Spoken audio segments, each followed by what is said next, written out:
Hey guys, what's up? Welcome back to the Ruthless Invitational Showdown Season 9. Today is the last day of the Grand Finals, so I'm already prepared. I got my daily dose of caffeine right here. Hopefully it lasts for 6 matches. And again, before we dive into the matches here, of course, I cannot do this alone. I need my co-caster with me. Again, my name is Red Queen together with Sir Cloud, and we are about to ready to wrap things up for the Ruthless Invitational Showdown. And I have my daily dose of tea with me. I had a good coffee earlier on, so now it's tea for me. Yeah, just to try to balance things up a bit. Just like how these teams will need to balance out their gameplay later on, right? Because we're down to the last 6 games, and every team will only be playing 4 games to lock in who is going to be the champion this season. Yeah, of course, I just know that, teams are definitely going to be playing hardcore today, Sir Cloud. There's a need for Horror Esports to defend their top spot.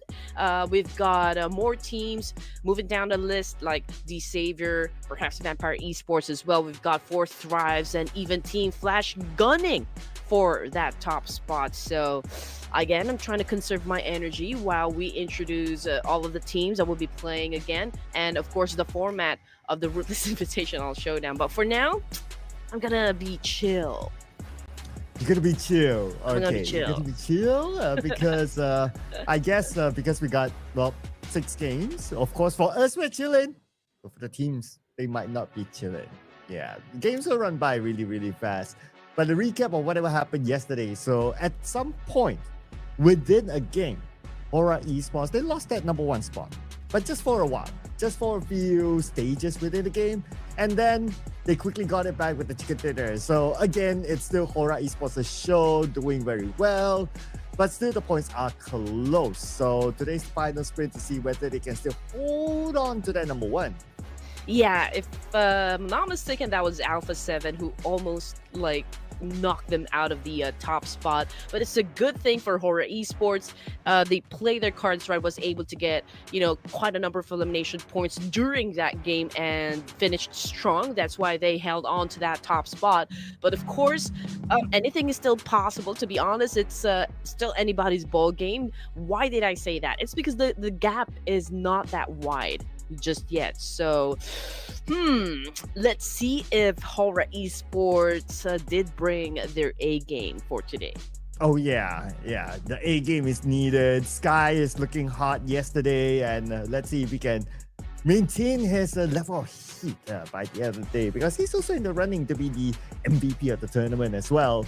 And for whatever reason, in case you guys out there just join us, today is going to be the last day. As you can see here on the calendar, it is 8th of April. My goodness, it's already April. How time flies. And it is the last day before we wrap things up, and we'll see you again next season, of course. Yeah, I didn't even feel the 3 days that have gone so far. I mean, yeah, they were all grueling matches, but all of the teams actually kept it very interesting for us. So maybe we didn't even feel like, oh, we're already at the last day of the grand finals. But, just to give you guys an idea, just in case you just tuned in during the last day, I don't know what you were doing the past 3 days. But yeah, we got 24 teams in the lobby. They were divided in 3 groups. And we've got, 6 matches for today. And today is the last 6 matches that we are going to see teams perform this evening. Oh yeah, all these numbers here, you would have been familiar with it, especially if you join us for the past few days. The emphasis here is 4 matches will be played per group. Technically, per team will play 4 matches only. So they only have 4 matches to catch up to the points of whatever goal do they have, especially for those top teams up there who's stacking up, and the points were really close the last we reviewed it yesterday. So today will be the opportunity for the climb up. And for the teams on the other end, of course, you don't want to be the last team. You don't want to be the team at the dreaded number 24 at the end of everyone else. You want to at least be somewhere not 24.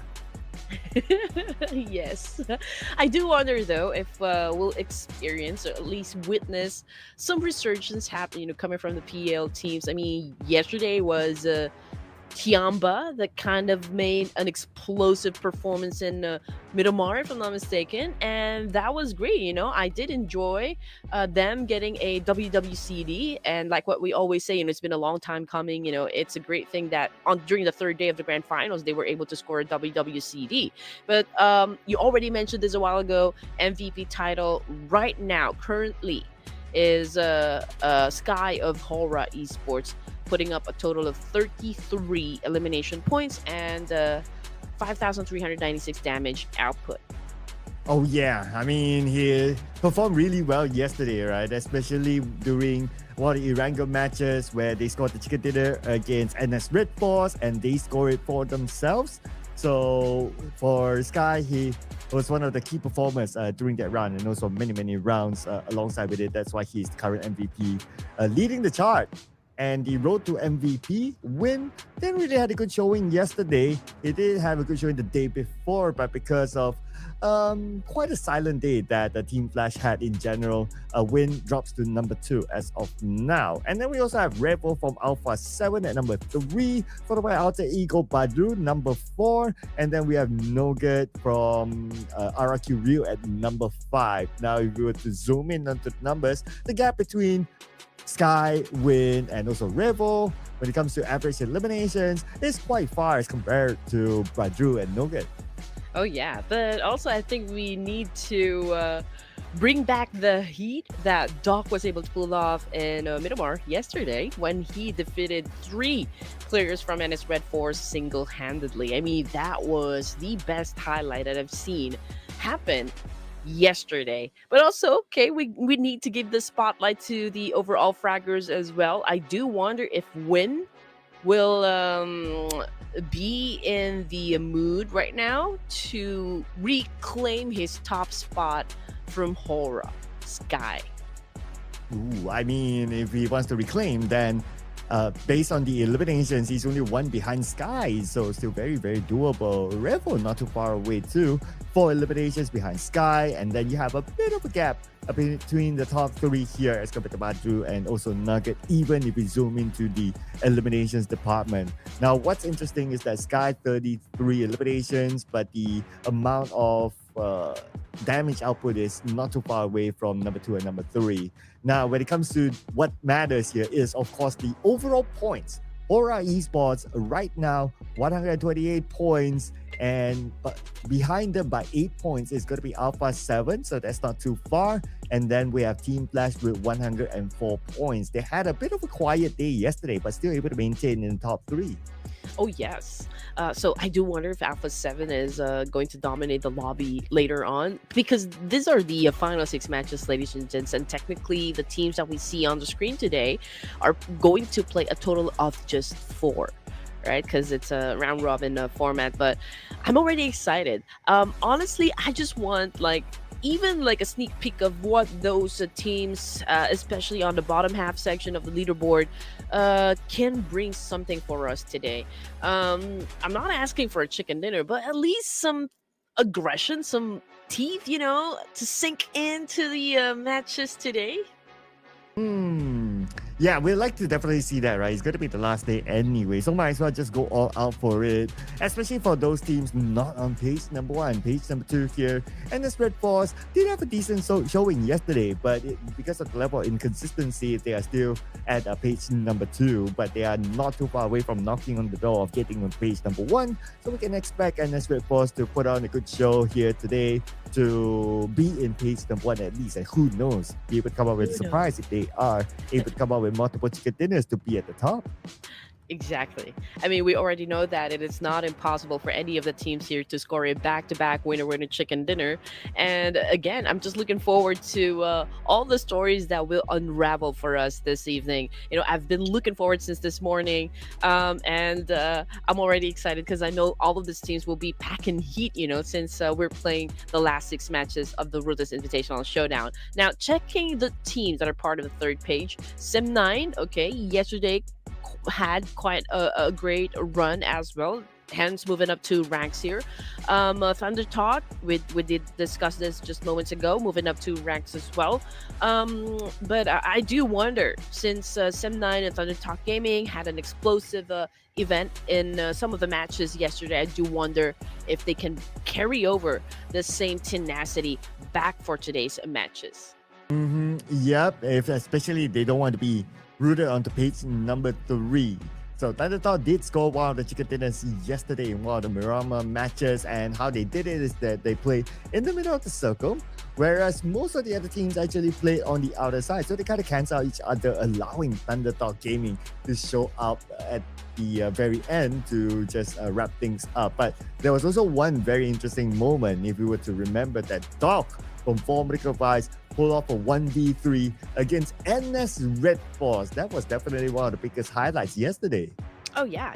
That's yeah, I've been browsing, all of the posts from my feed, and everyone kind of posted about that exchange with NS Red Force, and Doc was just really flexing his muscle there. I mean, nobody knew that he could pull it off, but we've always known that Doc has been one of the best fraggers, one of the best players in the competitive scene. So, again, this is an off-season tournament, but with the kind of play that we saw yesterday from Doc, I mean, it's really a great thing to witness once they stepped into the official tournaments. But should we be focusing our attention to the top 10 teams that we have so far in the leaderboard? Because, man, I mean, Horror Esports, they worked so hard, at the get-go. They maintained their lead. Alpha 7 definitely, like, I feel like they're gonna catch up with Horror Esports. So we'll definitely see maybe a tug of war happen, not just with Alpha 7, but perhaps, like Team Flash, RQ even, and for Miracle Vibes. Yeah, I mean, those teams that you mentioned, all of them are definitely teams that are super duper good, and they can potentially put off a surprise, especially like RRQ. They came close many, many times. And if we were to look at the games that we'll be playing today, well, we have a total of 6 matches for us to watch.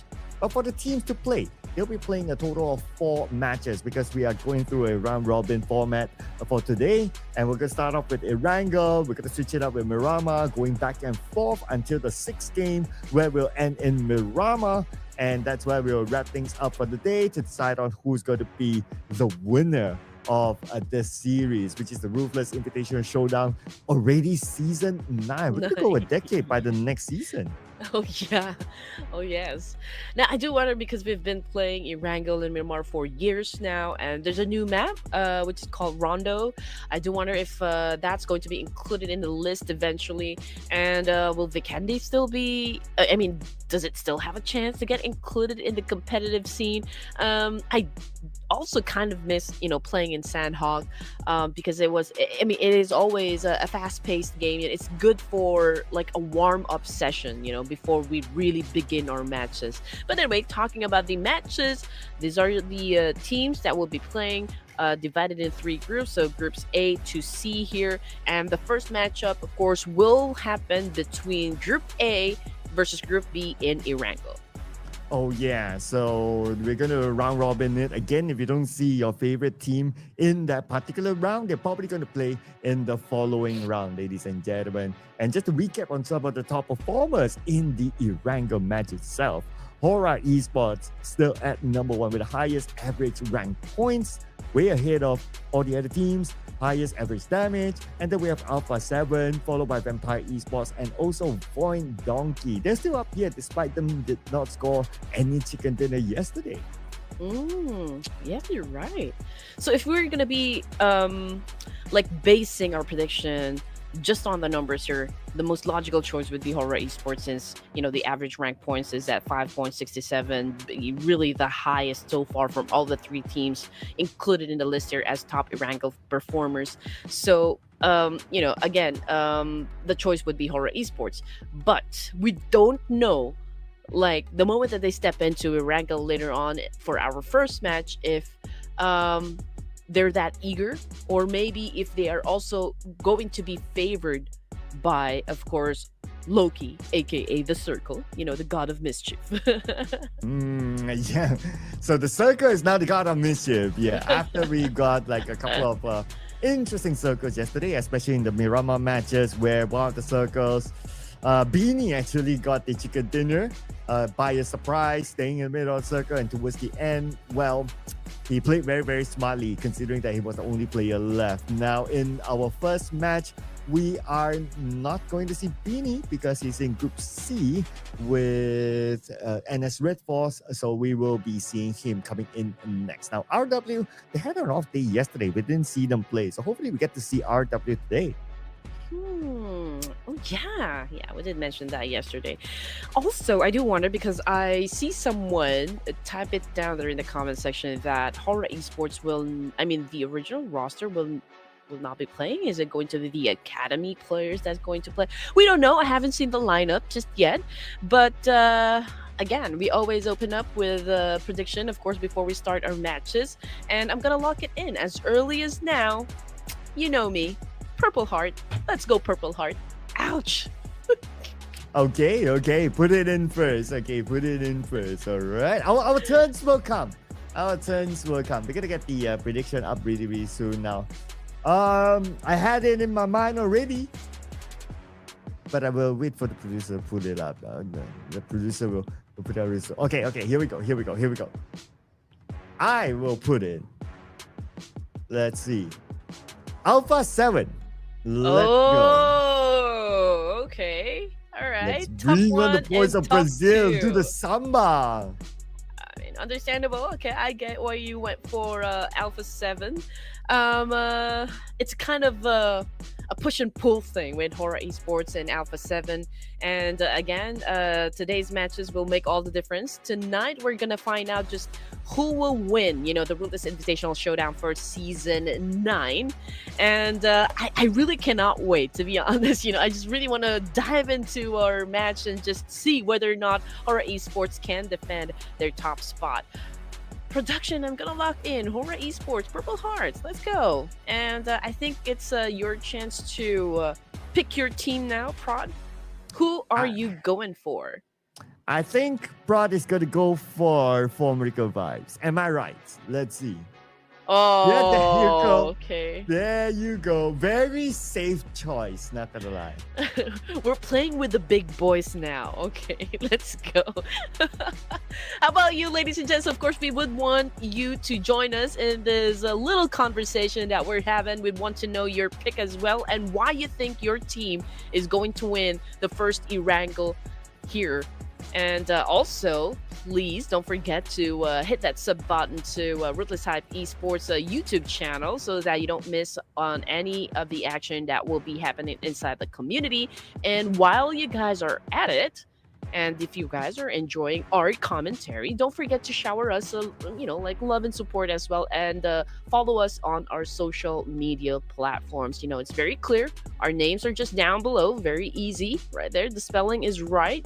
Sir Cloud MY and Red Queen Andy. You can follow us on our Instagram. Watch as Sir Cloud saves all of the fur babies in Malaysia. Wow. That's like a big statement, right? Like all of them, right? How I wish I have such superpowers to be able to do that. But everyone has their own superpower. If you're able to do your part and everyone does their part, do the right thing in the world will be a better place. PSA. Okay, remembered me. Yeah. So what? Someone what leaves your number with you? How did that go again? Okay, so if you no, not really choke. Like, okay, maybe partly okay, mild choke, or like if you suddenly coughed. What we do in the Philippines now, we ask you to give us a number, so that would correspond to a letter in the alphabet, right? So let's say, for example, you coughed, and I say, okay, give me a number, and you say 10. Oh, and then that corresponds to J in the alphabet, right? It's J. So you just kind of think of a person that is close to you that starts with the letter J. What if I give you like 5,343,000? Then what letter comes out? I don't know. How many letters do we have in the alphabet anyway? Like, do we have to like, okay, go to Z and then we turn back in and then you count like 5 Maybe, million? maybe, but I won't do that. But I'm impressed, I'm impressed with the fact that you know exactly J is the 10th letter. Is it? Yeah, it is, right? It is? I Now we're mean, confusing. I don't know, right? I need to count like A B C D E F It G H is. I J. Oh yeah, okay. Why? Did you just try? Like, did you just try or did you No, know it's by just like heart? no, I don't know. I don't know I don't know it by heart. It's just like maybe like fast thinking like A C D F G okay, 10 J. That's really fast. This is AI. That's why Red Queen. No, just Wow. kidding, guys. We can call this Red GPT now, yeah? Red GPT. Okay, trivia then. Try this.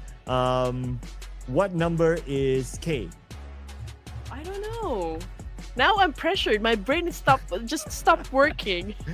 Okay, I was trying. You know, sometimes there's also delay with AI, so Yeah, totally there understand. is. But so many AIs actually being rolled out now. But you know what else is going to roll out? It's our Mets number one, ladies and gentlemen. We're going to roll out into Iorango. Here we go. Oof, man, have we been waiting for this to happen? You know, we've gone through grueling matches, and finally today is the last day. We're gonna find out who will be crowned champions for the Ruthless Invitational Showdown, and what a way to kick things off, of course, in the OG map that is Erangel. You know this by heart, you know this map inside and out. Let's see who's gonna be winning the fight. Oh yeah, with the flight path from Kaminsky all the way down to military base.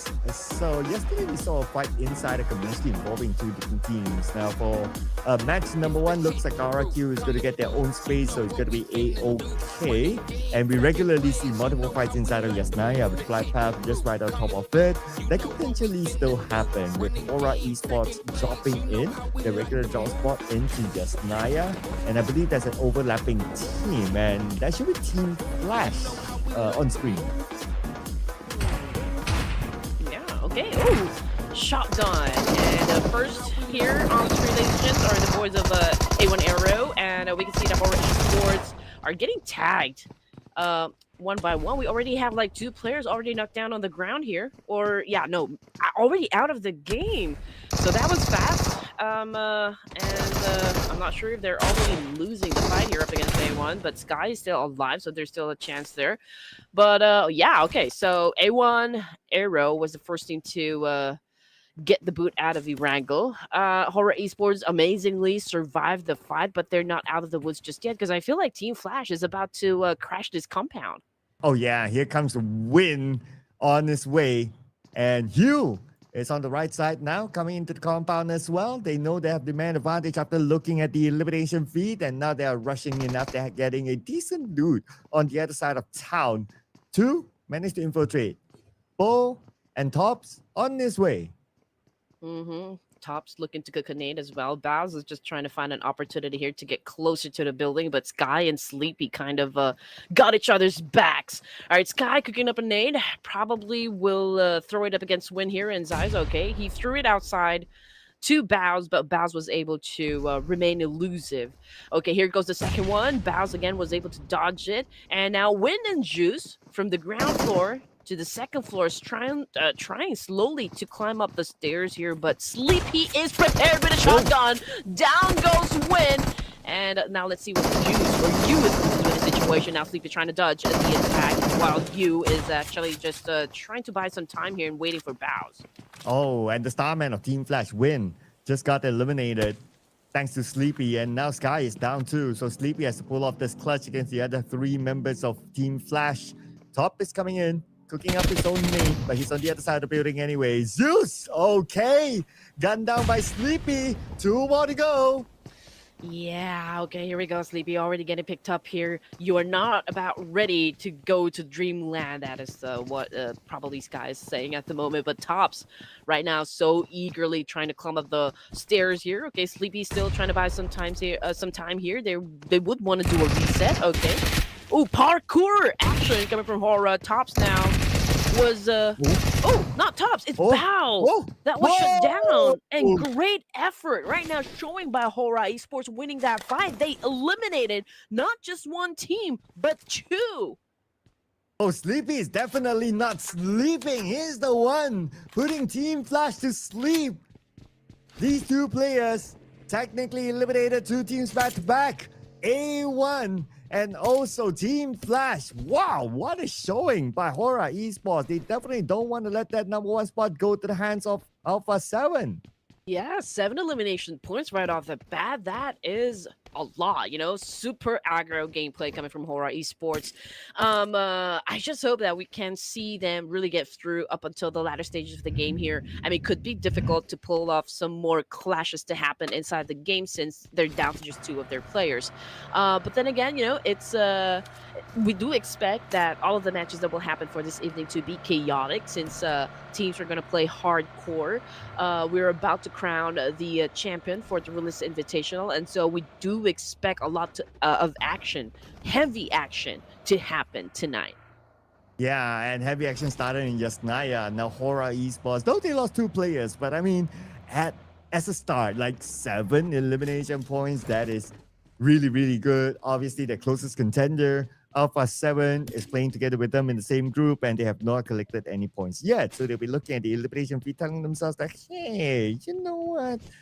Now there's a bit of a gap between the two, and the gap will be extended with the fact that 7 elimination points fall into the hands of Hora Esports. So great work by Hora Esports again. And also to add on as a bonus, Sky, he survived thanks to Sleepy, and he can still be on route to be the MVP of the tournament.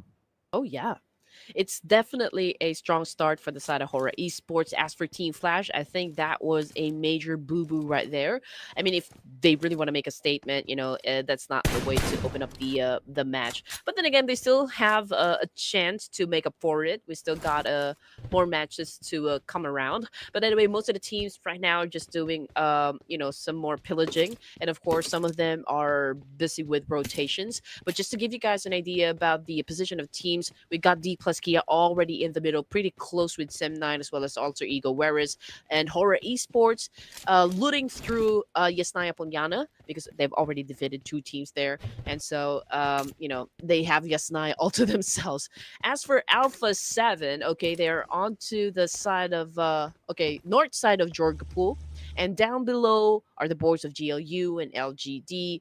And since, the circle is pretty near, I'm not sure if we're going to witness a 3-way battle to happen, or maybe they will prioritize to get inside the circle and find a comfortable spot there for a moment.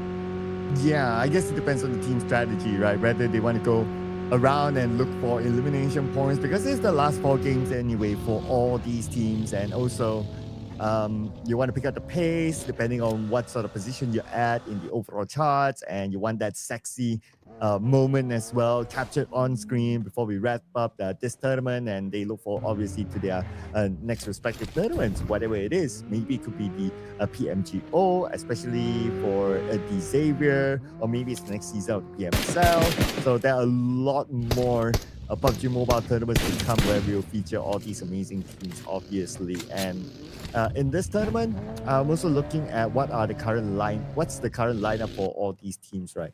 So for Medical Vibes, they're not playing with Baron. They are going to be playing with Refuse this time, maintaining the same lineup as yesterday. I feel like the main lineup for former Medical Vibes would be Refuse Doc, and Tops. I think Baron would be kind of their secret weapon, so to speak. That's just how I feel. Because right now, this lineup is super aggressive. I think, they complement each other well, especially Tops. He's always known to be quite an aggressor inside the game, and that is also to find the reputation of Joel and Doc. So imagine it's like they are like a heavy machinery. Like there's this that shotgun or machine gun that we always speak of that's been killing all of the players inside the game. It's like that. They're a well-oiled machine right now.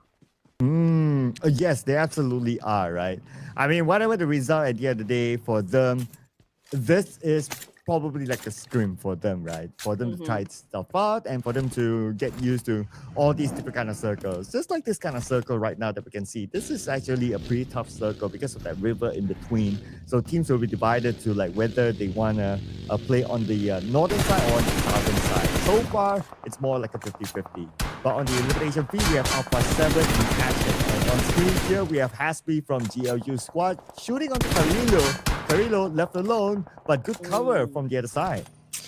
Yeah, just like what we predicted, ladies and gents. Alpha 7 now having an exchange with GLU right at the edge of the circle here.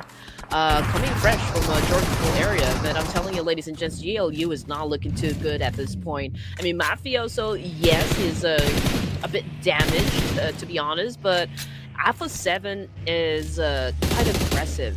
You know, with this clash, and I feel like they're really on a mission right now to be at the top spot for the Ruthless Invitational Showdown. I mean, I can understand why they want to do that because this is their first time to join in the community tournament. Yeah, they want to stamp their dominance and make a good entry, right, into the Ruthless Hype Esports series. So, so far they're doing well. I mean, second place so far and still in the running to catch the #1 team. And can you imagine like just making your debut in the Ruthless Hype Esports series and you are already the champion? That will be a big statement to Alpha 7 for the upcoming maybe Clash of Giants. Yeah. Pretty much just like what happened with D plus Key. I mean, it was their debut during the PMGC, and yeah, they won the fight. So I do understand the hype from D plus Kia, but I also do understand that there's a need for them to kind of defend their title as well, just because it's. I mean, there are still people that are kind of skeptic about their win, saying that it's all just luck. So this is their year that they should be proving that they did win it by a lot. They really won it by sheer force and determination to get that crown. And looking at Sem9 here, ladies and gents, Mika is on the rooftop here. He's trying to go after someone. We just saw him do a massive spray across the field. Just not quite true though, Sir Cloud. I mean, who is he shooting at? I wonder as well. Okay, probably later we'll get a good clear view of who his opponent is. But for now, we have still like the teams divided between the north and the south. And in about 10 more seconds, we'll probably get an idea of where the majority of the circle will go, or it will still be a 50-50. That could be a possibility as well. Okay. This is where keep your eye on the circle. Teams are quite well spread out. And it's still a 50-50. Oh man, this is hard. It is hard. D plus Kia is not engaging. They're waiting, for teams to get to their position. I feel like this is a great strategy being pulled off by D plus K. I mean, Alter Ego Eris is right in front of them, coming from the east side, as well as Team Secret. So let's see if they will eye that very compound where D plus K is currently staying at. But as of the teams that are coming from the northern side, it's a network of roads here. So ASI 8RQ, we've got 4 Miracle Vibes as well. Alpha 7 is scouting the northern side, looking for the best entry point here. So Alpha 7 is not interested in taking those big fights yet. I guess that's because like we still have a lot of players or teams left in the battleground, and looking at the circle because it's divided, like the possibility of if you take a fight now, another team will be looking at you since we're at stage 3 with this kind of split circle. So you don't want to be engaged that early on if you're taking the #1 spot. But for our Esports, the #1 team, you can see that they're not interested in engaging too, but totally understandable. I mean, they have 2 players left. Yep, they gotta focus on longevity for now. I mean, it's just stage 3, and we still got a lot of teams inside the game, and so there's a need for them to chill.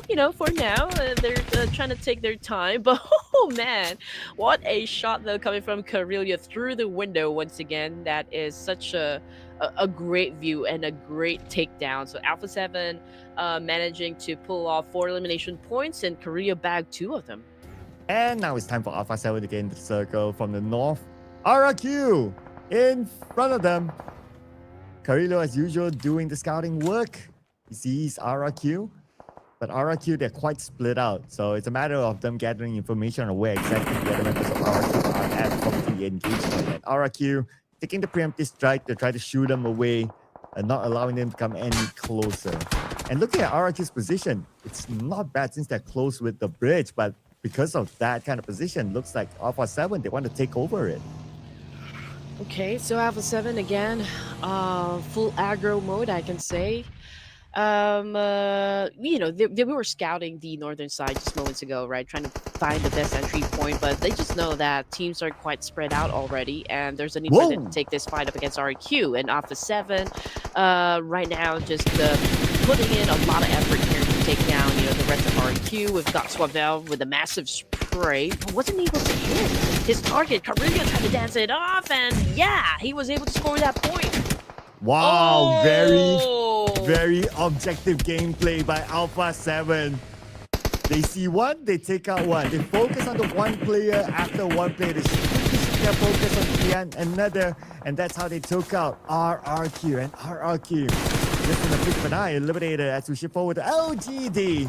Genba, looks like it's going to be their turn to lose another player. High-paced gaming coming from the side of Alpha 7, and if they can get the full team during the last few zones here, it will be such a huge advantage. LGD going up against Tiamba at the moment. Tiamba low in HP, now they go down. LGD definitely will be taking the point here. But Tiamba got shut down by LNGS. Yeah, as LGD, they score 2 elimination points, but they need to revive 2 of their teammates at the same time. Now Senna is going to come in as well. A full drops to the hands of Mika. Mika gets another one. 2 back-to-back by Mika, eliminating LGD. That was fast. That was fast. Dion already out of the game. Anyway, Sem9, Mika over here cooking up. We still got M2 to defend the team. Let's see how long he can last in this situation. Firen trying to get another angle here while Yuhai trying to get close to the situation, trying to check, okay, where is this guy hiding? Well, you can hide, but you cannot run. But that might be said to LGD now, because sometimes they move, but they're moving away instead, focusing on getting into the circle. As for MVM2, the final player for LGD, he spots a Team Secret on the other side, but now his mission is to get into the circle. Team Secret made their move first, so now they can gatekeep him from coming in.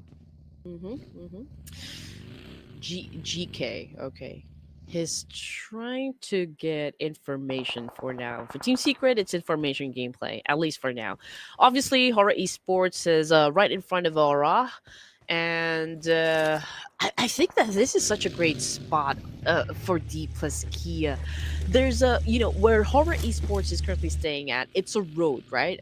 It's a kind of a bridge over to a river there. So it's kind of a choke point. So it'll be easy for D plus Kia to eliminate everyone that would be headed towards them because everyone will be just lining up. So D plus Kia, we'll be seeing them in action later, I guess. But in action right now is the elimination feed. Alter Ego against Formidable Vibes. Refus knocked down by Mr. BX666, whoever he is. Looks like he's using a celebrating photo. But anyway, Wadru comes in, one of the players on the road to MVP. He gets to shut down Doc, Mr. Clutchman yesterday. Oh man, okay. Alter Ego BX6 already went down. Tops right now. Just put down another play coming from Alter Ego Ares. And again, Alter Ego Air is playing with just 2 active members, and Pablo's still alive, but I think he will be backing out of this situation. Squash Boo heard the gunshots, so I do wonder if Alpha 7 will be joining into the mix here. But coming off the kill feed, another player from Alter Ego Eris bit the dust, and so I feel like there will be no coming back from that one. But when it comes to being aggressive, Alpha 7 is taking control. Yes, they have the northern side, but they do have annoying neighbors. ASI8 beside them, and they have to cross the bridge. Now, underneath the bridge is the 2 players of Hora Esports. And Alpha 7, once they cross the bridge, they have to deal with D plus Kia. So, a lot of adversaries here for them to figure out on how they want to manage this one because Circle doesn't favor them. Anyway, ASI8 is the team that they need to deal with first, but they can still zoom across while ASI8 left behind. And that looks like the decision that Alpha 7 is taking. So Horror Esports is staying under the bridge. And Alpha 7 kind of decided, okay, we're just going to go and swim, but they are definitely caught off guard there by sleeping Horror Esports. Squashable already out of the game, and oh man, nasty gameplay coming from Sleepy here, eliminating 3 players coming from Alpha 7. And here comes the 4-1, ladies and gents, but Alpha 7, Mafioso was able to defend himself, but unfortunately, we cannot say the same for the rest of the players of Alpha 7, but that was it as well from the side of Hora. But they did exit the game with 11 points, so that is still top-notch, I can say. Yeah, and they heavily injure Alpha 7 as well. So I guess it's job done. Mission complete for Hora Esports in game number 1 to keep them abreast of Alpha 7. But now putting focus on the Team Secret going up against 7-9 as Dongjin. We're coming from the window with the DBS. And looks like Team Secret, they won the fight against 7-9. They defended their compound, did not lose any players, and they are dominating at the same time with 5 elimination points. So here we go. We're about to step in to the critical moments for game number 1. ASI8 making their way headed towards D plus Kia. Now, D plus Kia doesn't have to worry about, the west side for now because Team Secret is right there gatekeeping LGD. And we can see on the screen Trang here putting down M2 and just, taking LGD out of the equation here. So the end game would involve Team Secret, ASI8, and Alter Ego Eris. Alter Ego Eris, understandable that they are the least that we expect to win that winner chicken dinner since they don't have the manpower for it. Now ASI8, since they are within the line of sight of D plus Kia, could be hard for them to get inside, but not if Team Secret actually decides that okay, it's time for us to fight as well. Then D plus Kia will not be in a very good position. Well, they have not picked up any elimination points yet, but they're going to start off by fighting against Team Secret. But Team Secret, they have the man advantage right now against D plus Cat, taking out Forest.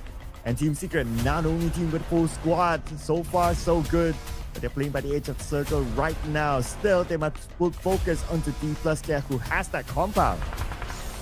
See, if there are 2 teams gunning you down, like the case with D plus Kia, it could be hard, to defend the very compound since you're trying to manage 2 teams here. Team Secret, we can see them trying to shoot at chips here of D plus Kia. We got Frankie just right across as well as Trang. ASI8 is kind of holding out. They're waiting. Okay, what will happen between Team Secret and D plus Kia for now? But for Alter Ego Eris, they're still on the outskirts here, not joining into the mix here. But Kun just spotted Mafioso from under that bridge. Oh, I can't believe that Mafioso is still in the game now. All right. Is this still? Okay. Oh, that's a member of ASI8 instead. So they're playing by hiding underneath the bridge.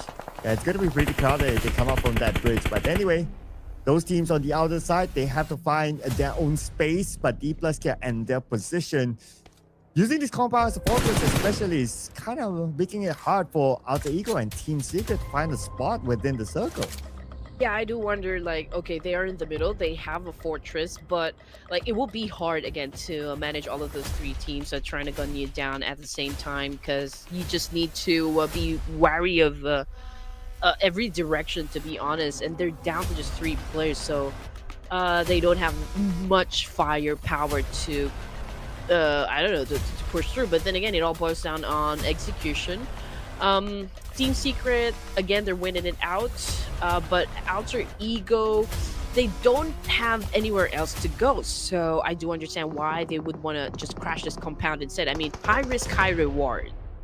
Well, looks like they went for the risky move where Pablo got gunned down. Now it's going to be Badru. Badru with jump shot. Badru gets Osal, but got fired by the side by Team Secret, who indirectly helped D plus here. And now it's Team Secret moving in to claim their taxes.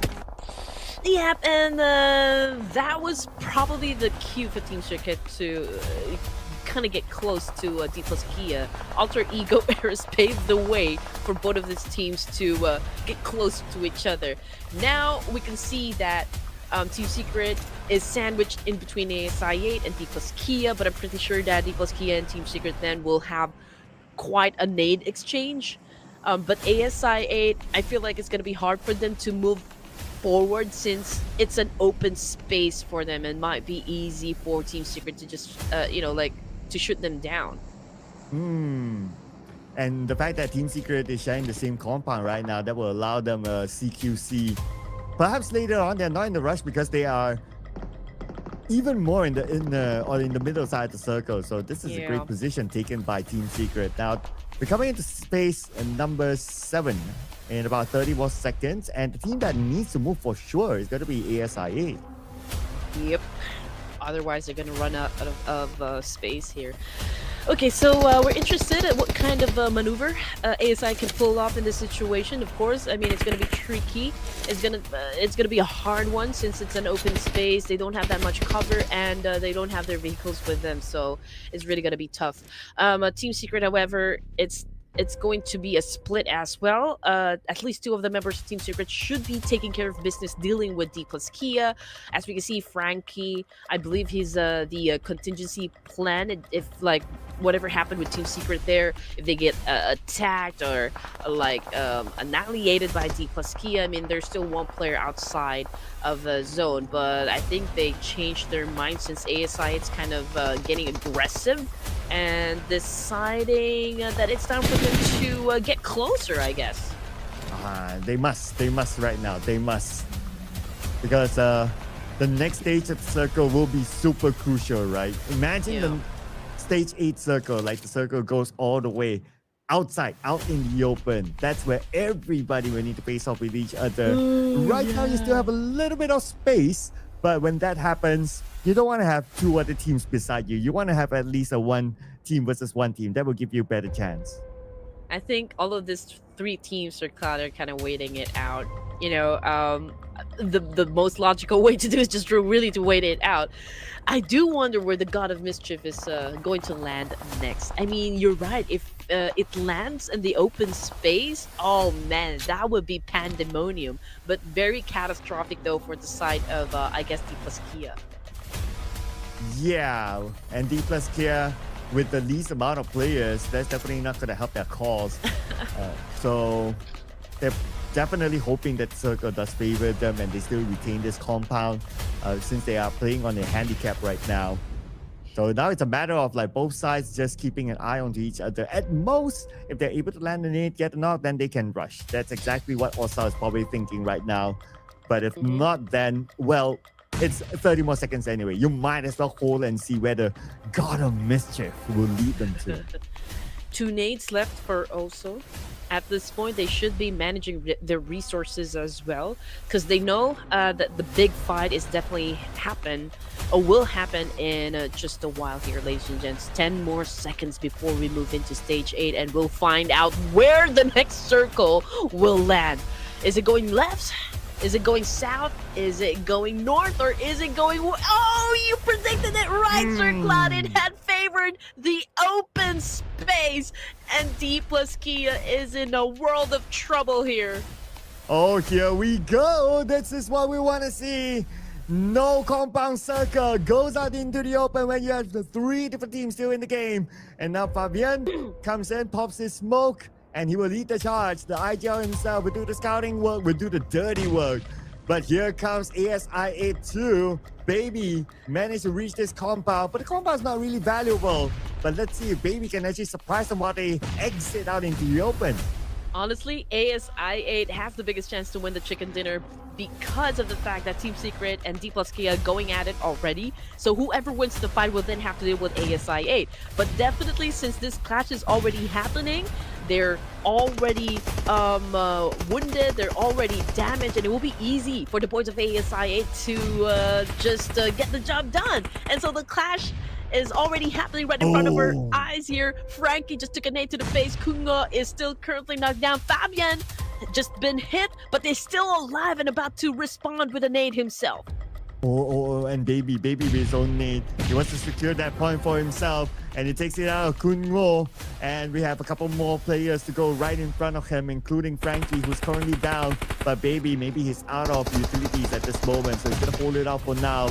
While Trang is between two different teams. GK on his own in the building, up against D plus Kia. And here comes Osal. He sees GK, and GK eliminated. To be honest, that was a bold move coming from Baby. I mean, yeah, I do understand that high risk, high reward kind of is Baby's thing, but yeah, it's paying off right at this moment. ASI versus equals Kia. Baby cooking up a nade here. We'll try to flush them out. Chips is holding on to his DBS while Fabian is cooking a nade of his own. Now, Baby just pulled out his M416. We got Casanova on prone here. UZM right behind that special crate. And now the fight is about to happen. Chips, that broken down wall. He's jumping with the DBS. Let's see who will get knocked down first. Oh, here comes Chips from the side with the DBS. He got his target, but the trade-off happened. Casanova got Fabian instead. Another nade from the other side. And who got it? Who got it? At the end of the day, it's going to be ASI Esports that came in later after the two-way war between D plus Kia and also Team Secret to take away the chicken dinner. Strong start for the Pakistani here. ASI8 making a statement at the beginning of day number 4 of the Grand Finals, match number 19. And man, what a way to get that winner chicken dinner. Oh yeah, absolutely right. And what a way to start off the day with a chicken dinner for ASI8 Esports. Whew. And what a game it was. I mean, it was a 4v3v4 towards the end. It could have been anyone's game to score that chicken dinner. And for ASI Esports in this round, they take home 7 elimination points, 17 points altogether collected by ASI Esports. To be honest, they didn't even had to like join into the mix just yet when Team Secret and D plus Kia were having a fight. But you know, like Baby wanted to add more pressure on both of the teams. He dipped in, you know, joined into the mix there, and it was perfect, you know, perfect execution, I can say. I did mention that it was a bold move coming from Crypto, and ASI8 a deserving win for game number 1. I mean, all they needed to do was just wait for Team Secret or like D plus Kia to come out of that compound, but just, you know, like Baby felt like, okay, I think we're gonna win this, it's ours, game number 1 is ours, and ASI8 yeah, and you don't want to miss out WWCD. Yeah, and you don't want to miss out on the opportunity to gain those elimination points at the same time, right? So you might as well take your chance. And with that, they are now the top team to watch. But of course, so let's not forget about Team Secret, Alpha 7, and Hora Esports. Wow. Although a fairly mid-elimination, but still Hora Esports and Alpha 7, both of them able to make it into the teams to watch. What surprises me is that D plus Gear is actually not here. Yeah, because I feel like they stayed in the middle of the map at the get-go, and they weren't able to really score a lot of points for this round. And it's hard when you're already in the middle because everyone will try to gun you down since they're headed towards that same direction. And D plus Kia from the beginning, that compound was always in the middle of the circle, and they weren't able to collect as much points as they could. I mean, that's just like my theory, or like what I think happened. But as for Hora and Alpha 7, both of these guys are still having a tug of war in terms of like who gets to be or who gets to seat at the top spot. Well, a tug of war between Kungo and Trangsin as well on who gets to be shown the head-to-head. Both from the same team, so eliminations that was gathered, like they collected all together as a team. 4 for Kungo and Trangsin with 3 damage output, looks more towards Kungo. Assists, pretty much the same team contribution. Of course, Kungo with more eliminations and also more damage that gave him a little bit more team contribution as compared to Zhangzhen. But of course, since they're from the same team, then you gotta, well, appreciate the fact that they, well, collected the points together. Hmm. But Sleepy at the very beginning, if not because of his heroics, Alright, Esports would have been out way earlier.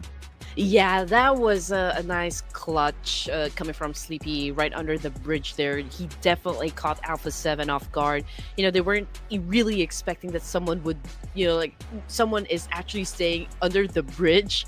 And Sleepy was just right at the right moment, right time. And Alpha 7 kind of relaxed during that point because probably they were thinking, okay, we're just about to cross the river here and we shouldn't be worrying about any teams that will be coming up from behind. So that was such a great push, coming from Sleepy Heart. And you're right, if it wasn't for Sleepy, I think Alpha 7 would have gone through this game, dethroning them from the top spot. Yeah, and besides Sleepy, we gotta give it to Kungmu as well as one of the top performers and all the other players. But when it comes to the points collected, ASI 8 with 7 eliminations, so they score a total of 70 points. Followed by Team Secret with 9 eliminations, 14 points collected. Alpha 7, 12 points. And the fact that Hora Esports, and thanks to Sleepy as well, they scored a total of 10 eliminations, the highest so far in this round. When it comes to the eliminations department, bringing them up to 11 points. So the gap between themselves and Alpha 7 in this round is only 1 point. Hence, for sure, Aura Esports will still retain their number 1 spot. Definitely. And as for Team Flash, man, it wasn't a good start for them. I feel like there's a need for them to make up for those lost points in the next round. I'm just not sure that they're going to be playing for the Miramar match later on for the second game, but we'll find out in just a while. 160 throwables used in the game. Okay, this is basic. 3 airdrops looted. And as for the longest elimination distance, that was set up by Revo of Alpha 7, 338 meters in total. Yeah, we're definitely not going to get the 200 now for sure, especially with the remaining games left and how they're all playing. But what's sure is that after getting the chicken dinner, ASI 8, wow, welcome to the podium spot right now at number 3 with 106 points. So they are behind Hora Esports by 33 points. With 3 more games to go, it could still happen for them.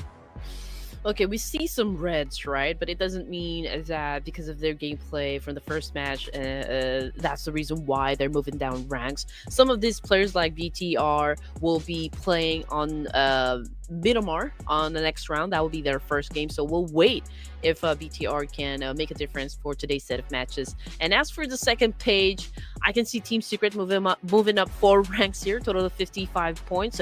Currently tied up with 4 Thrives, and 4 Thrives definitely will be coming into play later on, so there's a chance for them to move up ranks as well. D plus Kia moving up 1, even with Alter Ego Eras.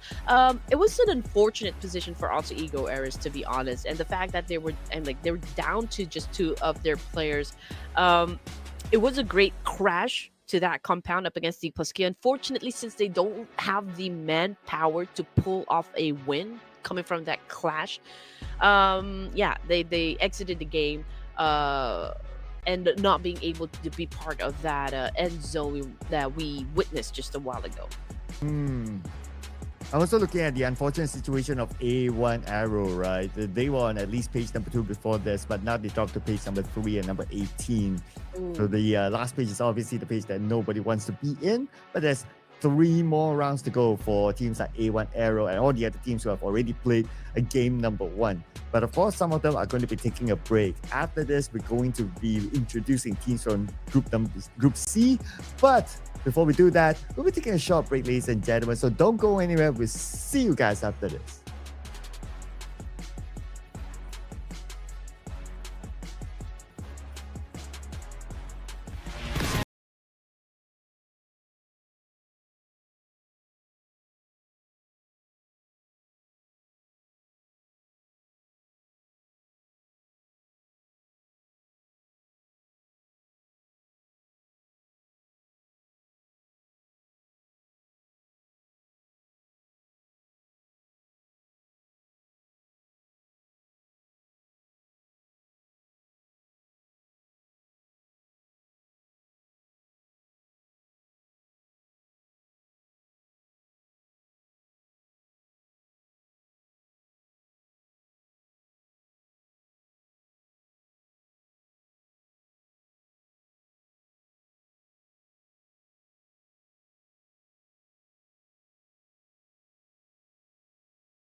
What a game one it was, ladies and gentlemen. Welcome back to the Ruthless Esports Invitational Showdown Season 9. And we're still here with you as the storytellers. My name is Sir Cloud, together with Red Queen and A1.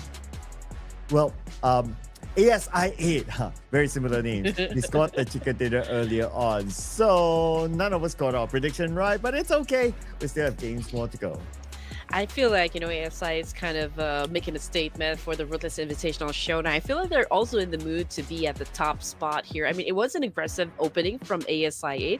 Calculated rotations, good zone control. They waited for the right opportunity to get in there and score some points, and even got the winner with a chicken dinner for the first match this evening. So it's going to be an interesting night for us, ladies and gents, and that's what we all want, right? I mean, let's just have fun, cheer for our favorite teams, cheer for our favorite players, because hey, this is the Ruthless Invitational Showdown. Yeah, we can see all the purple hearts and all the multiple color hearts and all the flags in the comment section. So it's great to see a lot of support for your favorite team. And of course, this is the last day. And some of these teams, 3 more games to go in totality, because we are going through a round robin process. So Yes, some teams might be taking a break from a particular match, and some teams might be making their entrance into the particular match. So before we head on to that and what are the teams that we're playing, we're going to review again top Miramar performers. And this is where it gets exciting right now. Okay, since Team Flash didn't exactly have a good game just a while ago, I think I already know who I'm going to pick in the next round. But of course, we do want you to know about all of the top Miramar performers for this Ruthless Invitational Showdown. We got RQ, we got Horror Esports again, we've got NS Red Force coming from Korea, and out of the list that we have here, it's NS Red Force that took most of the average rank points here, a total of 3.67. So again, if we're just going to base it off of the numbers that we see on the screen, the best choice would be NS Red Force. Yeah, when it comes to rank points, because they know how to survive in such a large, vast map. And they did perform well yesterday, but today will be another brand new day that they need to put on performance. And of course, this is going to be the debut of NS Red Force together with the other teams from Group C. That includes some of the big names here like BTR, like Xavier, Vampire Esports are also in this group. Thundertalk Gaming, they did score a chicken dinner in a Miramar match yesterday, and I wonder if that's going to be in our prediction. I feel like Horror Esports will try to solidify their status in the overall rankings, just because they failed to get the chicken dinner from the first match. But it was an explosive number of elimination points that they were able to set out during game number 1. So it's, a lot of choices here. But I also feel like Team Flash is just gonna have a lot of clutches in the game. So I don't know. Maybe production should go first. Ooh, okay. What? You asked for it. Okay, Let me guess, they fine. took your prediction. Okay, fine. It's okay. But since I also picked Horror Esports, okay, I'm gonna go back-to-back Horror Esports for my team prediction. I feel like this time they're gonna nail it. So Horror Esports for me. Okay. Oh, okay. Oh, production changing its mind. All right. You said your Team Flash. Okay, maybe changing its mind. Oh, changing their choice. Right. Okay. Who are you going for, Sir Cloud? Now I want to see what production picks first, right? Oh, they Xavier. Okay. Okay. So just to make it fun, I'm gonna pick Team Flash. And if Team Flash gets it right. Team Flash is not gonna play for this round. Why? Okay. They're not playing, but they are. Okay. All right. Okay. All right. Oh well. I guess it is what it is. Okay. If that's the case, right? I want to go with production's comfort pick. Let's bring on the voice of Four Miracle Vibes. Oh man, okay. Uh, Not playing what? as well. What's everyone doing? It's too early. Oh, uh, okay, yeah, they're okay. part of Group B. They're part of Group B. Oh, yeah. Okay. All right, that's right. Okay.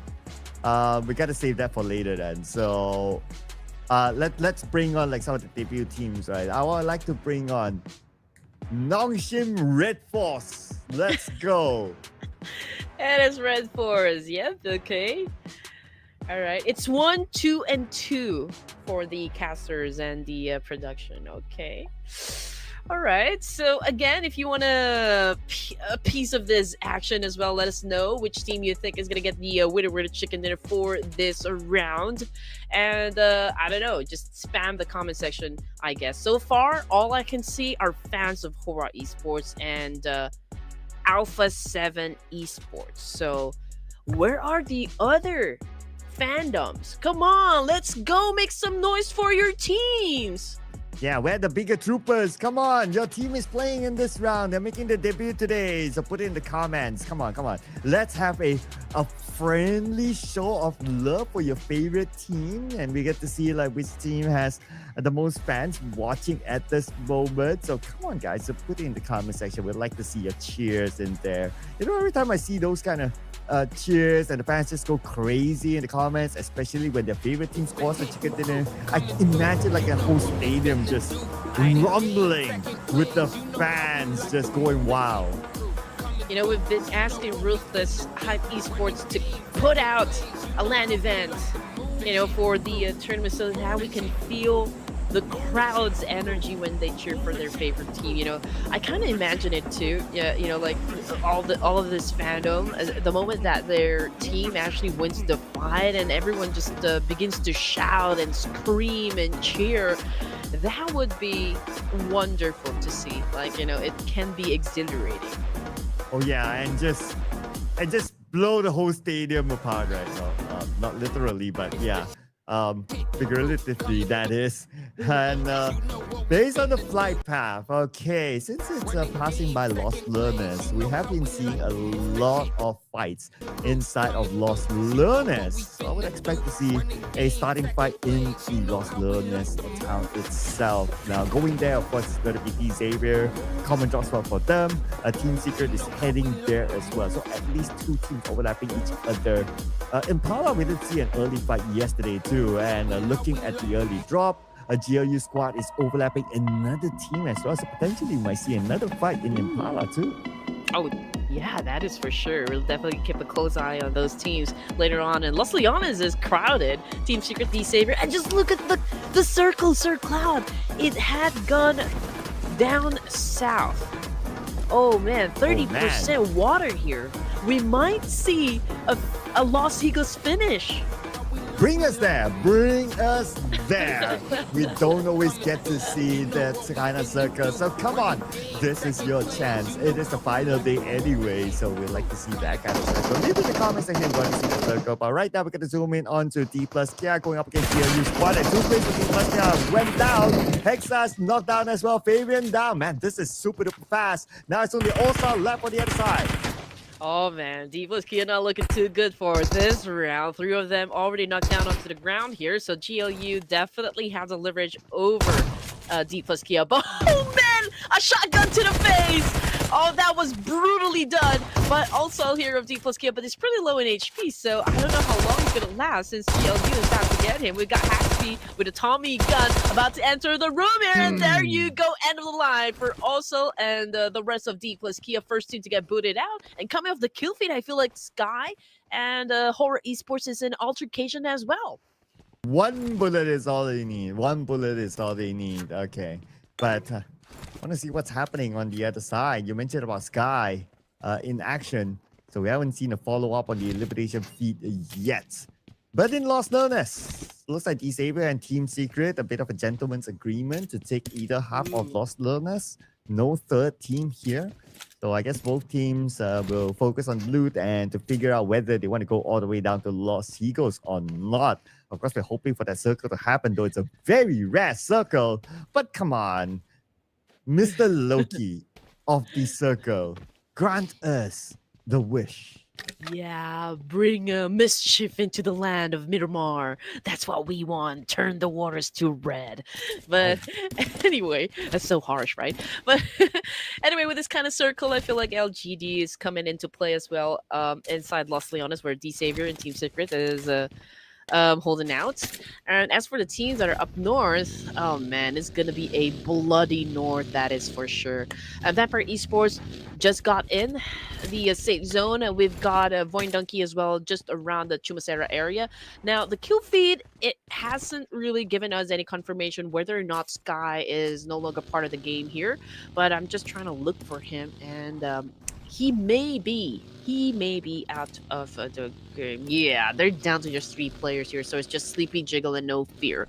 As for BTR, they're right behind Vampire Esports, and right behind BTR are the boys of NS Red Force. So again, there's a lot of teams that will be coming from the northern side. So I feel like the edge of the circle, or the rim of that circle, will definitely experience a bloodbath. hmm. And if the circle does go to Los Eagles, then it's a tussle Oh, to get across. Like oh. with the number of teams still traveling from the north, right, just to get into that one small island. Oh, that will be disastrous. We've already seen that happen last time. Maybe it was during the Clash of Giants where we witnessed a Los Higas finish, and it was really catastrophic. It was disastrous for a lot of teams, and we kind of want that kind of action back again. For the last day of the grand final. So hopefully, cross your fingers, ladies and gents. Um, uh, let's hope for a Los Higas finish. Well, we'll find that out in about, well, 3 more minutes. So that's going to be still quite a while till we reach that stage. But yeah, of course, we're all crossing our fingers right now. Um, and I wonder what happened to Sky earlier on. Of course, he is in the running to be the MVP of the tournament. So for him to be eliminated this early, that's not going to be helping his campaign. But I guess it was one of those vehicle tussles, and he lost the tussle with maybe another player or another team, and that's how he got eliminated. So Hora Esports has to play with 3 players for the entire round. What makes it even more challenging is that they are sharing the same group as Alpha 7, who is now 11 points behind them. And Alpha 7, they do have that chance of potentially meeting with Hora Esports and eliminating them. Yeah, I believe Horror Esports wasn't able to grab any vehicles. Alpha 7 is pretty close to them, to be honest, and right now they are rotating, headed towards, of course, the safe zone. But I feel like they're gonna have a collision with the Four Thrives before they step inside the safe zone. Right behind them are the boys of JDG. Okay, so I'm just trying to anticipate, of course, like which of the teams here we see on the map is going to have an altercation. So, yeah, I believe that would be the boys of Fourth Rise, Alpha 7, and Horror Esports. Vampire, very close with Void Donkey and Team Secret. But since we don't really have that much space for the initial stage of this game, yeah, I feel like most of the compounds will definitely be occupied in just a few more moments. Yeah, especially teams might want to play either. Well, they still have 2 options, right? Either by the high ground, yep, where we can see in the middle of the circle where Pi Esports, Void Donkey is at, or they want to play by the edge, by the river. But I guess that decision will be much clearer once we head into stage number 2. And if the circle pulls away from the Lost Eagle Island, then it's going to be clear the high ground is going to be super duper valuable. But if for whatever reason the circle goes all the way down south, then we might start to see teams rushing into the smaller islands. Definitely. Oh man. I never expected stage 1 to be overpopulated right this early. I mean, if we are going to look at the amount of teams that we have over to the south side of the main Miramar here, the main island of Miramar, there's a lot of them already flocking over to that coast side right there. We got MS Red Force. A little, I mean, like they're onto the northern side of Los Leones a bit, not really in the main part of Los Leones, but they're pretty close with Alter Ego Era, so I feel like they're gonna have an exchange. But LGD versus the Savior Pathogen, a knockdown on the ground. Oh, Okay, down but not out yet. At least Xavier, they have a little bit of space, but LGD, they're closing in onto them. But Parjin eliminated by MVN2. Now looking for their next target as Levi's will be on higher ground, but he will be sandwiched between two different teams. Apu will get him first before he's able to do any damage to LGD. Thunder Talk have an exchange up against Team Secret as well. King had just been thrown and sent back to the lobby here. Lamborghini. Oh man, getting hit by Tian of LGD Gaming. Now, could be hard to pick him up at this point since the altercation is still ongoing here, ladies and gentlemen. I feel like LGD will definitely nail the coffin here. Tian is getting shot at by Natty, but since he's behind this big boulder right here, I think he's pretty safe. Afu right now cooking up a nade up against Natty. I don't think it's going to hit him. As for Jiggle of Horror, we did say this, that Alpha 7 definitely will clash with him. The top 1 and 2 having a fight. Oh yeah, and the fact that Horror Esports now down to only one player. Alpha 7 has the upper hand.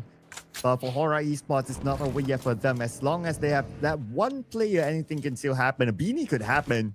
So we keep an eye on the elimination feed. Right now, it's going to be Lamborghini eliminated by the hands of LGD. And they're still closing onto the Xavier. Only one player left now. Probably not a very good drop spot for Horror Esports in Myanmar. Or perhaps Alpha 7 read on them. Like, okay, we've already played this, a number of days now. This is already the 4th day. And so Alpha 7 already has the information that, okay, where Horror Esports is going to drop it. Maybe they've already anticipated it. We don't know. I mean, but Alpha 7, I feel like they're hunting down Horror Esports right from the get-go. Yeah, that's a possibility, right? Because you have a good amount of days played. But no fear, he fights back. He got Carillo based on the elimination feed. I wonder what's going to happen at that area. I really want to see that. But for now, we're going to put a little bit more focus onto Thunder Talk Gaming coming in onto LGD. What are players currently down? And looks like No Fear. Okay, managed to get Carillo. Okay, at least they managed to trade back one elimination. And No Fear is still in the game. While Tenyu splat onto the ground. MVM2. Yeah, I feel like Alpha 7 really did try to sniff them out, right at the beginning of the match here. I mean, they could have got into the circle. I mean, they were already on the road. They had the chance to get inside, but they stopped to engage with Horror Esports. But anyway, back into the action here. Thunder Talk Gaming, Tianyu gunned down Nadity and the rest of D Saver, and now they're out of the game as well. Okay, unusual play and result coming from D Saver, but it's still okay. It's second match of the game. Fourth Rise, they're still complete. IQQ bagged one elimination point for himself, and I feel like they're about ready to head on to another location here. But if you guys are wondering where they are exactly, they are already right down there in the middle. And Alpha 7, after having an early engagement with Horror Esports, are now ready to step into the zone. And also a bit of update about Horror Esports. They have been eliminated. Alpha 7 still with 3 players coming into the circle from the left side past Valle de Mar. And they will be unchallenged. So this will be an opportunity for Alpha 7 to catch number 1. But on the other side, we do have JLU squad against Team Secret. Both these teams on the outside circle, so this fight is inevitable. Oh man, this is gonna be exciting, I'm telling you. Okay, a little portion of Las Vegas is included, but I feel like the circle will definitely drop back into the mainland here. But anyway, GLU squad, okay, there's already a need for them to take up this challenge up against Team Secret, because right behind them, Jake coming from Thunder Talk, and the rest of Thunder Talk is, of course, headed towards that same direction.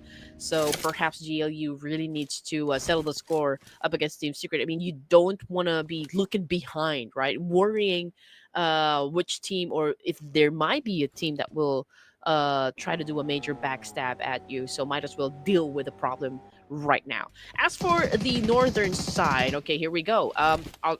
Alter Ego Ares having a fight up against Annis Red Force, who is still outside of the zone. So there's a little pressure from both of the teams, since they might be greeted by the boys of Bigatron as well. That will be interesting. BTR has been a little quiet yesterday. So today will be the day that they will be looking to gain those points. And BTR has always been that team that comes back into the tournament a bit later. So who knows, today could be their day. This is their debut game for the final day, of course. On the elimination feed, easy knockdown by DX666, and we have Amsal here for Alter Ego, trying to reposition themselves away from NS Ripforce or Meteor. Beyond the spot, they know that there are points to be collected, and they will collect the next one against DZ. BD got down by Federalist. Yeah, just like what we said a while ago. I mean, it's not going to be a good look, for the teams that are sandwiched in between those that are rotating, getting inside the circle, and those teams that are already inside the circle, right, just at the edge of it. So, yeah, there were just too many teams from that angle. LGD going up against Team Secret here, and I believe it was Team Secret who won the fight. And if we're going to see the map feed in just a while, Thunder Talk Gaming they moved from the mainland down to Los Higos, so it's a risky move, I can say.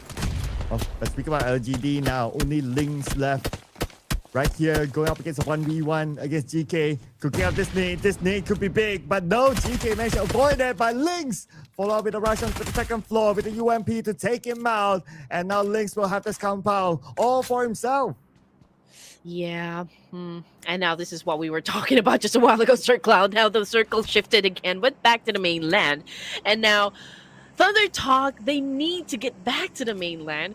Their rotation just a while ago, for me, it was a little off. It would be hard for them to get back to the mainland just because they'll be coming from the waters here. But anyway, LGD, I think it's pretty manageable since Thunder Talk, they still have 3 players. And if they're going to come back up here, they could potentially shut down, LGD. But Team Secret is still there, so it can be hard. Anyway, let's check out what is happening with Vampire Esports. Tony K was able to bag 1 elimination point for himself. They're close with Voin Donkey. You can see Vintorius got core from Voin Donkey as well, trying to gauge the situation.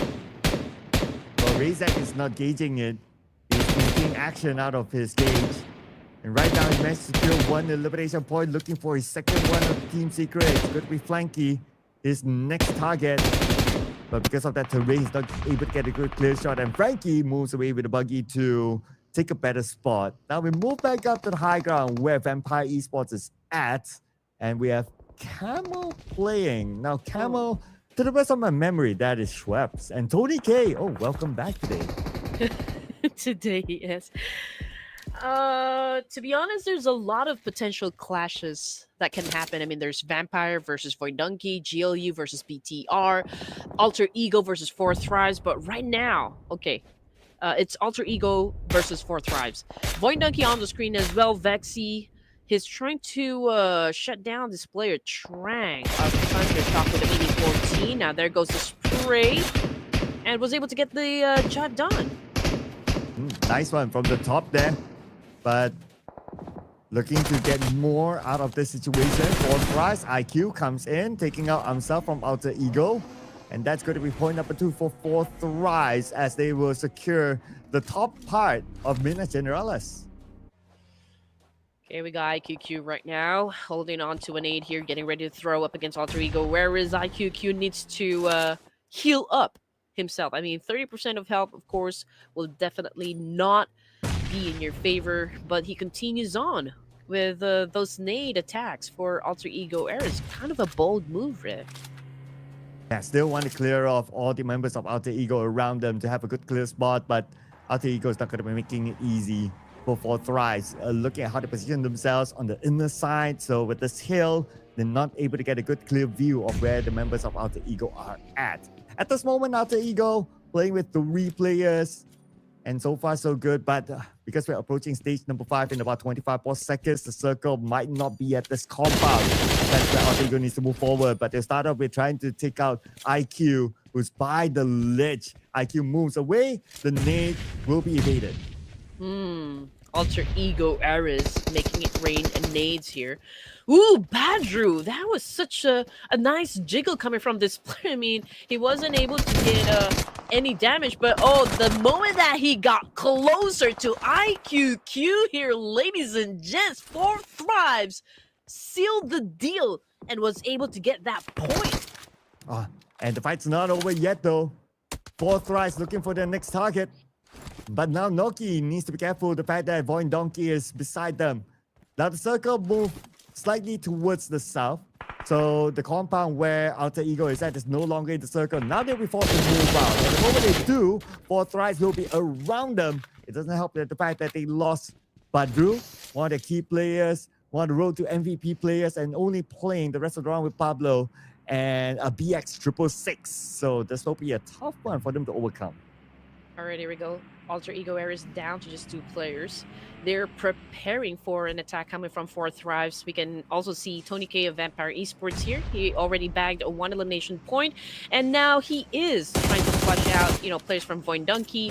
One of them is going to knock down on the ground, so I'm guessing like this is the right opportunity for Vampire Esports to crash this compound. But then again, they still need to be a little careful. Want to make sure that it will be safe for them to crash this compound right if they can at least knock down another player from Void Donkey. Yeah, you want to get the advantage before crashing in, but the elimination fee is starting to light up as well. With the fact that Alpha 7, they're in action against Thunderdog Gaming, and Thunderdog Gaming only Xing left on the second floor. Alpha 7 has arrived, and they want to take over this compound. Xing gets Mafioso with nade. 2 left for Xing to deal with. Mafioso will be eliminated with the DVS. And can they deal with Xing right now? Can Xing pull off a clutch against Alpha 7? Oh man, here we go. Squash Boo doing some squashing here up against Thunder Talk. Okay, he did kind of miss his opponent there, but it's okay. He pulls out his S12K, looking for the right angle this time. But perhaps, is he leaving the fight? Okay, maybe make it back and away for now. Live to fight another day, I guess. Back to T24, and the rest of 4 Thrives here dealing with GLU. We've got a Stickly, if I'm not mistaken, coming from GLU squad on his knees at the moment. We got Noki on prone, looking for anyone to shut down as well, to come within his line of sight. We can see the Alter Ego Era is also trying to put down Hasby. And yeah, Hasby has just been has-been. Has been for Hasby, but the rest of GLU squad is still here. Well, 4 Thrives, now they're dealing with GLU squad.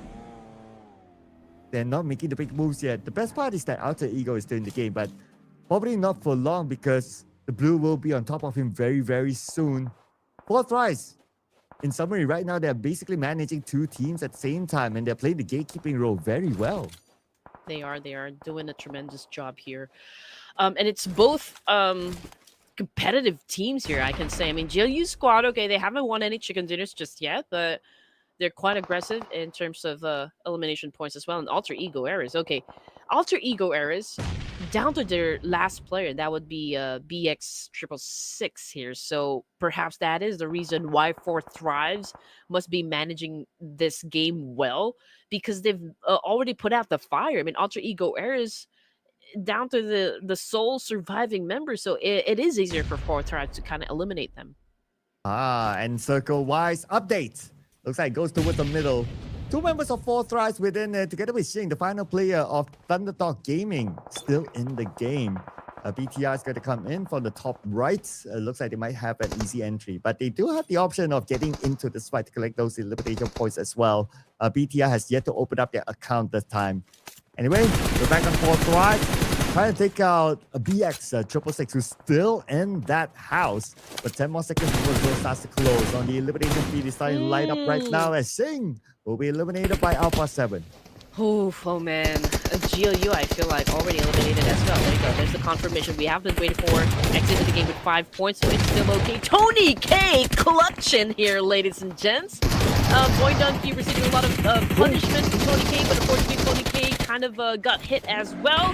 Camel to the rescue. Can he save Tony K at this point? Gakor is doing his best to defend the whole team, to represent the whole team, but that was it. That was the end of the line for Alter Ego Eras. But Vampire, is it going to be the same fate here? Wow, Newsy's name to Federales right on point, that knocking him down out in the open. While the other players of BTR moving away. Federales will be finished off by Newsy. The point goes to Vampire Esports. Tony K still bleeding out, and he currently is being revived at the nick of time. Ooh, man, that is something to watch, I can say. BTR, okay, they haven't managed to put up any numbers just yet. And the fact that Federale is already out of the game here and we're looking at two members, oh man, could be hard to get the chicken now. But then again, we're talking about 6 teams remaining. So let's see. That is if, of course, they get through Vampires first. And now we can see Camel on the screen right now with a DPS trying to go Hello? after this one Oh, player BTR. But unfortunately, Camel goes down Tata! hard. Satar doing his best to keep them at bay. Nuzi already down on the ground. But behind him, he's also getting shot at. Tata with the spin, a little bit too far. Now they come in, and it's ODK to take out Sata. They lost one, but they trade back with Sata. Not too bad. They continue to play in the top 5. And well, Vampire Esports is getting a little help coming from Four Thrives as well. I mean, BT are obviously sandwiched in between these two big teams right at this moment. Now, Alpha 7, Sir Cloud is still alive with 2 of their members, so perhaps this could be the defining moment for the Brazilians to take over the #1 spot. But anyway, Vampire Esports down to 3 members, while Four Thrives has the biggest chance to score the chicken dinner. Now, ASI8 was able to score the WWCD during the first match. Perhaps we can see another Pakistani team to dominate for match number 2. Wow, okay. I can imagine right now the Pakistani flags in the comment section going wild with the fact that we will have a chance to see a double Pakistani team back-to-back chicken dinner. But they still have to do the business here. Vampire Esports, Alpha 7, Void Donkey, and JDG want to stop them from doing that. They want to claim chicken dinner for themselves.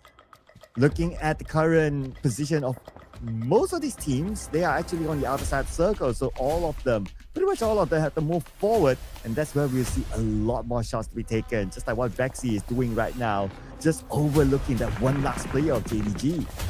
Yeah, Vexy obviously looking to pop some head here, or looking to pop some heads, honestly.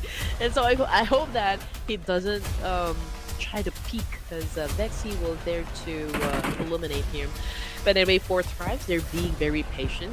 They've managed to put up 9 elimination points, so far so good. I guess it's a good pace, good momentum coming from Four Thrives. We're looking at Vexy at the moment. It's just Gakor and Vexy representing Void Donkey here, so they don't have that much firepower as well.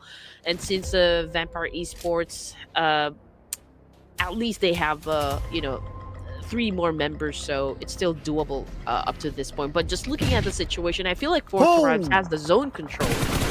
What a nade that was! And now Four Thrives, they're coming in. Want to look for their next target, Vampire Esports. Wait for them. There's still one more player, and Tony K will pick up that point. Point number 6 for Vampire Esports. By the same time, Four Thrives on the rampage. 10 elimination points collected by them. Eliminating Alpha 7 in the process, and number 5 is 6 elimination points. Now top 4, here we go. So they've already eliminated the biggest threat in the leaderboard ranking as of the moment. Okay, we can see Vampire Esports, a great vantage point up against the remaining teams here. Now, Four Thrives obviously trying to knock them down with a nade. T24 is the one pretty close. Noki needs to heal up. JDG, however, getting shot at by Vampires this time. Okay, so Vampires obviously managing 2 teams here, but JDG, to be honest, he's not much of a threat here. So Vampire Esports is trying to settle the score up against JDG so that they could focus on dealing with Four Thrives. And for JDG, that one last player is currently on the lower ground, being sprayed down by Tony Cade. Cuts his health down to 50%, but that also gave the information of where exactly Vampire Esports is at. Four Thrives will be coming in. Now Vampire Esports, they need to deal with Four Thrives as well, while the fighter player of JDG waiting patiently on the lower ground. Oh, this is going to be Four Thrives versus Vampire Esports for the end game here. Let's see who's going to be winning the fight. Four Thrives, obviously, they have all the advantages working out for them. We can see that Four Thrives has been throwing a lot of nades up against Victorious here. Now, Victorious amazingly and surprisingly still alive and still remains elusive up to this point. Now, he needs some backup to happen. He goes back to Nuzi and Tony K, while Four Thrives slowly creeping in. Oh yeah, but let's not forget about the final player JDG. Who knows, he might be the kingmaker as well. We've seen that time and time again. That one player could decide who gets the chicken dinner, or maybe the chicken dinner for himself. Anyway, Cairo gunned down by Newsy. Now evening up the numbers. 3v3 Vampire Esports and 4 Thrives. Oh man, okay, Vampire is really doing an amazing job behind. here with the defense, but unfortunately Nuzi just got shut down by T2K, or T24 rather, of 4 Thrives. Now Vintor is going off angle here, but IQQ knows exactly where Vintor's is, and now I know that he's coming after Vintor's, but oh man, great the damage! Set out by Vintor's, but great follows coming from Noki of 4 Thrives, and there you go, we just ended the match! And Vampire Esports just got obliterated by 4 Thrives. And it is a back-to-back chicken dinner for the Pakistanis, ladies and gentlemen. First one was by ASI8, and now it is 4 Thrives. Pakistani, rejoice! Oh man, I'm pretty sure the comment section will be spammed by a lot of Pakistani flags. Understandably so. I mean, this is your moment to shine, guys. I mean, your pride and joy. 4 Thrives and of course ASI8 repping up for you guys, standing up for you and making it happen. Oh yeah, absolutely making it happen. And their final opponent was no pushover. I mean, we're talking about Vampire Esports here, and yet they're still able to come up with a good win against them, scoring this chicken dinner for themselves while taking home 14 eliminations at the same time. So that's 24 points collected by 4 Thrives. That's a lot of eliminations. And also to note that Cairo is being subbed in to be played today, and on his debut for today at least, he scores the chicken dinner together with the team. Yep, welcome to the game, Cairo. What I can say is that it wasn't an easy win, for the side of 4 Thrives. Obviously, Vampire Esports really tried to put out set out a great defense for the team. They are trying so hard to dictate the pace of the game. It was a back and forth situation, a push and pull, so to speak. But at the end of the match, it was 4 Thrives really who killed it, and was able to get the job done and was able to grab that chicken by the head. And so congratulations to 4 Thrives, and again, an amazing 24 points in total for this round alone. Oh, and look at Noki's stats, right? Wouldn't be surprised if he's going to be the MVP. Well, we'll get a confirmation later. It could come from a player that is from a team that did not score the chicken dinner, so it could be anyone on the battleground. Besides 4 Thrives, the other teams to watch is going to be Vampire Esports, Alpha 7 up here in the top 4 teams to watch, and also thanks to the final play of JDG, they're up here as well. Now, the fight for the number 1. The fact that Alpha 7 is here, and last we checked, Hora Esports probably going to score a couple of points. There is a good possibility that the number 1 might switch. Might. I think it's a strong case that Alpha 7 was able to put out, for this match alone. But I feel like really, at the beginning of the match, they tried to sniff out where Aura Esports is or was during the initial circle, because they were already on the way. They were rotating and already headed towards the safe zone, but they really stopped to take the challenge up against Aura Esports. Unfortunately, I feel like they were really caught off guard there, and it was an advantage, of course, coming from the side of Alpha 7. And when it comes to Battle Royale, it's not just about the mechanical skills. It's also about outsmarting your opponent, and that's exactly what Alpha 7 did just moments ago. And let's see what will happen for the remaining matches, if there's a chance for Hora Esports to maybe reclaim the spot and ask for the MVP of the match. Right here, looking good, Noki of 4 Thrives. With the 5 eliminations and 1,182 damage. Wow. I mean, the number doesn't tally between damage and also eliminations, but it just shows that how much work they did put out for the team to dish out the damage and allow his other teammates to be the finisher to collect those precious points in. But of course, for himself, he collected 5 as well, so that's 5 precious points. Now, besides Noki, the other top performers in this round, Tony K, who took a break yesterday and today is his debut game. He came in, Yeah. he saw, and he scored 5 eliminations for Vampire Esports as well. So he's still sharp as ever. Followed by the other two members of Fourth Rise, we got IQ and T24, both of them respectively 5 and also 4 eliminations. So basically, these three players for Fourth Rise, they make up all the eliminations for the team in this round. Yep, Tony K definitely did a wonderful job there. I think it was a breath of fresh air for Tony K. You know, taking a break from yesterday matches and now coming back strong for the remaining ones. And yeah, the only player not included in the list was, of course, Cairo. Enjoying his debut for today's set of matches, and of course, if you guys are trying to keep tab on like the number of points set out by your favorite team for this match alone, again, 24 points in total for Fourth Rise. We got Vampire Esports coming in at second place with 15, and then we got Alpha 7 Esports with 9. As for Nongshim Red Force, D Saver, and D plus Kia, it's all zeros for now. With the fact that the difference between Alpha 7 and Hora Esports is only 8, so that means Hora Esports will still be at number 1 because earlier on they had a 12-point gap. But before we head on to the official numbers, our match stats here, well, throwables you still not reaching 200. So yeah, I've already given hope by now. But coming on to our official match stats. Okay. Revel gets a bit of mention there.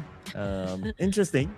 But anyway, what's going to be more important is the overall match points. So 3 points difference between Hora Esports and Alpha 7 now. Okay, just 3 points now. Oh man, this is a tight one. This is a tight one. And that's what we like, right? I mean, we love a challenge. And if you're a big fan of a certain team, I'm pretty sure you have, you're putting all of your fate to your favorite team. And Horror Esports currently they're leading with 3 points up against Alpha 7 here. We've got Vampire Esports moving up ranks as well. So currently they are at third place with 109. And since again the gaps are not too wide, not too far. Oh man, it's gonna be an exciting showdown up until we reach match number 6 here, Sir Cloud. Oh, yeah. I believe that the tussle for the number 1 will go down to the last game. So that's something that we want to see later on. But for the other teams on page number 2, so Fourth Rise with their chicken dinner. And to be fair to them, they didn't play the first game today. They shoot up to page number 2 in the middle, that is. But on the last page, LGD, okay, representing the PEL teams, they're slowly climbing up right now. And they're by the edge of page number 2. But the only thing is that because they've played 2 games back to back, the next match is going to be a break for them. But that also means that Sem9 and also Alpha A1 can also overtake them because the points are close. All right. I know you guys are pretty excited as well because Ruthless Invitational Showdown is shaping up to be one of the greatest tournaments off-season tournaments that for Ruthless, right? And I guess, like all the teams are so eager to put up a lot of numbers onto the leaderboard. That is why everything is just epic. But more of the epic showdown coming from the teams here the moment that we come back. So don't go away. We'll take a short break.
Welcome back, ladies and gents, to match number 3, grand finals day of the Ruthless Invitational Showdown Season 9. You guys are still with your favorite casters. My name is Red Bean, together with Sir Cloud, and we are ready to start match number 3, ladies and gents. Yeah, and it's Pakistani day so far with 2 chicken dinners back to back, raising the Pakistani flags here, ladies and gentlemen. Of course, the first one was brought to you by ASI8, the second one by Fourth Rise. Could it be a streak for the Pakistani teams today? So that's something that we want to keep an eye on later on. But of course, after this, we're going to come back onto Erangel and we're going to rotate the maps, or rotate the games, rotate the teams, of course. And we're going to reintroduce teams from Group B again. I'm just excited to see the teams really perform for today's set of matches, Sir Cloud. You know, I came here to see some heavy action, lots of clutches, and of course some jaw-dropping events coming from the teams here. And speaking of some jaw-dropping move, or jaw-drop move, anyway, top Erangel performers, Hora Esports, man, they're always on the list here. Alpha 7, Vampire Esports, and Void Donkey. Who are you going for this time? Who am I going for? It's always a tough question to answer, right? We'll get to that in a little bit more while we all check out who's in Group B and C right now that we'll be playing next. Interesting one, right? Oh, man, could it be a Pakistani back-to-back? And if it becomes a Pakistani back-to-back, then it might be either both ASI8 or Fourth Rise. Both of them are playing in the same map after this, so it becomes a difficult choice, even if you want to pick one of the Pakistani teams.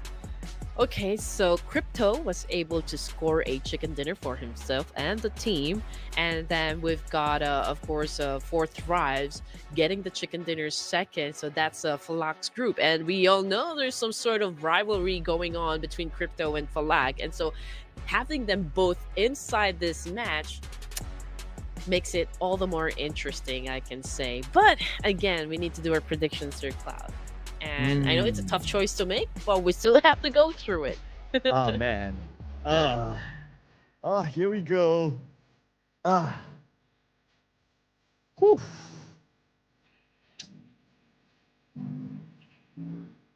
So, okay, production is going for ASI8. Okay, Pakistan back to back. So I'll go for Fourth Rise. Let's bring it on.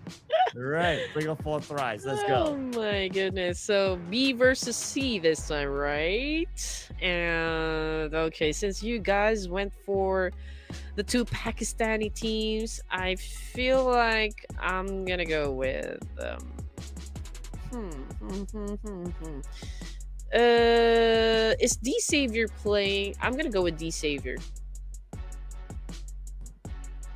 Okay, locking D Xavier in. D Savior, yeah. Yeah, let's go.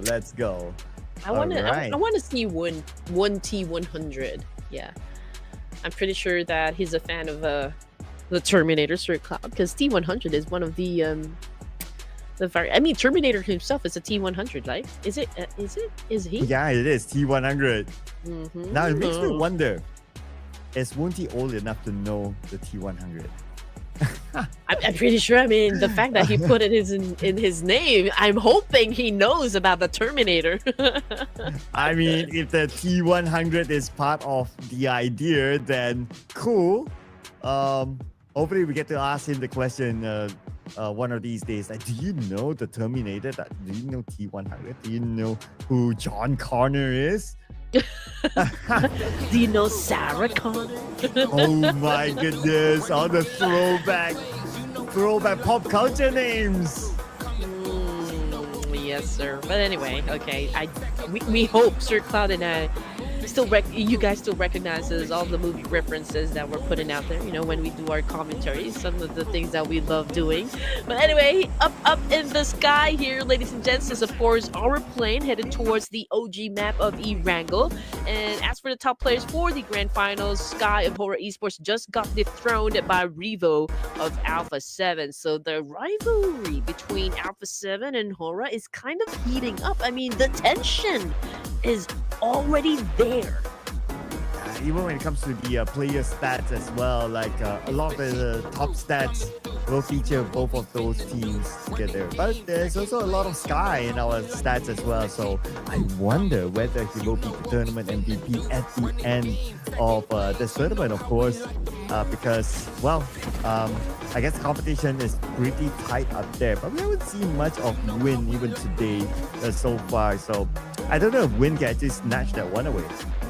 Perhaps Team Flash said that, oh, you've been getting a lot of attention and we don't want to expose you just yet, that you're definitely our A's right now. Maybe that there's that, they don't want to expose too much of information coming from Team Flash and their strategy and how they're gonna go about the official tournaments. But anyway, right off the bat, we are experiencing a fight happen. This time it's going to be Tiambo versus D Savior, and it's in Pachinki, the claim for Pachinki. Oh yeah, your team fighting it off against Tianba now as a start, but nobody got knocked yet. But Mighty is waiting just at the side of this building. In front of him is the two players of D Xavier. Mighty with a micro Uzi though. But D Xavier, pretty decent weapons. I see a UMP in the hands of Paragin. Moving out. Okay, there goes Lamborghini. And Mighty forced to move into the building. And Paragin was waiting for him. And Lamborghini almost got the second one. Okay, that was close. That was close. And with a shotgun at that range, he's still able to get knocked. It's amazing the way that he went for that player. But great execution so far coming from the side of D Savior here, defending Pachinki well. But Yuan's got lucky by getting Paragene. I mean, he knew that he's going to exit the game because the team already lost the firepower and D Savior definitely will win the fight. But he was able to snatch Paragene's leg and took him with him to the underworld. But anyway, getting back into the action here, ladies and gentlemen, we're looking at BTR, and they're over at the apartments over here. I feel these are the apartments right near the school. So this is probably the dorm area. Anyway, Bigatron, Federalis with a crossbow. My goodness. Let's see if we can get a shot here. Oh yeah, I always want to see like a crossbow knock elimination sort of thingy. So if it's able to serve that one, that'll be pretty nice. I'll be looking forward to that. Looking over at the overall score, looks like 4 Mythical Vibes, this time playing with 3 players. Maybe he wanted to put up a personal challenge to himself that they can still perform with 3 players. Oh, perhaps they can do that. Yeah. I mean, it's one way to train, right? I mean, like, push comes to shove and you're down to your last 2 players, you should be able to adjust pretty well and not really let pressure take control. But this is going to be an interesting circle, Sir Cloud, since a part of the military base is included in the initial circle, so perhaps we can see another military finish this time. And that's what I definitely want to see. It is the last day anyway, so give us all the entertainment that you can, Mr. Loki. I want to see the best of these plays being brought out with the circles that you grant us. I also noticed that on another point, I also noticed that in Yasnaya, there were 2 different teams dropping in, as always. But this time, there seems to be a gentleman's truce going on in Yasnaya. No further update from the Yasnaya area. I feel like it was Horror Esports who always instigate a fight, and since we only have Team Flash and A1 Arrow, they're kind of on a standoff here in Yasnaya. I mean, yeah, nobody wants to make a hard push just yet. Team Flash, they haven't really had a good run for Dino before the grand final. Same thing goes for A1 Arrow, so perhaps both of the teams are taking their time, waiting it out. But as for the other teams, okay, most of the teams will be coming from the west side and the northern side as well. Fourth Tribes is over to the west bridge, pretty close with Sim9 as well as it's Red Force. Now the big question is, will they go for an early engagement? So far, those teams seem to be holding their horses. We don't see the elimination feed lighting up just yet.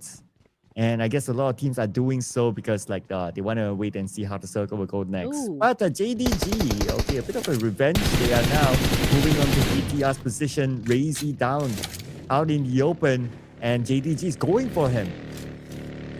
did you notice that JDG's taking it up a notch here? As for their gameplay, I mean, it's good to see that they're the ones really starting the fight here, and now they're going up against, Bigatron. And one of them is currently knocked down on the ground, and BTR trying so hard to provide a little backup, to that person who just got knocked down. But unfortunately, one of them, I mean, Razy, back in the lobby, so which brings us down to just 3 players for the side of BTR. Now, this is not, of course, the way that you want to start your game. As much as possible, you want the entire squad to make it to the last few zones, but it was an unfortunate encounter with JDG, I guess, for the side of BTR. And they tried so hard, but got so far. But in the end, it doesn't even matter.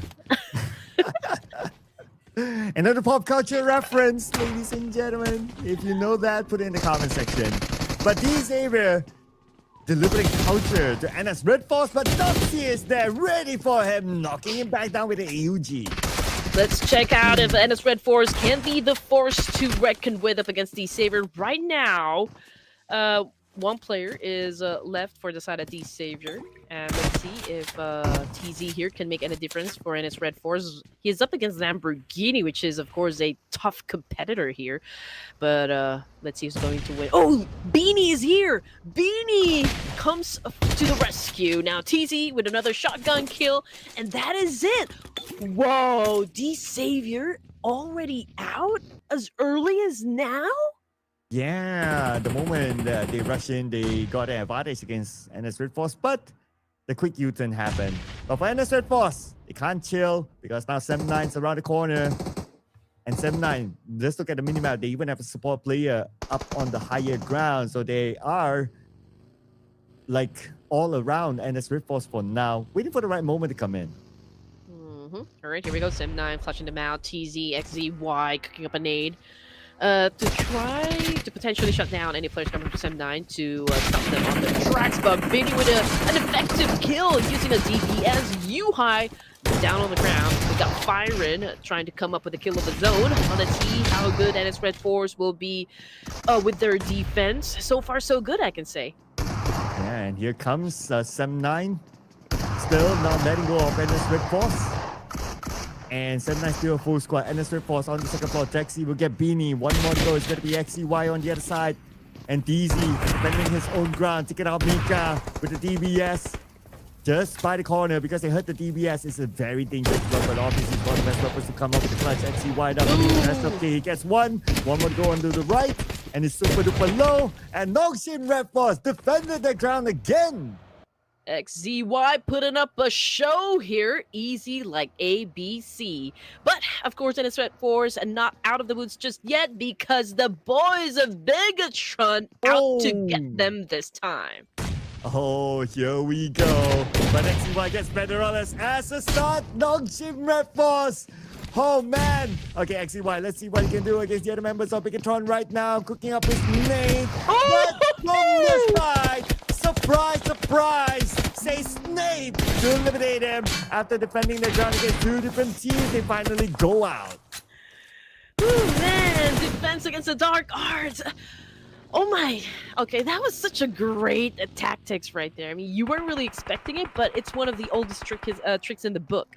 Vampire Esports might give BTR the same taste of medicine, but BTR was a good call. Okay, it is not, I mean, the fight is not for us, but unfortunately, they encountered the boys of 4th Thrive, so this is an exciting matchup that we are seeing, but from afar, from that range, oh my goodness, Camel with a takedown, and Noki puts down, Tony K puts down Noki as well.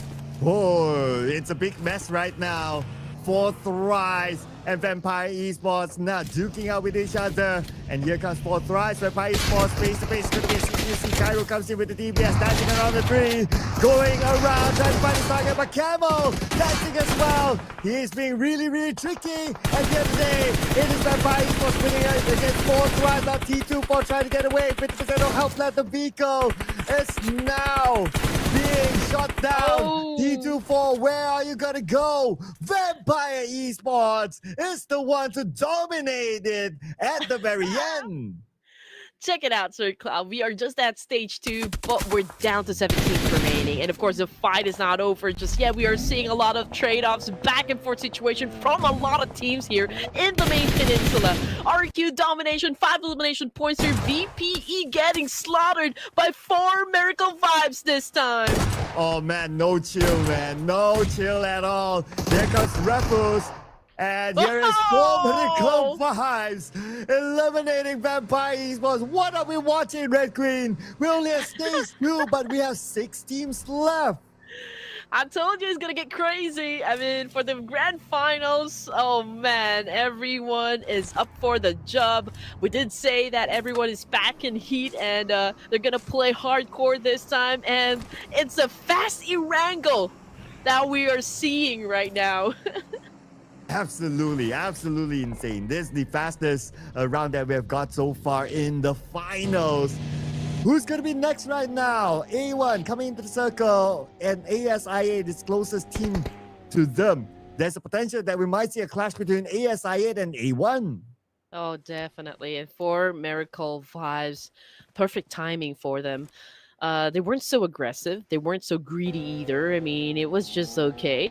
And now they have the West Side all to themselves. But there's also a big chance there that they were collide. They're gonna collide with RQ.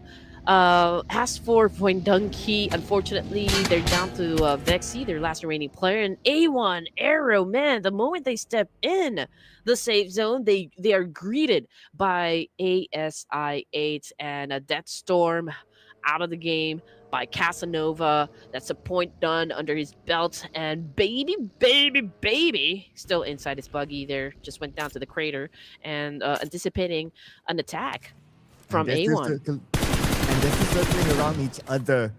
As we can see, Baby, he sees Rowdy. Rowdy repositions himself. Well, both teams, they're still deciding on whether they want to take this fight or not, it seems.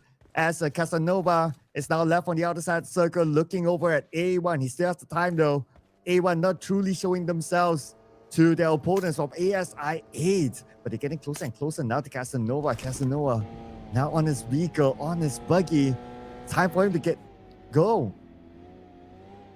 Whew, man, that was a big number right there. I mean, majority of teams went back to the lobby in an instant. Okay, so we've got A1 Arrow on your screen, ladies and gents, but they haven't managed to put up any numbers just yet. Tianyu, on the other hand, coming from Thunder Talk Gaming, is dealing business with 4 Miracle Vibes at the moment. Tops with his Mini 14, trying to shot down a player, but Ruthless will definitely seal the deal. Okay, he needs to be careful, because Jay is inside that house, and yeah, we'll try to knock him out if ever gets a chance. And looks like they're looking for that opportunity, right? For Thunder Talk, 3 players still circling around looking for 4 Miracle Vibes. 4 Miracle Vibes taking a cautious approach here, leaving Refuse on the high ground to scout out things on whether Thunder Talk Gaming is doing anything funny. Well, they sent 1 player, Doc, all the way on the other side. Okay, Singh getting shot at, but it's okay because he has a vehicle here to protect him as well. For Miracle Vibes, 5 elimination points. Just look at that. The monstrous gameplay coming from 4 Miracle Vibes, and they only have 3 players in this game. Yeah, but yet they're playing as if they are a full squad, right? This is crazy. But you gotta be careful the fact that RQ is passing by. But before that, on the northern side, ASI8 and A1 continue on. Casanova knocks down Rowdy. Sinister will be down as well. But hit by Baby Driver. Hit and run. Oh my, he turned him into a pancake. Just run him over. Oh my goodness. Okay, ASI8 perfectly done. Oh man, that was such a great knockout right there. Which brings us down to just 5 teams remaining here, ladies and gents. RQ still on a good run here. They're the front runners for this round, and I feel like they are about to go up against Thunder Talk here. I just don't know if they're gonna wait it out up until we get into stage 5, because I mean we still got plenty of space to go for stage 4, to be honest. And since majority of the teams have already been eliminated, I mean it's okay to wait it out for now. kind of reset first and probably get some more information just to make sure that you know how you will approach the situation. Yeah, time to take a breather, right? And after all that action, again, it's the fastest round. But long range now for the M4 by Xing on the top. But not going to be an issue. Top will be back up really, really soon. It's a long range. They have compound, so they will be back as a trio. But right now, I'm just waiting for RRQ to get in action. So far in our top 4 teams, they've seen action except for RRQ. So RRQ, 4 players. It's just a matter of time till they rush into a team and try to take them out. Sometimes you run, sometimes you hide, sometimes you're scared of the teams. Let's see what's going to happen. Did you pick it up? I wonder if you picked yeah. it. Okay. M2M. Why you make me feel old? I almost forgot about them. Okay, here we go. Getting back into the game here. We're looking at Doc. And again, 5 points for former Eco Vibes. Baby! Oh no! Baby got shut down by La Power of RQ! Oh, here comes RRQ. Well, it's just a matter of time till they actually get in action. And now they're looking for some of that. Well, ASI and Esports looking for their next action as well. But everyone's taking a breather right now still. Let's just go for it, guys. Might as well, right? I mean, pick a compound, everyone RSVP, and just appear on time. Yeah, I mean, most of the teams here, if not all, is just scouting the area, getting some information. It's all part of the play, right? I mean, how good your team is at extracting knowledge, from the remaining teams and adjusting your gameplay. You need to be able to show versatility and adaptability in times like this one. And so far, ASI 8, they weren't expecting for Baby to get taken out of the equation for stage 4. But let's see how good they're gonna do up against RQ, who still is or has a full squad. So far, the advantages is really working out for the side of the Indonesian team, RQ.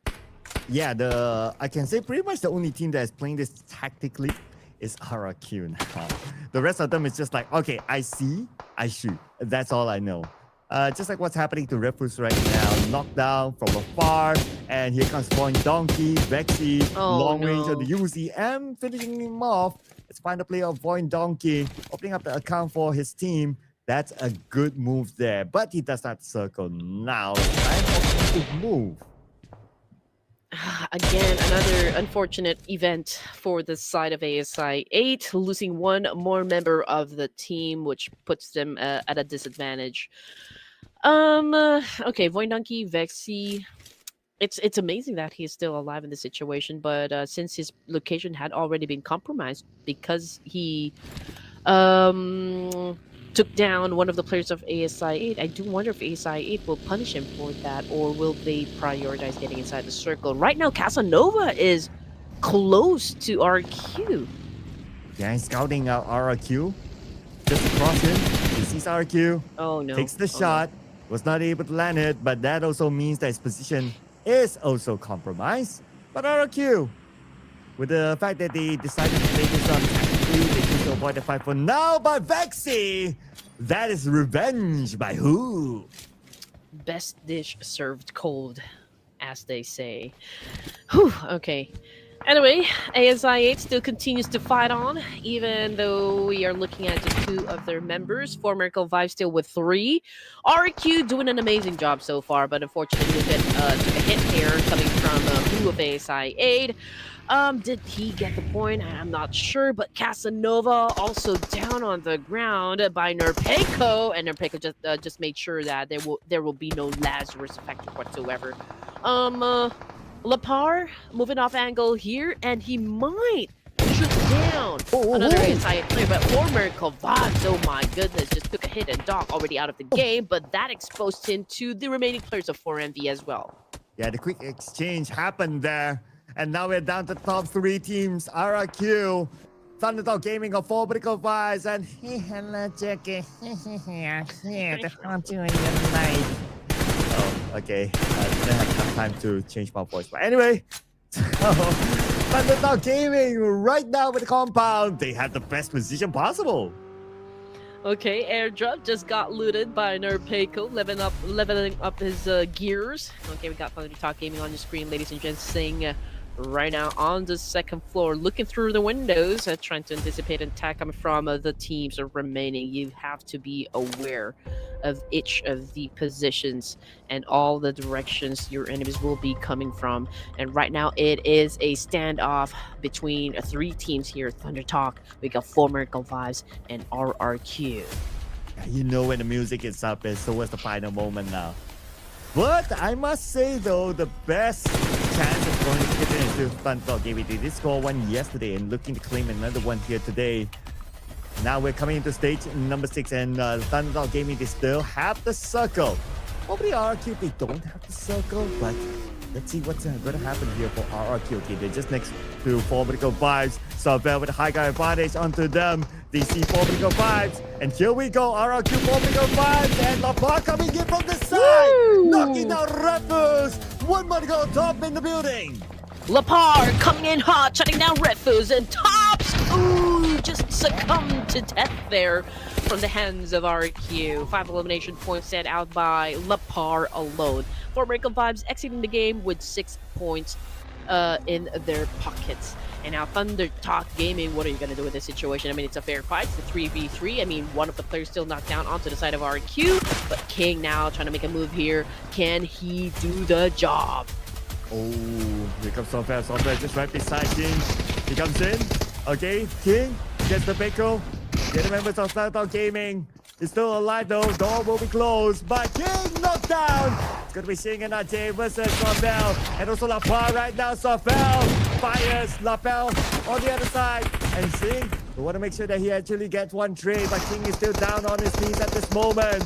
And Lapar's on the other side though. Sorvel is currently down. It's going to be Lapar against the world.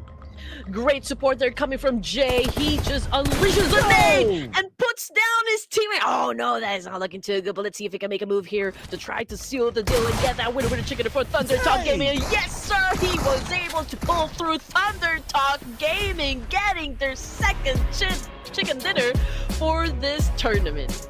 They are telling everyone that piece number 3 is not where it's supposed to be. We want those chicken dinners. We want those points. This is the second chicken dinner in the grand finals for the Ruthless Invitational Showdown Season 9 for Thunder Talk Gaming. All right, here we go. Getting some power from Sanchi. Okay, yes. I don't know if you guys know Sanchi, but he's part of the Marvel. Anyway. Okay, getting back into the action here. Thunder Talk Gaming, once again, the winners for this round in a Wrangle match number 21. Okay, they each got an elimination point except for Tian Yu, but it's still A-okay. Perhaps, Tian Yu experienced an early elimination from the game, but his team got it, so he doesn't need to worry about it. Yeah, so again, this is another example of like, okay, playing with 3 players but still able to come up with a chicken dinner. Yep, Thundertalk Gaming showing it, ladies and gentlemen, with the fact that they played with the compound towards the end. That sniper tower was very important for them, and they are able to hold on to it. And the moment they saw the opportunity, they didn't allow RRQ to lick their wounds after their fight against Formidable Vibes. They rushed in and they took advantage of that situation. Though RRQ did not make it easy for Thundertalk Gaming, I must say. If we're going to be honest here, I really thought RRQ is going to be winning the fight. Up until the end, they had a full squad. But Thunder Talk, I feel like they found the right timing to get into the fight up against RQ. And just like what you said, Sir Cloud, they did not let RQ lick their wounds. They kind of swooped in and took the kill. And that was, of course, a top-notch gameplay from the side of Thunder Talk. You need to know when to step into the fight because timing also matters. Yeah, you cannot allow it to be too long. If not, your opponents will reset. You cannot be too fast. If not, the fight might not be over and you might be a casualty. So they timed it really, really well. But when we compare the head-to-head, these 2 players timed their runs really well, of course. We got Who from ASI8 and Sorvel, who is also the coach for RRQ. But Of course, he's also a SEA Games gold medalist himself, so nice to see him in the battleground. But the MVP overall of everyone else is going to be Lapa from RRQ. Of course he is. Man, this guy just had an explosive performance. 5 elimination points all to himself. He probably was feeling the heat, like it's time for RQ to step into the limelight, take the spotlight, and just deliver a great performance to the fans. I'm pretty sure that RQ fans is happy out there. I mean, we've got a lot of Indonesian watching the stream right now. Indo Pride, I see you. I see you. Top performers, we also give recognition to who of ASI8. We got Satar of BTR and the Dark Arts Professor, Defense Against the Dark Arts Professor, Snape. Yeah, and it's interesting that the fact that despite BTR not within the top 3, but they still have 2 players here as our top performers. And a lot of those points was because of that fight at the house during the middle stages of the game. Now, out of all these teams, the only unfortunate team to not score any points is Team Flash. No points collected by them. But for the top teams, RRQ, no chicken dinner, no problem. 10 eliminations, 16 total points collected, followed by Thunderdog Gaming, who scored the chicken dinner, 13 points, ASI8, 12 points. So our top 2 teams, both Hora Esports and also Alpha 7, they're not playing in this round, so their position might not be compromised.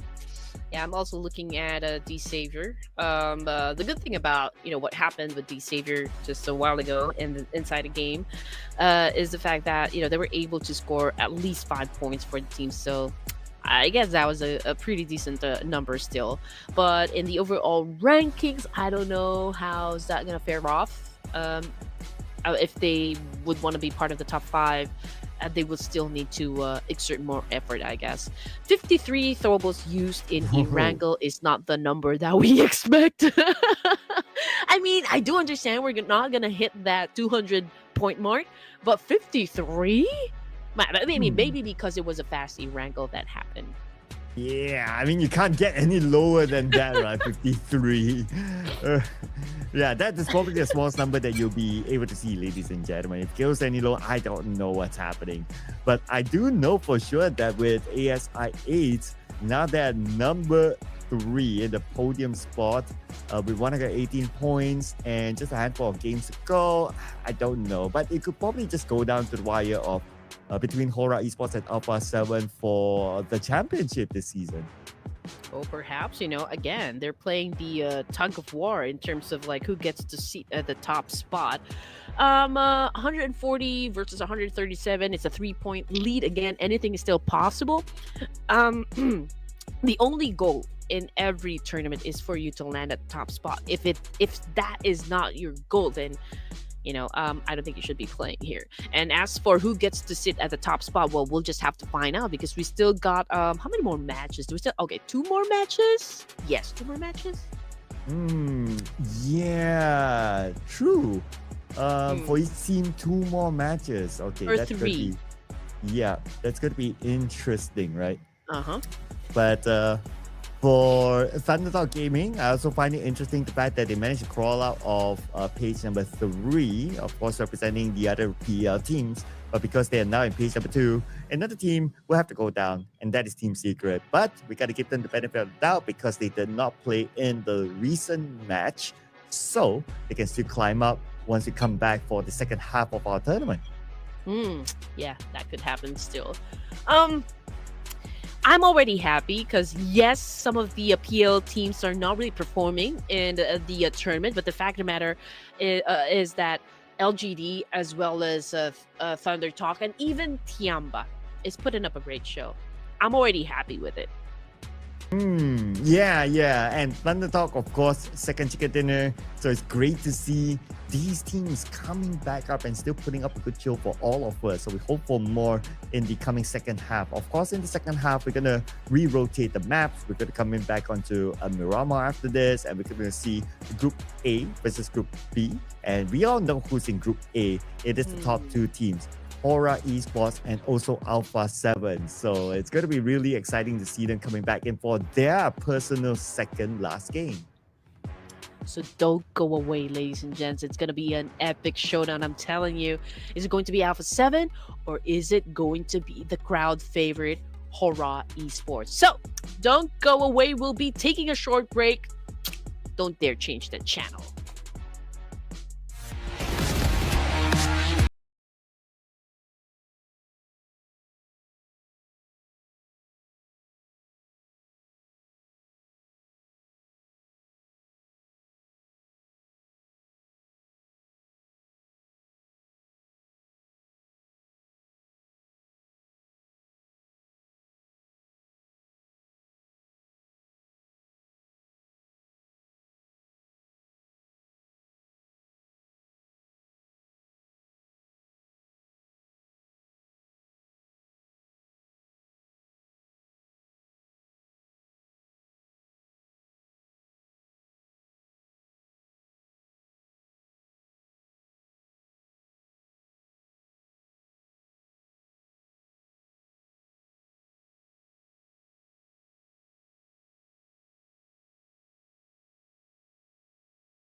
And here comes the second half of our grand finale day and the Ruthless Invitational Showdown Season 9. We're still here with you. My name is Sir Cloud together with Red Queen Nandi.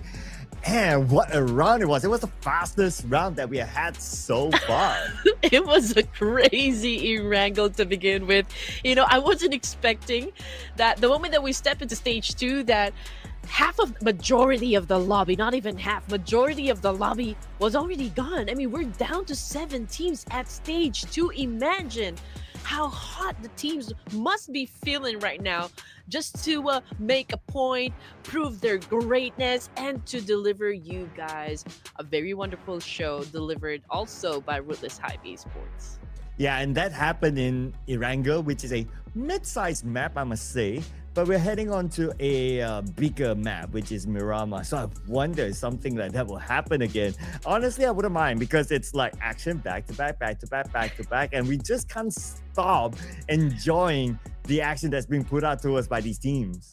Oh man, yeah, I mean, that's exactly what we said that's gonna happen. You know, it's gonna be packed with a lot of action for the grand finals. Right now that we are at the final day, I'm pretty sure that you know, those teams at the podium position right now, especially Hora Esports, I just know there's little pressure onto their shoulders right now, Sir Cloud, because well, there's a need for them to defend the top spot. And Alpha 7, okay, here's the situation that I'm seeing, right? Since both of the players, the top 1 and the top 2, are playing back into Miramar, Alpha 7 is a South American team, right? Not even part of Asia.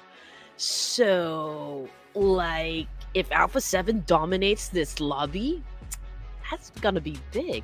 But then again, I feel like Southeast Asian teams and South Asian teams not gonna let that happen. Okay, we have to make a quick one this time. So, Hora Esports, let's lock it in. Let's go. I'm gonna go for Hora as well. Let's go.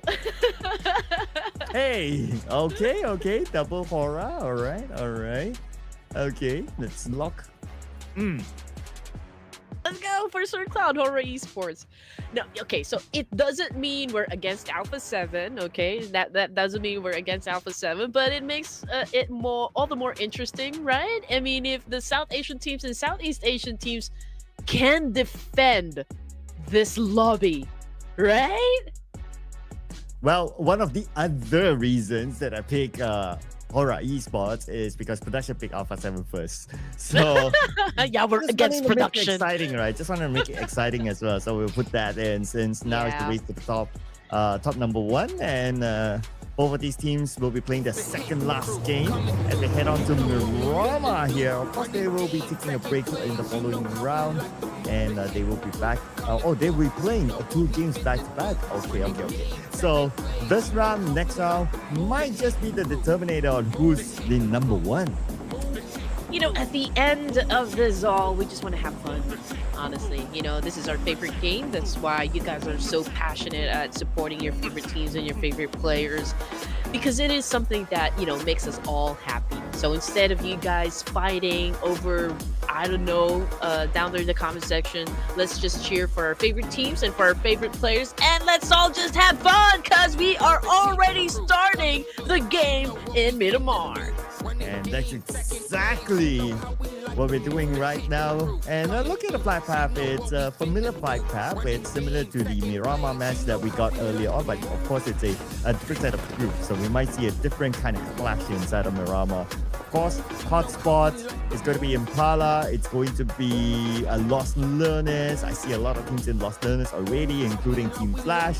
A1 is in Lost Learners. And in Impala, Genba, GLU squad. Potential very, very early clash in either of these 2 spots. Whew. I think, yeah, I do agree with you. And also, you know, Team Flash and A1 Arrow, they have been really fighting it off since any Wrangle match. But we're going to open up with Tianba this time around up against D plus Kia. Mighty had already fallen. And so we're looking at 3 members more for the side of Tianba here. It's a shotgun gameplay, also coming from a GLU. So we got 3 teams here. So it's not just D plus Kia, but also GLU. And Tianba Just one player almost got his target. Mighty has fallen. And then, but they are well spread out across the area of Impala. GLU squad still wants to take away this area. Oh, one long cook meat. All right. Spotted out by GLU squad, so they didn't take the bait there. Nade exploded. And Oh! they lobbed their own nade thanks to Hasby. Knocked down that corner member of Tianba, eliminating him. Great trajectory coming from Hasby. Okay, here we go. It's one of our strengths, really. We're very good at math. Okay. Anyway, getting back into the fight here. D plus Kia not making a move. Up against any of the teams here. I mean, GLU already getting head to head with the Tiamba, and Tiamba taking most of the damage here. They're down to just 2 players. We got Yuan's pretty close with Fabian, but he doesn't have any like solid weapon here, and Fabian has a UMP, so it's understandable why he's not making a move. He's not moving any muscles so far, not compromising his location. But Chips is about to maybe kind of flush him out, with this nade coming up at him. But Yuan's remains composed. Well, I thought there was only like 2 teams in Impala. So there's a third team here, D plus Kia. You see, he was not able to loot anything at all. He's still pretty much naked. Nothing at all on him. Not a single utility or weapon. So yeah, and it's going to be hard for him, right? The fact that GLU squad is just right below, like, how is he going to get out of this situation while they're still here? LGD looking to join the mix as well. I mean, they are headed towards Impala, where these 3 amazing teams are currently. Now, Chips, okay, still trying to find an opening here, but Yuan's already gone knocked down. Okay, and Tiamba, that was it. They're out of the game. Chips, okay, on prone. Probably he doesn't want any of the players that are near him to hear his footsteps. And that is a great tactic right there. Hasby and the rest of GLU squad is still holding on to their position, remaining strong. It's a standoff, basically, that is happening. And LGD, they're picking up information here, monitoring the situation, and just waiting for the right timing as well to join the mix.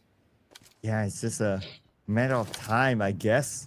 Well, all these teams are all of a sudden holding the ground. Oh, okay, maybe not yet. Maybe not so. Team Flash.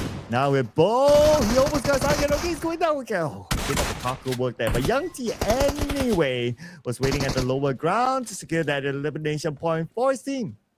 Okay, so far so good. And again, Team Flash, they're not having a good time for day number 4 of the grand finals. So if they make it out alive in here, and if they can put up big number of points, this will be their most improved game so far for day number 4. But anyway, it's not over just yet. We still got GLU over here with the complete squad going up against not just D plus Kia, but also LGD. But again, it's been quite a while for D plus Kia inside Impala, but they're still not making any move. As for also, yes, he did manage to put 1 elimination point in his pocket, but unfortunately he's been tagged and he got sent back to the lobby. So D plus Kia down to just 3 members. So I do now understand why there's a need for D plus Kia to wait it out for now. Yeah, so they are waiting on the inner side. Slight advantage to a GLU squad, that is. Because GLU squad can we can go to the road, grab a vehicle, and exit. But because they know that, we have 4 players, they have 3, so why do we do that when we can eliminate them and take the points? So that's what GLU squad is thinking right now. But over the horizon, I noticed another team passing by. Okay, here comes Alter Ego. Oh, man. They want a piece of this. They want a piece of the action. Okay, so we already have 5 teams within proximity. And I'm pretty sure they're going to settle the score because they're near the edge of the circle here. So, whoever wins the fight, well, that's the team that will move forward. Okay, here comes a spray now coming from ASI 8. A massive one, that is, up against Team Flash. We've got Woo on the screen right now. And Woo just caught someone sleeping there from Team Flash. Yeah, he got Hugh. He was literally proning there out in the open. It was almost like I know. yeah, he was like, I'll take a nap. and who just took advantage of that situation. Anyway, for Team Flash now, only 2 active players left. It's going to be Bo and Young T. The 2 players have to do it against ASI8, and ASI8 still has the upper hand as they take out Young T next. Oh man, every time we call out Young T, I feel like it's a basketball player from the NBA. He like, Young T about to take a shot, right? But anyway, going back to ASIA, 2 points now for the Pakistani team. We got UZM right here, the nice vantage point. I can say he can look over Win of Team Flash, and if in case Win decides to cross the road, which of course I advise not to, it'll be easy for okay, never mind. Okay, Win is already out of the game, and Baby was the one who took the point. So yeah. Well, let's see who will get the next point now. Rather ambitious shot, but then definitely not going to get anything out of that. So his opponent is just going to move away, and that was maybe ASIA. I mean, it was really, really far anyway. But ASI8, okay, they're done with Team Flash. Now they are moving to find a good spot in the circle. On the outside, wait a second. Impala, we're not done yet? Oh, we're not done yet. It's far from being done. I mean, just moments ago, we had at least 5 teams playing here, but LGD decided, okay, we're not going to be any part of this one. So they now rotated down south of the circle. So we're left with Alter Ego Airs GLU. Wow. Deepaskia? Is Deepaskia still there? Yes, they are. They are still locked in with GLU squad. And Alter Ego, they still want a piece of this. They're just waiting for the fight to continue on. Anyway, now they must do it. Stage 2 blue, and the Russian comes in. Hasbi will be knocked down. Whoa! The nade by Forest. Deepaskia, they can come back, but still we have Tariq Sis here. Tariq Sis shows himself. He's very low. He does not have any healing utilities at all. Now down to his trusty shotgun, but Forest is there to make sure that no heroes are made. Ooh, man, time is ticking on the side of Deepaskia. They have to act fast because they're already being devoured by the Blue Ripper here. So there's a need for them to kind of pick up the pace. Sem9, on the other hand, okay, there's still a full squad here. They are over where exactly? I feel like they're already inside the circle somewhere. ASI also kind of abandoned where they were having an altercation with or against, okay, a while ago, but they are now over to south of Los Leones and about ready to attack maybe RQ because they're within proximity. But Team Flash and LGD still going at it, ladies and gents, and Bao is the only player remaining onto the side of Team Flash. No, and he's among all these other teams, so hoping to stay as quiet as possible, I guess. While we have formidable vibes, okay, this time they're playing as a full squad. And here we go, Sem9 just right below them. Top will lead the charge. Scouting out the members of Sem9. He sees one. Nika goes down immediately the moment he shows up in front of Top. Forest! Oh no, okay. Alter Ego Rares, Formidable Vibes, RQ. Oh man, a lot of teams are having an exchange right now simultaneously. We got RQ on the screen, Swavel, we got No Gut right now going up against Sem9. I feel like because everyone is close to each other, most of the teams here has a good vantage point. I mean, take Formidable Vibes for example. They're on top of the mountain right here, and Sem9's kind of exposed, even though they're inside the building. But when the building is kind of surrounded by mountains, it is also quite easy for those teams who are at the top to kind of shut them down through the windows. Yeah, so that's the thing, right? The window is also something that the teams will need to be aware of. Like, you never know who's peeking in, who's the stalker. But Alpha 7 definitely not stalking here. They are going up against LGD on the lower ground. We got Revo looking down, but another team's actually looking at Revo. Revo being shot at, down 10% of health. Gotta be extra careful. And while we look at the circle, this is a very familiar circle. It's almost like the last one. Yeah, I wished for we wished for a lot of the circle, but but unfortunately, I don't think it's gonna happen even now. But it's a long travel coming from the side of Alter Ego Eris, passing through Los Leones, and again Trips, from D plus Kia, the only player remaining. Although D plus Kia, the Korean team was able to put a 5 elimination points in the bag, so I guess it's still okay. LGD, they had an early rotation moments ago coming from Impala. They've kind of abandoned the fight as well and went towards the south part. And I guess it was just so unfortunate for the side of LGD because, well, two of their members are already out of the game here. Alpha 7 remains to be a strong competitor inside the game. They still have a full squad here, but they are surrounded by the likes of For America Vibes and Team Secret that will be coming from, of course, the east and the west side. But since you pointed out about competitors, I'm looking at Hora Esports and Alpha 7. Both of these teams still the full squad, so anything can still happen between the two of them. Last, I noticed that they are rotating from the same direction on the left to get into the circle. So we'll check onto them later on how they're doing. But for now, a lot of teams are taking place in the middle of the circle. So the better high grounds are being taken away. So those lead rotators into the circle will need to consider to play perhaps on the lower ground, which is not a bad option as well. Yeah.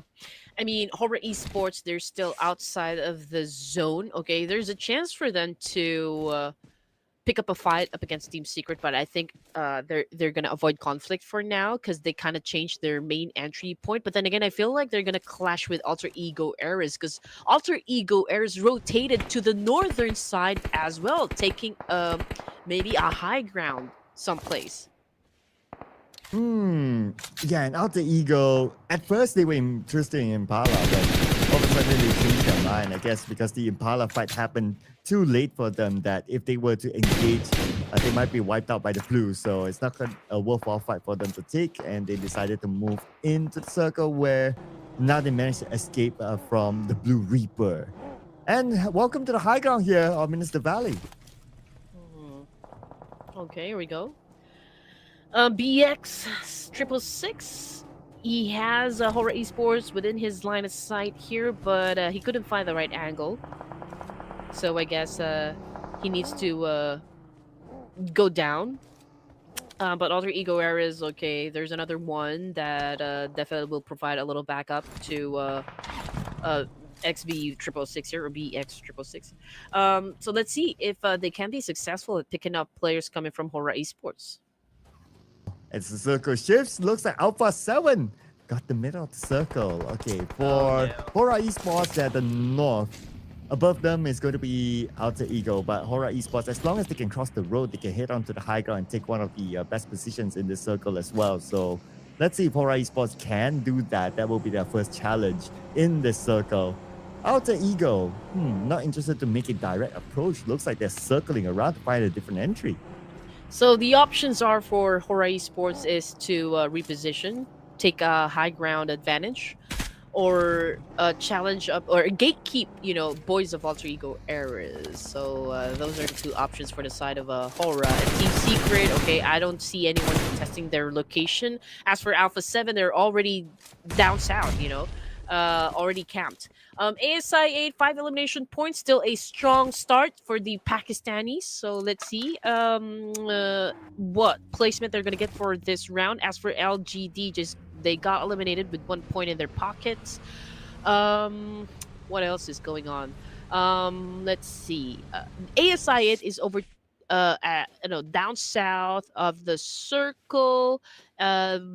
They are close with Alpha 7 and also the last remaining of D plus Kia. Oh, and Bao of Team Flash. He is the one close with D plus Kia here, so we might see a 1v1 happen. Yeah, it seems like he knows that Chips is in front, but again, because of the terrain, he can't get a good view. He doesn't have any nades. So he's just dependent on pretty much his weapons and maybe just smoke. But on the high ground, now we have RRQ and 4 Political Vibes. 4 Political Vibes playing as full squad coming in onto RRQ. RRQ repositioning themselves. The Pickle, a little bit of scouting work, but they normally have 4 Political Vibes to play against. They also have Sam9 at the lower ground, who's also pretty much looking at them and lobbing nades at the RRQ. pretty much in this situation, former Vibes could just take advantage. I mean, they are at the peak, they're overlooking Sem9, RQ, and Alter Ego Eras, so all they need to do is just capitalize on this one. But Alter Ego Eras, okay, even if this is a tough spot, potentially they could maybe run down Doc and Rifus since, we only have like two players managing Alter Ego Eras. But Doc seems to be in a good mood here. I mean, obviously he is slaughtering Alter Ego Eras, and 4MV comes up on top again with 5 elimination points. Yet they are dominating, taking out Alter Ego. So whoever after this that still lives on will start to collect placement points. Sem9 circling around looking for their next target, but they will get one from 4 security. Zul, long range of the Yuhai. Yuhai fires back. Zul is in trouble. Zul has to hide. He needs to heal up. At the same time, the blue will be welcomed onto Nepeko. 50% of health left for Nepeko. Oh. He has to stay quiet, but no. Nepeko shot down by Doc. Yeah, and Baby is also picking off players inside the game. So good game coming from ASI8. They now have a total of 6 elimination points, and now we got former Vibes back on the screen here. Rifus this time going up against Yuhai of Sem9. Now this is the current situation, ladies and gents. Rifus, of course, is still dodging the attack coming from Yuhai, but is taking a little damage there with the nade. But Jal probably will be providing some sort of backup here. But Mika of Sem9, what a shutdown onto Rifus. Oh, but Zul with his knee sent out to Yuhai. Yuhai managed to evade that.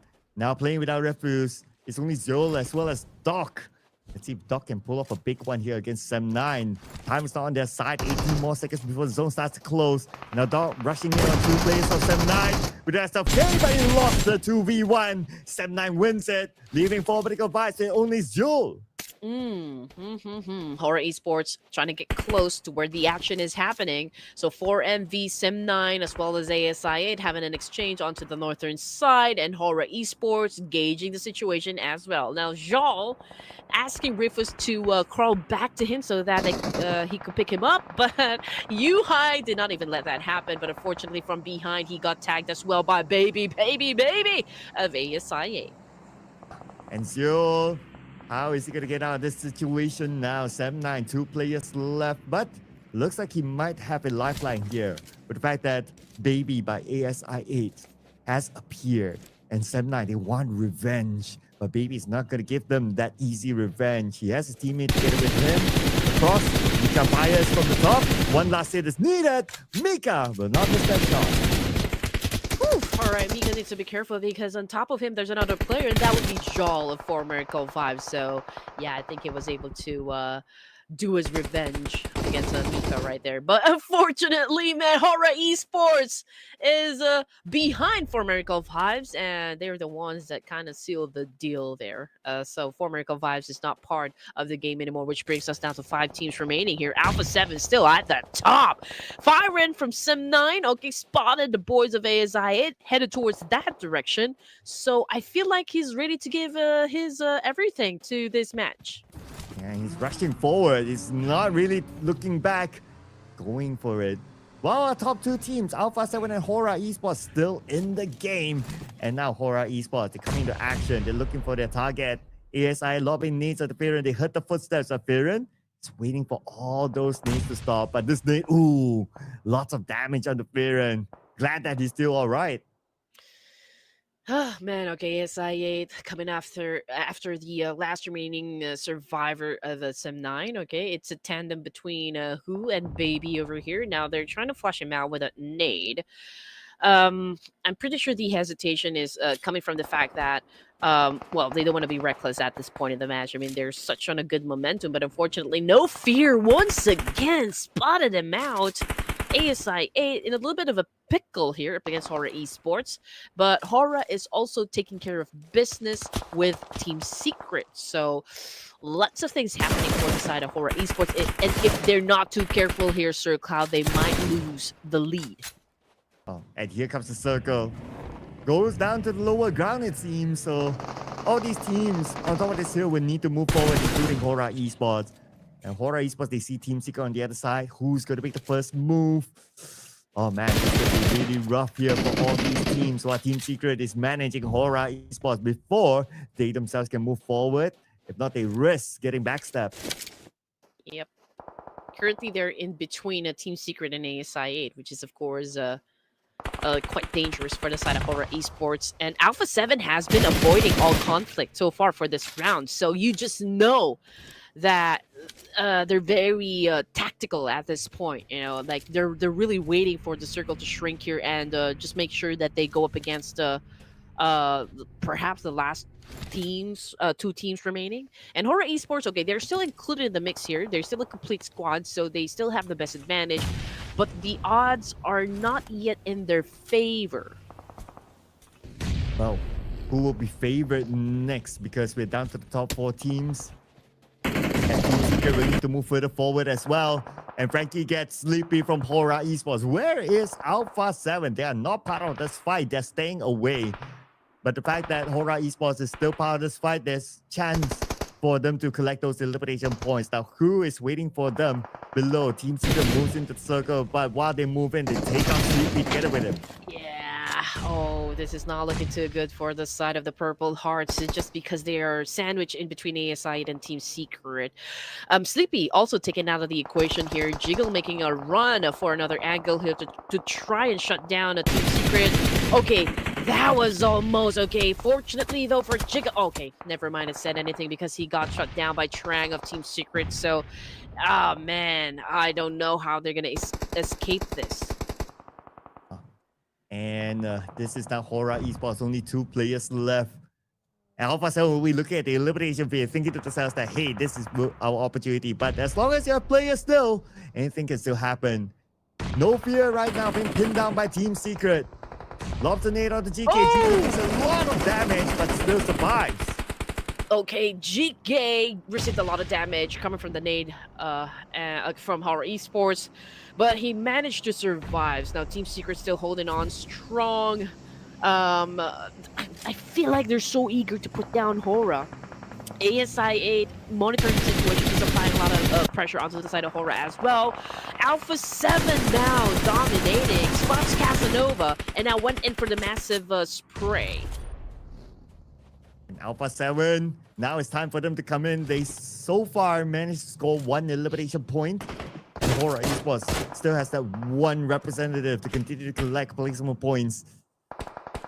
And where is he? Okay, there's no fear there. Okay, still on top of the hill, and Team Secret is not letting him go. Okay, takes a lot of damage from the other side. It's going to be UZM, but no fear. Was actually eliminated by Frankie by Team Secret, and he is out now, leaving Alpha 7 the chance. The door is open right now for them to take that number 1. Yeah, okay. I feel like everyone just ganged up on Hora Esports just because, you know, of their overall position anyway. I mean, they were in between, you know, they don't really have that much cover, and ASI took that opportunity, took that opening, as well as Team Secret. I mean, there was really no other choice there but to engage. And right now, Team Secret going head-to-head with ASI 8, I mean, both teams need to be careful because Alpha 7 is just waiting it out. Yeah, they know that, okay, if we get the chicken dinner, it's enough for them to take the number 1. So they're playing this very tactically, very smartly. But we still have ASI 8 with a full squad, so it's not going to be that easy for Alpha 7. Let's not forget about Team Secret as well, so it could be anyone's game still. ASI 8 now looking at Team Secret, and Team Secret in between ASI 8 and Alpha 7. Let's see, you know, if ASI pull this off. It's their second chicken dinner of the night, and now Alpha 7 putting in a lot of pressure onto the side of Team Secret by throwing a lot of nades. Frankie low in HP, Trang with 60% of health, and there you go. Frankie is having a hard time there, and now he's back in the lobby. It's a grenade elimination coming from the side of Corellia of Alpha 7, and ASI is still trying to dominate Stage 7 here in Miramar. And here comes another nade. Onto who? That's quite a long nade. But who? Actually got Squash Bull. Okay, but anyway, Alpha 7, they still on the clear. They should be able to pick up Squash Bull, but Casanova has an angle on top of this high ground. Takes a bit of damage from the Molly though, but nothing should stop him. But anyway, Junho, nobody knows that he's there. Junho could be the Oh, kingmaker between nice. these two teams, but at the same time, Casanova against Mafioso.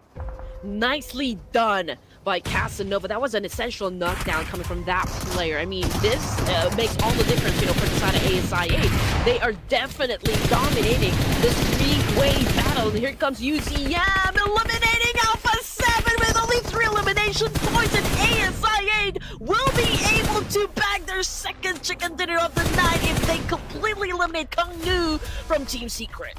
Oh, one more to go. Kungmu right now, he's healing up. While UZM and Baby will keep watch. Zone goes put it down south, and the final blow came from UZM for ASI Esports to score a chicken dinner.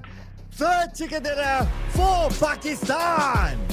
It's Pakistan today for the grand finals, or the last day of the grand finals, ladies and gents.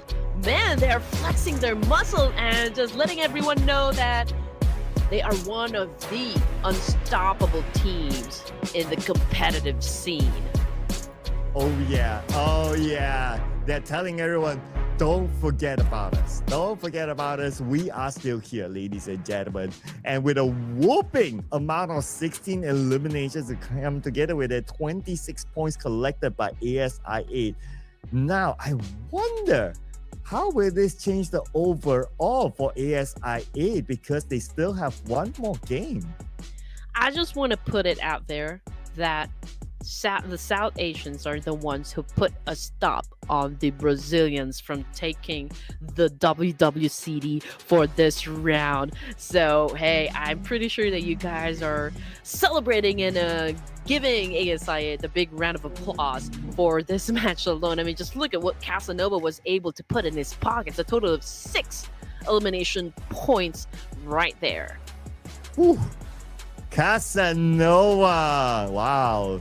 Looks like he's stealing a lot of hearts here, especially with this sort of performance.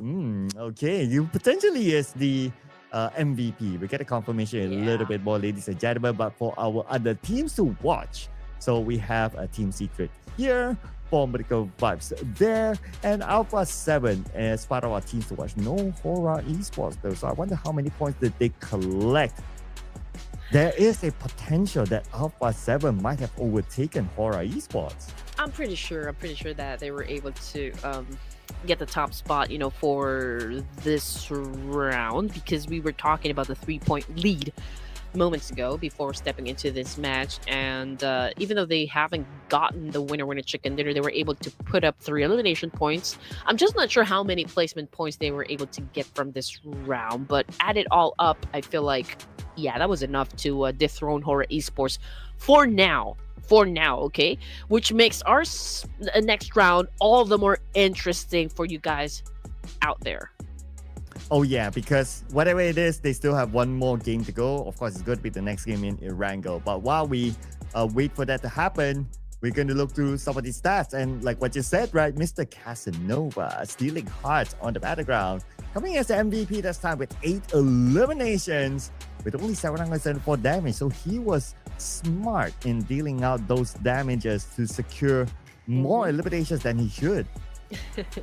I'm just saying that this Casanova is not so much of a lover here. He's more of a fighter. I mean, judging by the number of points he was able to bag, this guy's pretty aggressive in the battlefield. Now, I just want to also point it out that ASI8, they grabbed the chicken dinner by the neck.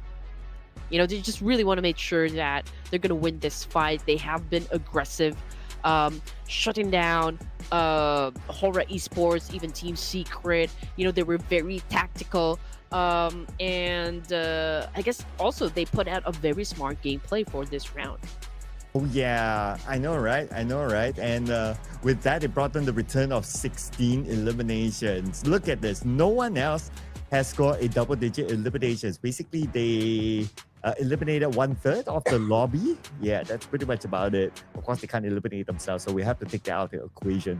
But for the other teams, so we have Team Secret here, second place, 10 points collected, followed by Medical Vibes, 7 eliminations. So that's the second highest with 9 points collected as total. A1 Arrow Esports and Tianba, unfortunately, no points collected this round. Hmm. Alpha 7 really was tactical during this round. They avoided all conflict. They kind of joined into the mix during the latter stages of the game. And it was just so unfortunate that they weren't able to score that chicken dinner. But thanks to ASI 8, I mean, like, they really exerted a lot of effort, just to make sure that they win the fight. And as for the throwables used in the game, ladies and gents, we're back to the triple digit, 158 in total, so far from hitting that 200-point mark that we want to happen.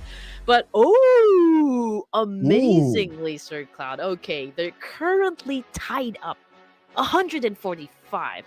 The only ace Horror Esports is holding right now is that they have 3 chicken dinners.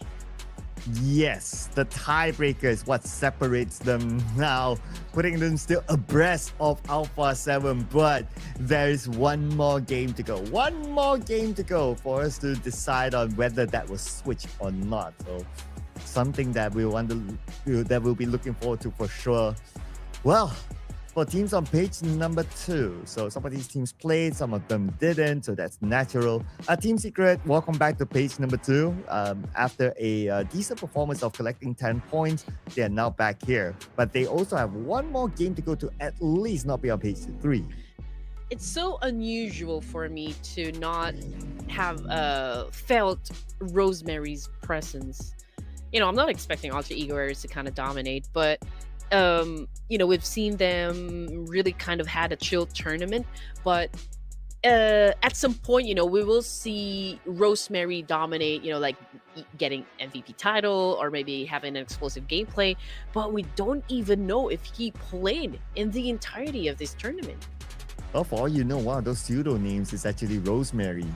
So we need to wait and see, but I guess we'll never find out. But anyway, we're gonna head on to a break, ladies and gentlemen, before we come back to our next match. So do not go anywhere. We'll see you guys after this break.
Competition is now tight, ladies and gents, as we approach the final Erangel this evening. All I can see from the board a while ago, green. Right, it's a back-to-back winner chicken dinner coming from ASIA. We've got 4 tribes getting a chicken dinner as well. So I do wonder, now that we are about to step into the final Erangel here, Sir Cloud, this is also the last game for Hora Esports. They're currently tied up with Alpha 7 in the overall leaderboard, so it's gonna be exciting. That's all I want to say. Yeah, it's going to be a big determinator, right, on who scores the top spot. The potential of like ASI 8 getting the number 1 is pretty slim, so I will still leave it to like between Hora Esports and Alpha 7 for now. But if we were to look at the stats, top Erangel performers, Hora Esports is ahead of Alpha 7 though. But they do have better rank points as compared to Alpha 7. Alpha 7 has better average elimination, so that could like contra each other, followed by Vampire Esports and Void Donkey, of course. But of course, these are the 2 highlight teams that we want to pay attention to, and it could go down to really the final moment. And again, take a look at Group A here, ladies and gents. All of the teams that are part of Group A, this is their final round. Again, this is their final round. Oof, oh man, it's gonna be tough here, ladies and gents. And again, the tug of war, a little game from Alpha 7 and Hora Esports. The only difference, right, from Hora and Alpha 7 is the fact that Hora, they do have 3 winner chicken dinners, so currently they're still at the top spot, but everything can change either with one mistake or one great big win from either of those teams. Yes, just one, and it probably boils down to who might be eliminated first, even before we see the chicken dinner. So that's a possibility that might happen. Oh man. Okay. This feels like the last of the last game, to be honest. But okay, quick prediction. All right, I will go for Hora Esports to retain it. Win or lose, Hora all the way, baby. Let's go. Okay, 2 Horas. Is production gonna go for Alpha 7 just for kicks? Yeah, why not, right? Why not? Go Okay, on, make it 1. interesting, production. Okay, that's 1. All right, production. What's your call? What's your call? He's thinking hard right now. Come on. Okay, all okay. right. All right, Purple Hearts all the way. Let's go. We're just making it interesting, everyone. Because, I mean, obviously, those are the top 2 teams that we have on the board. And again, this is going to be their last play, you know, for Group A. And we have both of the teams part of the Group A. And that is the reason why, you know, we're kind of just like giving the positive energy that perhaps Hora Esports can maintain their lead at the top spot. So how about you? Other than Hora Esports, who do you think might dominate this final Erangel of the Ruthless Invitational Showdown? Please let us know down there in the comment section. I just know that you guys are still cheering, you know, for the Pakistani teams. There's also you guys down there cheering for Alpha 7. I can see some of you cheering for who else? BTR. Okay, that is nice. I see a lot of green hearts, but that's totally understandable. I mean, 3 chicken dinners for the Pakistani squads. So, well, a reason to rejoice, right? That's like half of the lobbies right now being dominated by the Pakistanis. But this is going to be the determinator game, ladies and gentlemen. Let's head on to it. Without further ado, it's going to be Erangel, the final match for Group A, featuring both Hora Esports and Alpha 7. Whew, all right, here we go. Everyone's excited, right? I'm already at the edge of my seat. here. I do wonder if it's going to be a fast wrangle, just like what we had moments ago. But then again, let's give credit where credit is due. Most elimination points goes to Revo of Alpha 7, a total of 34. Most knockouts goes to Badru of Alter Ego Eris, but we still see Sky, Power Esports, and Revo Alpha 7 right there in the lineup. When it comes to the most headshots, it is Sky of Power Esports, currently tied with former Miracle Vice, but it's still Sky that's holding the crown. Highest damage, though, goes to Badru of Alter Ego Eris, and those are the names that you need to remember later on when we announce the overall MVP. Yeah, who knows, right? You might see a surprise from Badru, maybe, since he's been showing up on our overall charts. So that is something that we want to look at later on. Okay, for our first few drops, okay, for highlight team. So Alpha 7 is going to drop on North Yogopool. As for Aura Esports, they're going to drop just above Rozal. They're probably going to head on to Yasnaya as usual, their regular spot. But we're going to see Hospital. Okay, no chill here for Hospital. We have LGD and Alter Ego. Is it Alter Ego? I thought it was DC. Okay, Alter Ego Eris. Ooh, nicely done by Badru, ladies and gents, and a guy that has the most damage inside the game. So you need to be careful because he's somewhat of a John Wick for Alter Ego Eris. And now there's a need for Alter Ego Eris to cross this bridge, and LGD is just about ready to just come out, guns blazing. But Alter Ego Eris right now doing amazing. Pablo with the first kill, about to eliminate LGD. LGD now out of the game. Well, and you asked for the Xavier. Well, the moment we switch over to them, they're done with the fight as well. Eliminating Baby Gaming. And Nanti, okay, yeah. I believe yesterday they were, a team dance at their box, so I guess that's a payback. Payback. It's okay. I mean, it's the nature of the competition, ladies and gents. I know how you guys can be competitive, but it's all fun and games for these players. They're all friends out there in the real world, so don't take it personal. Anyway, we got a Machete fight happening between Thunder Talk and Team Secret. Oh man, that's gotta hurt. Thunder Talk Gaming claiming that win, but that's just 1 point. Let's see what the rest of the team has to say. Yeah, rest of the Team Secret has to say now. GK is a bit ambitious with pistol. But Frankie, he does have a TP. Okay, he's going for it. Same goes for Thunder Talk Gaming. Xing on the right. Thank for Frankie, he has that 3 though. But here comes the chase, ladies and gentlemen. The chase. All right, straight from an action movie, that is. Thunder Talk Gaming in hot pursuit, and now they are cornering GK inside this house. Definitely will try to flush him out with all of those nades. And a flashbang has just been ignited. Frankie goes down at the hands of Sing of Thunder Talk as well. But GK remains to be elusive at this point. Great knockdown. He still is great at defense. Thunder Talk Gaming still couldn't put him down, and another one bites the dust. Wow, with just a pistol, GK is actually doing it. Okay, but the next challenge is going to be pretty big. Finally, GK went down, but the exchange happened. Okay, that went super duper fast. What's happening right now? Team Secret. From after all that, now they only have Kungo, and he is still going for it. Let's go. Oh yeah, he'll definitely avenge his team, or will try to avenge his team. And now just I mean, Kungo definitely did a drive-by, but I'm not sure if it's coming back, to get some more. Perhaps he's no longer interested to get some more placement points. I mean, obviously he's kind of luring them. Okay, he's headed onto this compound maybe to recuperate and prepare himself for a fight, a big fight that is, up against Thunder Talk Gaming, or yeah, he is going to take up the fight.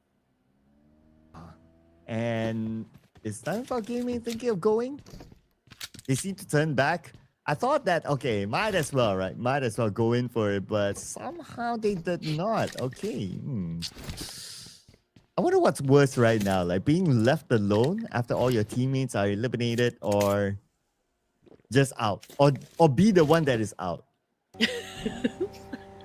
I don't know, but for me, I feel like I don't want to be the only member remaining inside the game, because I will have a major panic attack. You'd rather be like, okay, if there was that one player left, it's not going to be you. Yeah, I'd rather tell that someone what to do in certain situations rather than me executing the game plan. Yeah, imagine you have like three bystanders, right, telling Oh you things my to do. goodness. Oh no! I will I'll be like, cry. shut up, guys! I'm the Yeah. one doing it. Okay. Oh, I definitely miss playing PUBG with my friends. You know, usually it happens, and sometimes you just have to clutch, right? I mean, like if you're one of the players that's left in the game, it's one of those things that you are excited for and scared at the same time. Yeah, and there's those moments where like, okay, you're in a fight, you're alone, and all the other teammates are gone, and then it's like everyone's giving you instructions, and they're like, "Quiet, people! I'm trying to focus here. Quiet." Yeah, that's probably pressure and anxiety kicking in. I know, right? Yeah, seen that happen in the pro Anxiety. scene as well. It's like, Oh yeah. yeah, I can only imagine for the teams, honestly. I mean, hopefully, they're being really taken care of in the organization. I mean, it's hard to process all that pressure that they must be feeling. I mean, especially if you're a global name. Oh man, just imagine what they have to go through. But anyway, GLU. Okay, I can only see Hasby here, sir. I don't know if the other members of GLU is right up behind Hasby. Okay, I see one. Tari Skit. and he is on the lower ground together with his other teammates. To find onto the Xavier, they got Lamborghini. All right, looking for more from the side. Hasby punished back, but Stickley got Paragin, so this time for them to move in onto Levi's perhaps, but Levi's is coming to save his teammate at the same time. Where are the rest of GLU squad? Okay, they're on over on the other side. Okay, here comes Star Assist. He is on the Ooh. lower ground, lobbing a nade across. Oh, Wow, we switch over man. to NS Red Force. I don't know what is happening, but coming off of the kill feed, it seems to me like Fourth Wives has been eliminated by NS Red Force. Of course, we haven't seen the confirmation just yet, but yeah, oh man, they're getting picked off one by one. Yeah, I believe so. Fourth Rise is out. But anyway, focusing back onto the Xavier, now only Levi's left. And from Ooh! behind, it had to be Osal. Come on, Osal. Let them fight. Oh man, okay. IQQ, we need some big IQ gameplay coming from you. Okay, Nongshi Red Force TZ right now, going up against the last player remaining, and with all force, he kind of dominated that exchange. And now NS Red Force officially has a total of 4 points in total. Or in total, yeah. And they can continue on their merry way because the circle has shifted once again, ladies and gents. And the majority of the teams will be coming from the northern side. So D plus Kia must prepare themselves because, well, they could go up against BTR and Boy Donkey. There's also Alpha 7. But as for Aurora Esports coming fresh out of Yasnaya, I feel like they will choose to maybe enter from the side of Milta Power. I also Or want to point Milta. out that guess who's at the north, both Hora and Alpha 7. Yeah. So there's a chance that they might meet. Okay, but for now, Alter Ego, they just got their 5th elimination. So every one of their players scored something at least this round. One of them could be Rosemary, and we don't know. But for JU Squad, okay, just below Amsal. Amsal gets down. Eyes on Sticky going up to the high ground, and because Amsal, he needed to reload, he doesn't have an extended mag, so Stickley is safer now. Oof. Okay, here we go. Void Donkey is also getting shot at by D plus Kia. Some of their members already got picked up. Again, this is going to be a tight competition in Erangel, especially those at the podium place. Alter Ego Ares, okay, 5 elimination points. That is a strong start, I can say, from Alter Ego Ares. And now they are in hot pursuit as well because GLU, they are opening fire up against Stickley, if I'm not mistaken. And I think they're about ready to collect that point. And BX Super 6 still circling around, trying to get away from the line of sight from all of these teams. And he should be safe. Okay. Alter Ego, they have decent spot. Not many teams around them, so they should be okay. We shift over to Nongshim Red Force. They see Alter Ego. Okay, but not a good clear line of sight anyway. Kungo, the final player of Team Secret, one out of Thundercloud Gaming, and now long range M249. Okay, calm down, my man. Tons of bullets, but okay, it's needed right now. He's cooking up his knee. Long range knob, Okay. but then again, the vehicle blocked that blast. Yeah. How is he gonna survive this now that the full squad is after him, or at least 3 players coming from Thunder Talk Gaming? He does have an M249, so that is quite a monstrous gun. Team Secret, they gotta switch to M249, but no match for a DBS and an S12K. Now getting back into action here with Deepaz Kia. Fabian is the only player remaining up in the Core Esports, trying to dance it up with an Augie was able to get one. But let's see what Slick is going to do in this situation. And yes, sir, Horror Esports survives another clash. But they've been shot at from afar by Alter Ego. This could be the clash that determines everything, ladies and gentlemen. Here comes Alter Ego, though. Have they been eliminated? No, not yet, not yet. There's still Sky here. Mr. MVP to hold it up for Horror Esports. Oh, man. Ouch. That's definitely going to have a toll on Horror Esports. I mean, just look at where Alpha 7 is currently standing. Again, very tactical with how they approach this situation. They've completely ignored everyone in the map, right? And chose to stay in a part wherein nobody will contest them. So yeah, they avoided all conflict just to make sure that there's still a full squad up until the end of the game. So they now have the biggest chance here to get the top spot. But let's see what Sky is going to do in this situation. Maybe he still has a trick up in his sleeves. Oh, yeah. Maybe he can pull off a beanie, right? Yeah. It's always the beanie moment right now. Like, what does he mean by pulling off a beanie? Well, you guys got to check out the beanie moment. But for now, it's going to be quite a tough situation. Anyway, they managed to score 3 elimination points along the way. So they are still 3 points ahead. Sky, BTR, they hurt the vehicle. He turns back. Yeah, that is not the best option so far. So Sky again abandoned that compound. It has already been marked as BTR territory, so there's a need for him to back away from that situation again. All he needs to do is just find a safe place for him where he can hide for now. Okay, anyway, back to Vampire Esports. They're over at the west side. They're hunting down Stickley, which is, of course, also the last surviving member of GLU's squad. 20K already knows where he is, but he's trying to put him down at a long range, probably because nobody wants to expose themselves, right? It would be a reckless decision. So Tony K, as much as he could, tries to gun down Stickley from that angle. Yeah, but Stickley has this shack, so he's well protected for now. Until somebody crashes in onto his shack, then it's going to be a different story. And the story of Alpha 7. Again, they're playing this tactically. Like, they're not engaging in fights. They're allowing teams to cancel each other. And the last we checked, they are on the right side of the map.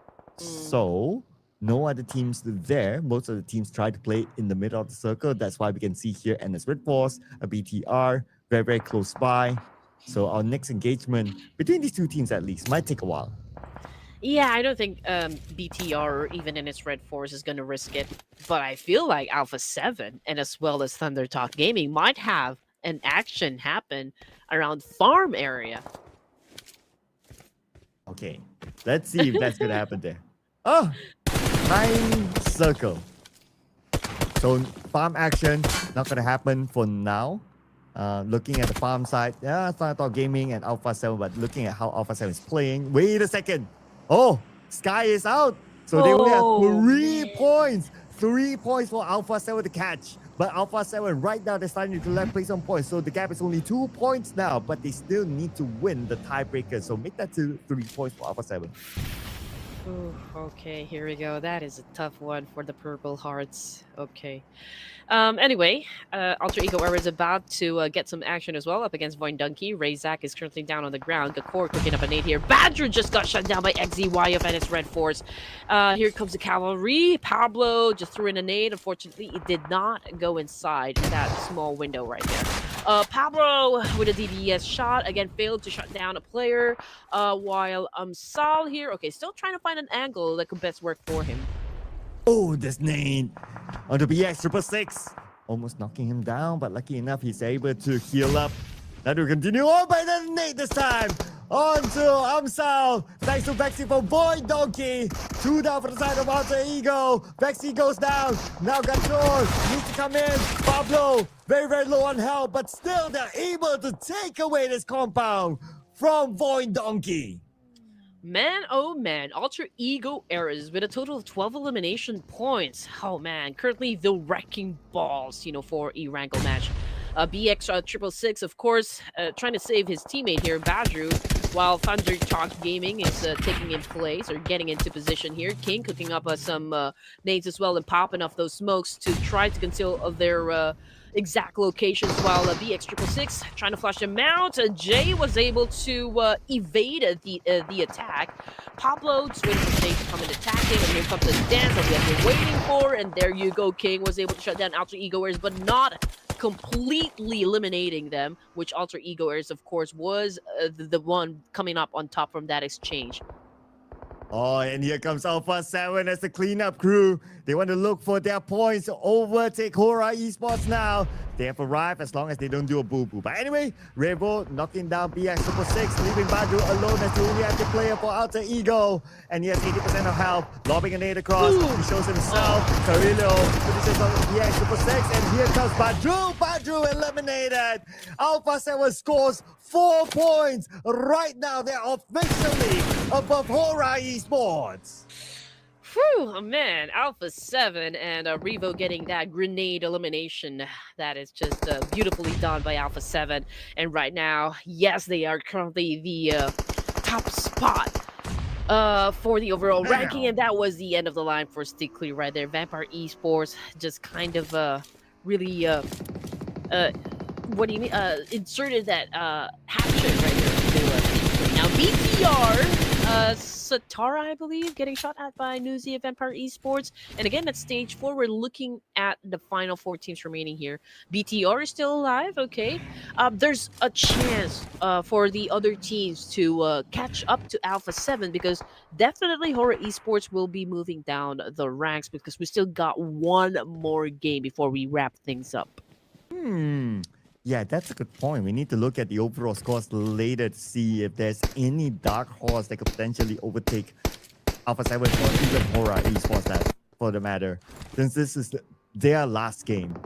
So, speaking about the last game, top 4 teams, all 4 of them have a full squad. We are now into stage number 5. Who will make that first move? Everyone has their own corner now with a lot of space to play since, well, this round went pretty fast as well. Most teams eliminated earlier. It's going to be tricky for the Vampires since, they are right in front of BTR and NS Red Force. It's going to be a hard one. But anyway, we've got Newsy right in front of BTR here. Okay, what is he going to do in this situation? Okay, he's not that exposed to NS Red Force, so there's still a chance for Vampires to take over this compound where BTR is currently staying at. Newsy, Venturas, both of them cooking up nades up against Snape here. And Snape, he's holding on to a smoke here. But the fact that he held on to a smoke, Vampire Esports took advantage and knocking him down. Venturas will be down as well. A bit of a trade-off between the 2 teams, but Snape is in a difficult position, at least for Venturas. Newsy is there to pick him up, but the nade sent by BTR. They're looking to try to get a double knockdown, but not able to land any yet. One more. Here comes! Back down to the ground is Venturas. All right, here we go. Vampire Esports also taking in a lot of damage coming from BTR, Venturas, as well as Sony K down on their knees at the moment. And Razy got shut down by NS Red Force, I believe. Yes, that was courtesy of TZ, but Federalis just got the point. up against Vampire Esports. Camel's still trying to make a way here up against the Tar, and yes, sir, I think Vampire might be winning this fight. Oh! Okay, 1v1! And at the end of the day, it is Federalas that wins it for BTR. But cannot be complacent. Here comes NS Red Force. Yeah, I mean, this is just like the right opportunity for NS Red Force to kind of swoop in, right? Just like what you mentioned earlier, they're like the cleaning crew right now. Pretty much just like what Alpha 7 did a while ago. But Federales, what are you going to do in a situation with the DBS at hand? It was able to shut down 2 players coming from NS Red Force here. Now we are talking about 2 more to go, unfortunately. Firepower was not enough from the side of Federales, but again, Alpha 7 coming into the play here. Well, just as when you thought it's over, here comes Alpha 7. 2 nades lob into the warehouse. Mafioso will be on the other side. They got Beanie, leaving XCY alone now. Time to wrap things up. Alpha 7 all rushing in. Looks like it might be a clean game for them, and it will be. Alpha 7 with the chicken dinner, definitely sealing the deal at number 1. Wow, just like that. But I just want to point out the fact that Alpha 7, okay, they know they're already at the top, right? There was just they needed just a few points to dethrone Hora Esports, and you know the approach that they did was very, very passive. They avoided every conflict during the first few zones of the match, not engaged in any fights, took the spot inside the circle wherein nobody would contest them. And they joined into the mix. They came into play when it was time for them to come into play. When it's time for them to get those elimination points, they weren't focused on getting elimination points. They were focused on making sure that they stay at the top. Yeah, they play this tactically, right? They know that in order for them to win, number 1 rule is to stay above or to live beyond Hora Esports. And that's exactly what they did. They didn't come up with the sexiest number of eliminations, right? A total of 6 eliminations, but they did enough. With the chicken dinner, they don't really need to worry about the tiebreaker of the chicken dinner at least. But that doesn't matter for now because it's all about the points collected by Alpha 7. And imagine this, it's also one of the first few showings of Alpha 7 in the Ruthless Hype Esports tournament series. And yet still, they are now at number 1. Now, I can't lock in yet because we need to look at the overalls in case if there's any dark horse that might be playing in the last game to potentially overtake Alpha 7. Yeah, these are like one of those rare cases wherein, you know, a team doesn't need to be super aggressive, like because they already know that they only need a few points to make sure that they get the top spot in the overall ranking, and Alpha 7 did it perfectly. You know, they were focused more on getting placement points, you know, just making sure that they get into spots wherein they wouldn't be put at risk in losing some of their members, or worse, like getting eliminated from the match. Because if you have the chance to be at the top spot in a tournament, then everyone definitely will be gunning for you. Like, it's like you have this big targets on your backs, right? And Alpha 7 avoided all that and just made sure to focus on longevity more rather than getting those elimination points. And even if it was a passive gameplay coming from Alpha 7, it was the smartest choice because they want to really make sure that they get the top spot. As for NS Red Force, it was quite a right blend of being aggressive and passive at the same time. You know, they also kind of get into the mix where it already matters most, you know, going up against BTR. They waited for BTR to be at their most vulnerable before they crashed that compound. Wow, but hey, guess who got the MVP? It's Badru from Alter Ego. Coming in with 6 eliminations and 935 damage, he was the last player to survive for Alter Ego, and yet he's still able to get the MVP. Now with this MVP, it's also something that we need to remember. We still have the tournament MVP to award, so that's something that we might see a surprise later on. So I don't know. I don't know. We'll need to wait for that later on. But besides Badru as one of our top performers, we do have Fede, the Federales, 5 eliminations, followed by Pablo, whoever this is. I don't recognize the picture at all.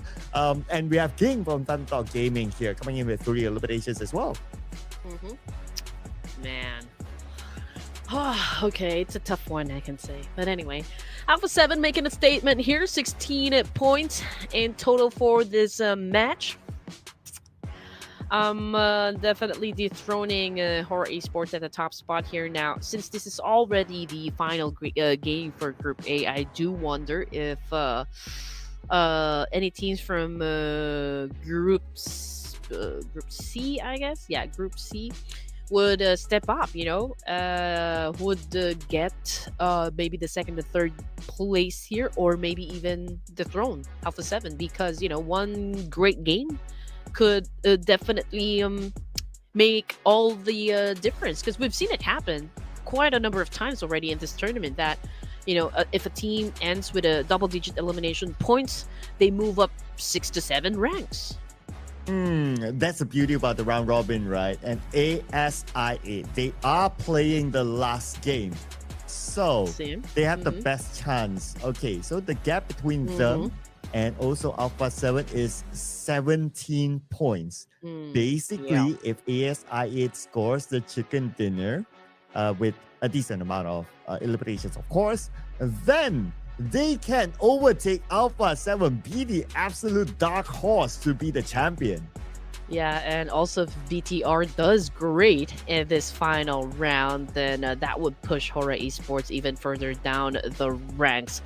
It is sad that it was a missed opportunity, but then again, it is really out of control if again, like maybe teams are really eyeing to gun you down, or perhaps the circle did not favor you. But if I was to change anything that happened from like moments ago, I would have like chosen to be passive as well, like really completely changed the approach for this round. But what's done is done. It is what it is. After all, a battle royale is still a battle royale. Maybe the best team wins, right?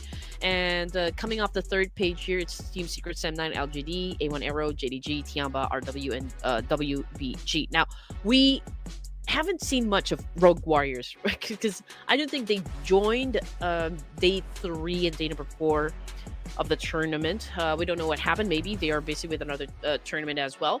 But it's going to be. The last match is going to be the crown jewel of a match, for the entirety of this tournament, because we are about to find out just who will be dominating the Ruthless Invitational Showdown.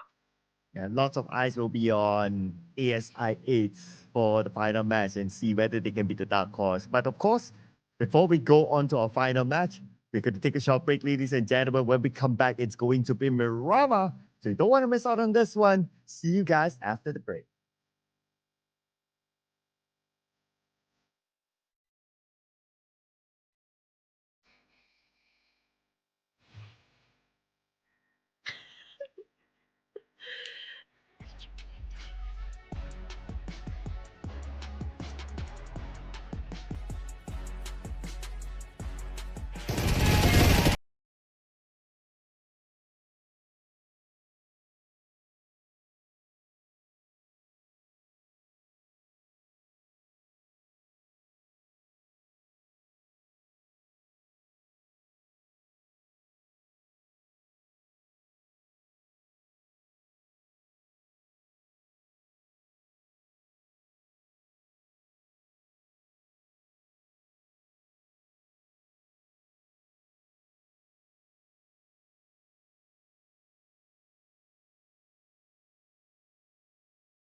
Last game it is, ladies and gentlemen. Welcome back to the Ruthless Invitational Showdown Season 9. We're still here with you. My name is Sir Cloud together with Red Queen, who's enjoying her Kappa Cafe. What's your go-to coffee? This is a Vietnamese coffee, ladies and gents, coming from Ban Mi. I don't know if this is a popular cafe in Vietnam, but yeah, this is a delicious one. You know, I made the right choice of ordering a large cup for myself because of all the actions that is happening right now. It helped me last through all the 6 matches today. I mean, we're about to have the final round, but it will keep me company up until the end. I'm pretty sure of that one. Yes, because we have the end here waiting us, where ASI8 is the top Mirama performer. Now, this stat is interesting. Okay, so Alpha 7, they had the top stat in the Erangel match, so they scored the chicken dinner. Now, if ASI8 can score a chicken dinner with a good amount of elimination points to come together with it, then they can overtake Alpha 7. So this is going to be a big match for ASI8. Indeed, it is, you know. Hopefully they don't get pressure that much, but they have been aggressive from the get-go. Scored 2 chicken dinners for tonight. And I feel like, yeah, they're going to try their very best to make a difference in the Ruthless Invitational Showdown. And perhaps we can see them dominate this final round. And perhaps, you know, really have that chance to even dethrone Alpha 7. Because to be honest, they're not out of the woods. That was, you know, their last game as well in Erangel.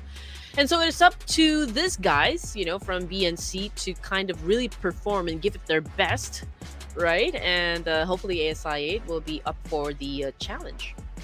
Pressure? What pressure? No pressure, right? Pressure. Let's sprinkle a little bit of that pressure. ASI8, please. On my prediction, let's bring it on. ASI8. No pressure, of course. No pressure, no pressure. And of course, you know, we're gonna be supporting the team that might be able to get the top spot, pretty much just like what we did for Hora just a while ago. And so I'm locking in. I mean, this is probably the first time circle that we've been gunning and taking the team as prediction, you know, all the way through up until the final matches. So I'm gonna lock in ASI as well. You know, we never know. Okay, are we going to see the same from production, or it's going to go the other way? No pressure. No pressure. The theme is no pressure. All right. Okay. All right. Production went for it too. Okay, cool.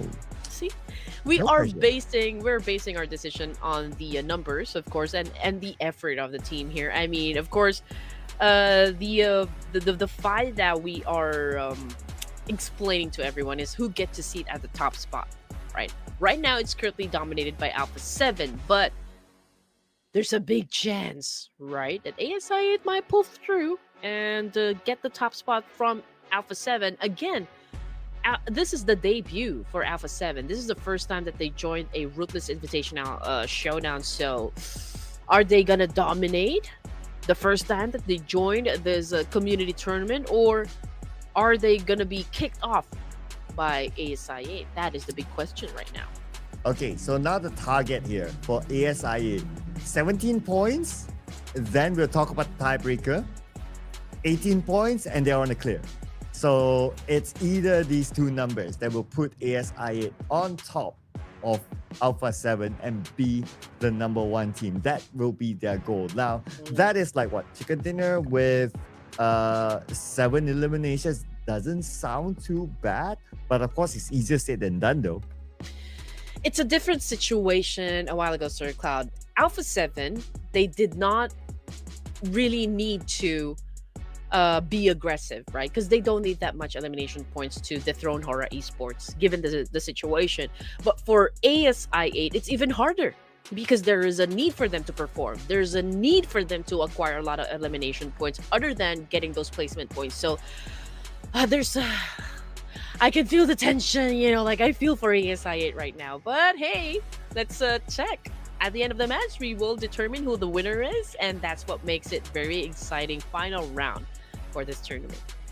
Yes, so that is the numbers there. 17 is the bare minimum to hit the tiebreaker. The next team that comes after them is BTR, and I think the points are just too far. It's probably unrealistic for them to catch the number one. So we might put that aside unless something mind-blowing comes in the final match. But ASIA is definitely in the running right now, considering they scored 2 chicken dinners today. And it would be a big highlight story if they were to score this one, the chicken dinner. That makes 3 chicken dinners for ASIA and a total of 4 for Pakistan. It's true. It's true. That could be a fairy tale ending that we're looking for.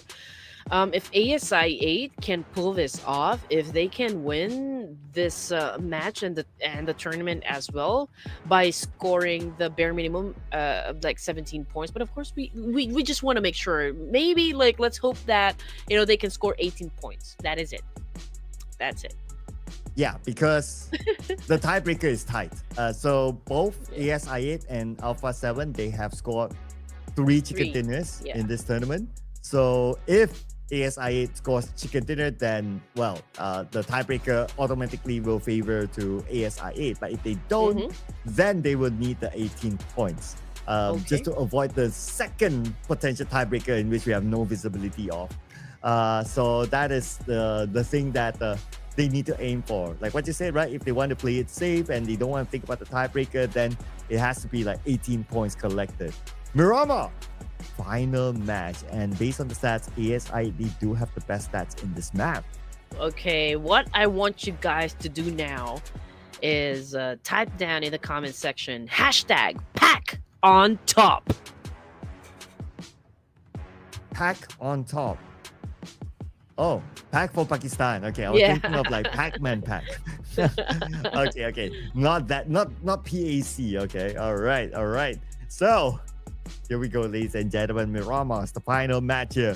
Are you ready to jump into Miramar? What sort of flight power are we going to get? What sort of circle are we going to get? Miramar will determine it all. Let's fly onto it. Miramar!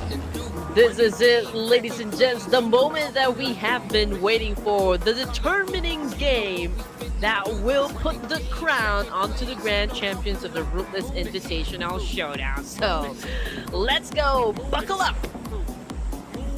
Ooh, it's going to be huge here. Okay, flight path, this looks kind of familiar. I believe we have seen this flight path here today, which is the right side of flight path, allowing access directly to Los Leones, to Impala, 2 locations that we have seen before that teams will clash early on. And speaking about early, ASIA, early drop. They're probably going to go back into Los Leones again, but that means that they need to be prepared to fight against those teams that regularly drop into Los Leones. That's what we have seen before. It will be a bold choice to have an early engagement. Usually like this, okay, the only thing that you can make sure of that you have the advantage is to get into a place where nobody will contest you, get all the resources first, and then get into the game. But ASIA, man, they're courageous, they're brave, getting into a drop clash in Los Leones. I mean, just look at the amount of teams that we have in Los Leones. We got D-Savior, we got Team Flash over here, and then ASIA. I feel like there's even a 4th team lurking around the area. We just couldn't see because of like just how many teams we can that's there in Los Leones. But anyway, we're opening it up. Okay, ASI 8 on your screens right now, ladies and gents. Yes, and Circle happened to be covering Los Leones as well. So it's centered around the area of somewhat Impala. Okay, but we'll zoom in onto RRQ first. Going up against JDG. And RRQ having the upper hand, taking out 1 player out of JDG, but the trade back, taking out the Peko instead. And Lapar rushing in at the forefront, but somebody's waiting on the left side. On the right side, there's 1 player of JDG as well. Lapar tries to land that shot with the shotgun, but not able to yet. He has nades though. But hey, who needs Lapar when he has Nugget behind him to support him? All right, here we go. Lapar right now loading up his shotgun here. We got JD Gaming trying to defend themselves in Agenda de Patrona, but Swavel took the last kill and JDG is no more. So Hashenda had been marked, ladies and gents. It's RRQ territory. And it is RRQ winning the early fight. All right, so that's 1 done. So we must also consider this, right? The more teams eliminated that does not belong to ASI 8 means that the potential to pick up points will go away. So that's one other thing to consider as well. So ASI8, for them, obviously they need to collect the bare minimum of 17 points or maybe 18 points. They need to get going. Now, they do have the opportunity inside of Lost Learners because there's two other teams there, but we're talking about two other teams in Lost Learners. Mhm. So you don't want to be third party when you're in there taking a fight, wanting to collect those points. Exactly. Oh man. Okay. So far, I don't see any teams fighting it off just yet down there in Los Leones. Everyone's to be having quite a standoff today, or at least those teams that dropped in Los Leones. But as for VTR, okay, they're over to the west side of the safe zone of pretty near Red Vampire Esports as well as Red Force. RQ might do a little gatekeeping here, even up against Void Donkey the moment they get inside the zone. But as for Thunder Talk Gaming, they have taken over one of the biggest area as well. I'm not sure what the area this is, but yeah, they're already in the middle. Tiamba is avoiding all conflict as well, but as for Formerical Vibes and Fourth Thrives, they're still outside of the zone.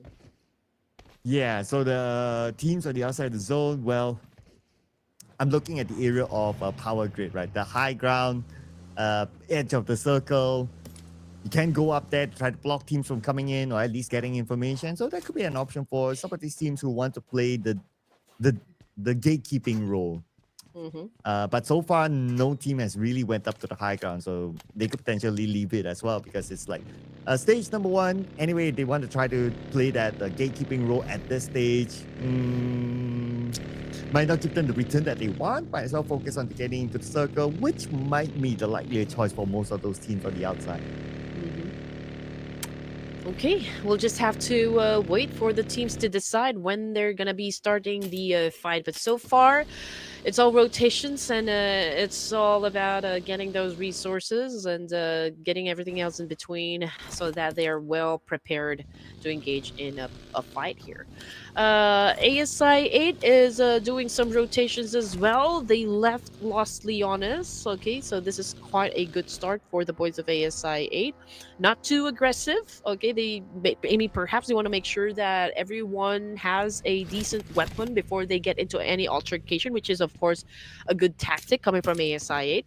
As for D Saver, they remain to be inside Los Leones. Nongshim Red Force might clash with Bigatron because they're so close to one another here. It's just about a matter of time when they're going to be getting into a clash.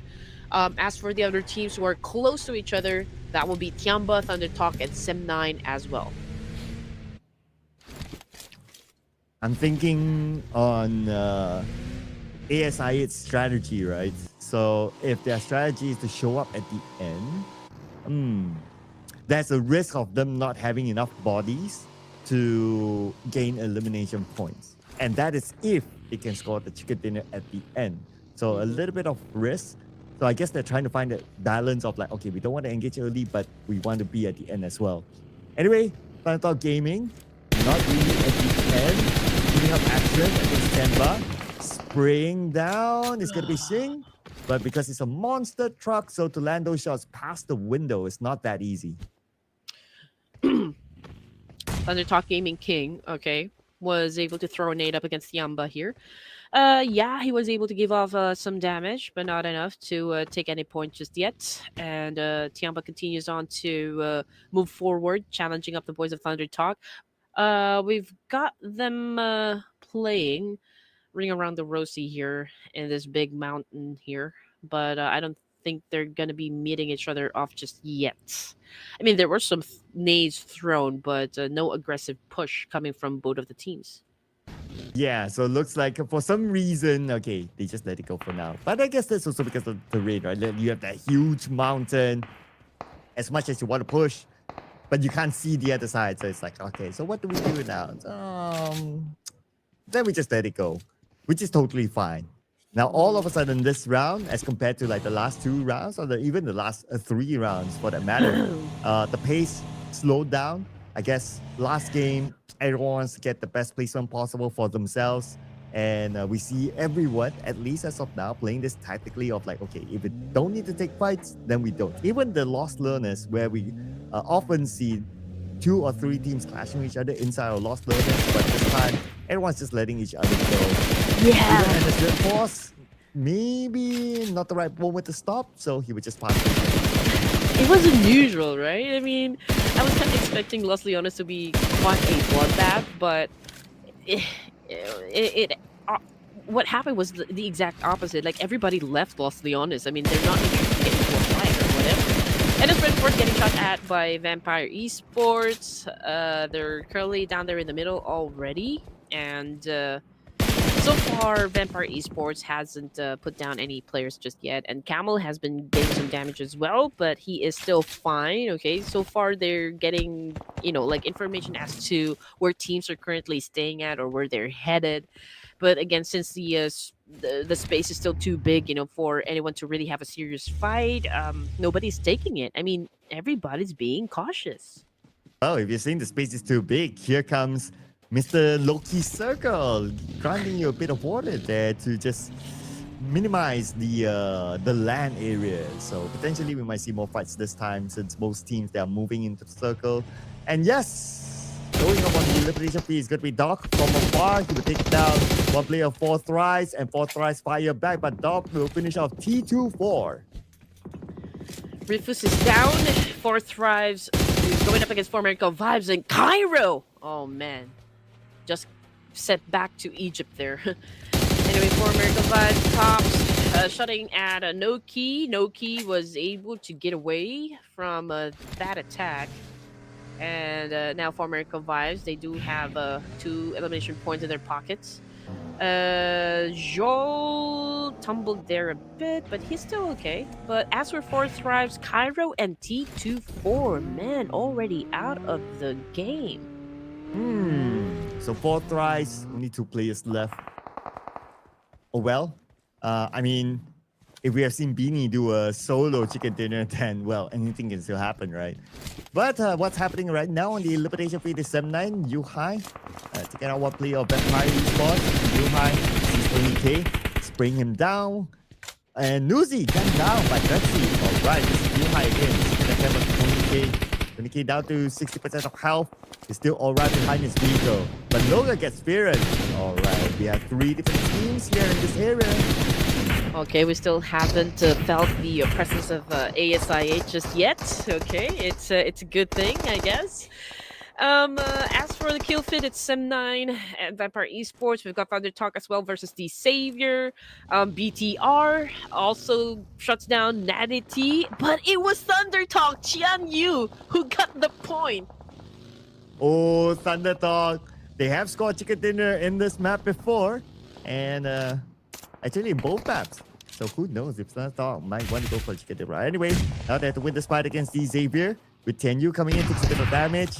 And King from the other side as well. Now he's going to join his teammates. Same time, Tony K takes out Fearon from 7-9. Stealing their point away from the hands of RRQ. But Tenyu in the face. And they set across by Parajin.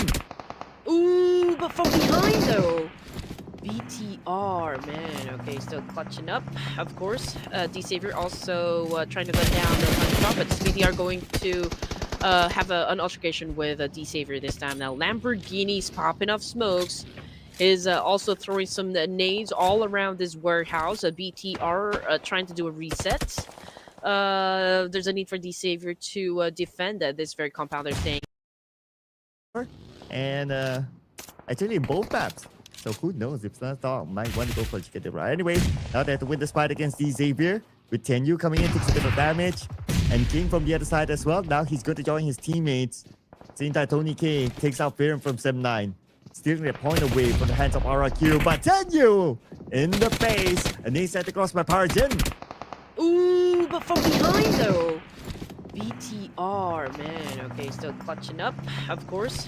D-Savior also trying to gun down the punch drop, but BTR going to have an altercation with D-Savior this time. Now, Lamborghini's popping off smokes.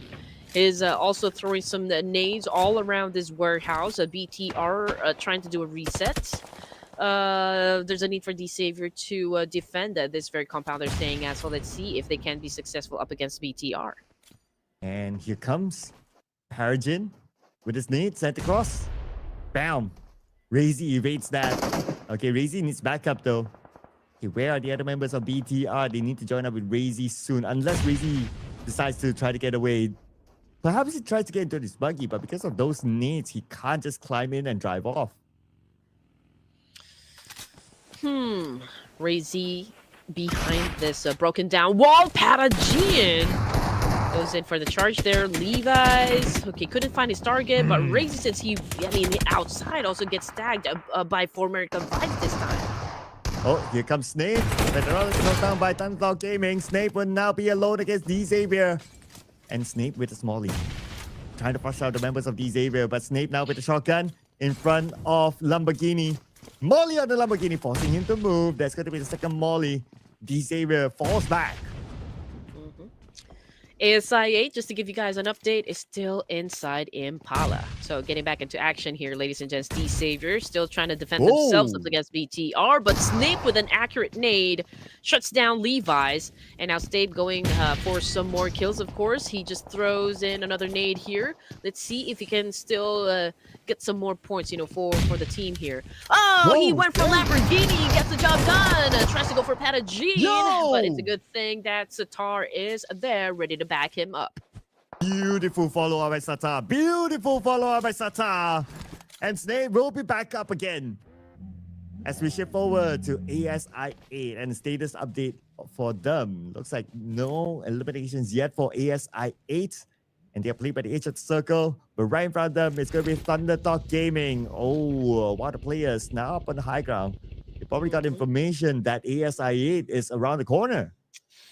Yeah, they probably know that there's a lot of fight going on, from BTR's side. There's a lot of teams there. I mean, 4America Vibes is there, Thunder Talk is there, a while ago Xavier was there, BTR is there. So perhaps, they just want to kind of swoop in and get lucky with those shots. But right now we haven't seen them really push just yet, probably taking their time. But of course, there's a need for them to be a little aggressive in getting elimination points. So before we head on to ASI8 or back to ASI8, let's check out what Federalis is going to do in this situation, since he is getting hunted down by 4America Vibes. Doc is holding on to a molly here, but Joel and Tops just got knocked down by Sing of Thunder Talk. Oh, Thunder Talk Gaming actually brought Federalis a lifeline. Now leaving only Doc alone here in this building. Ruthless is somewhere else. So let's see if we can pull off a clutch here against BTR. We did see Doc pull off a clutch against NS Red Force before this. And now short range Nate, but before he was able to use that for himself, he gets knocked down. But still he's able to knock Federalis as a consolation. Anyway, go time for Refuse. Refuse shot from probably behind, maybe Thunder Talk. Yes, it is Thunder Talk. To take that Refuse. No, it is Snape. Snape was on the other building. He was. But this is such a great spot, though, for Thunder Dog. I mean, this is a great vantage point. So Snape understands the need for him to put down Sing at this point in the match, since, they've been, or he's been, rather, stealing all of their kills from inside the compound. And ASI8 is about ready to get into the mix here, Sir Cloud. So this is going to be interesting. They are, of course, circling around the area, but are they even aware of the fact that Sing of Thunder Talk has a very good vantage point onto this area? They should have an idea by now, because he was raining down the bullets earlier on. But I guess ASIA do have that information as well. They kind of looked at the high ground earlier on. But anyway, they moved into the circle with this compound being shared with BTR on the other side. On the elimination feed, Noki got knocked down somewhere else. Okay, we have Von Donkey here. Super long range with the M249 by Gachor. So I don't know about this, man. But if it works for him, it works anyway. Yeah. I'm pretty amazed by the fact that BTR actually survived the fight. I almost thought they were about to get wiped out. So it's a good thing that they still have 3 players for Bigatron. And now Sing is kind of quiet for now. And we were talking about No Key a while ago. And I think Win is about to get the point. So No Key got sent back to the lobby. Thank you. Good game, well played. We'll see you guys again in the next tournament.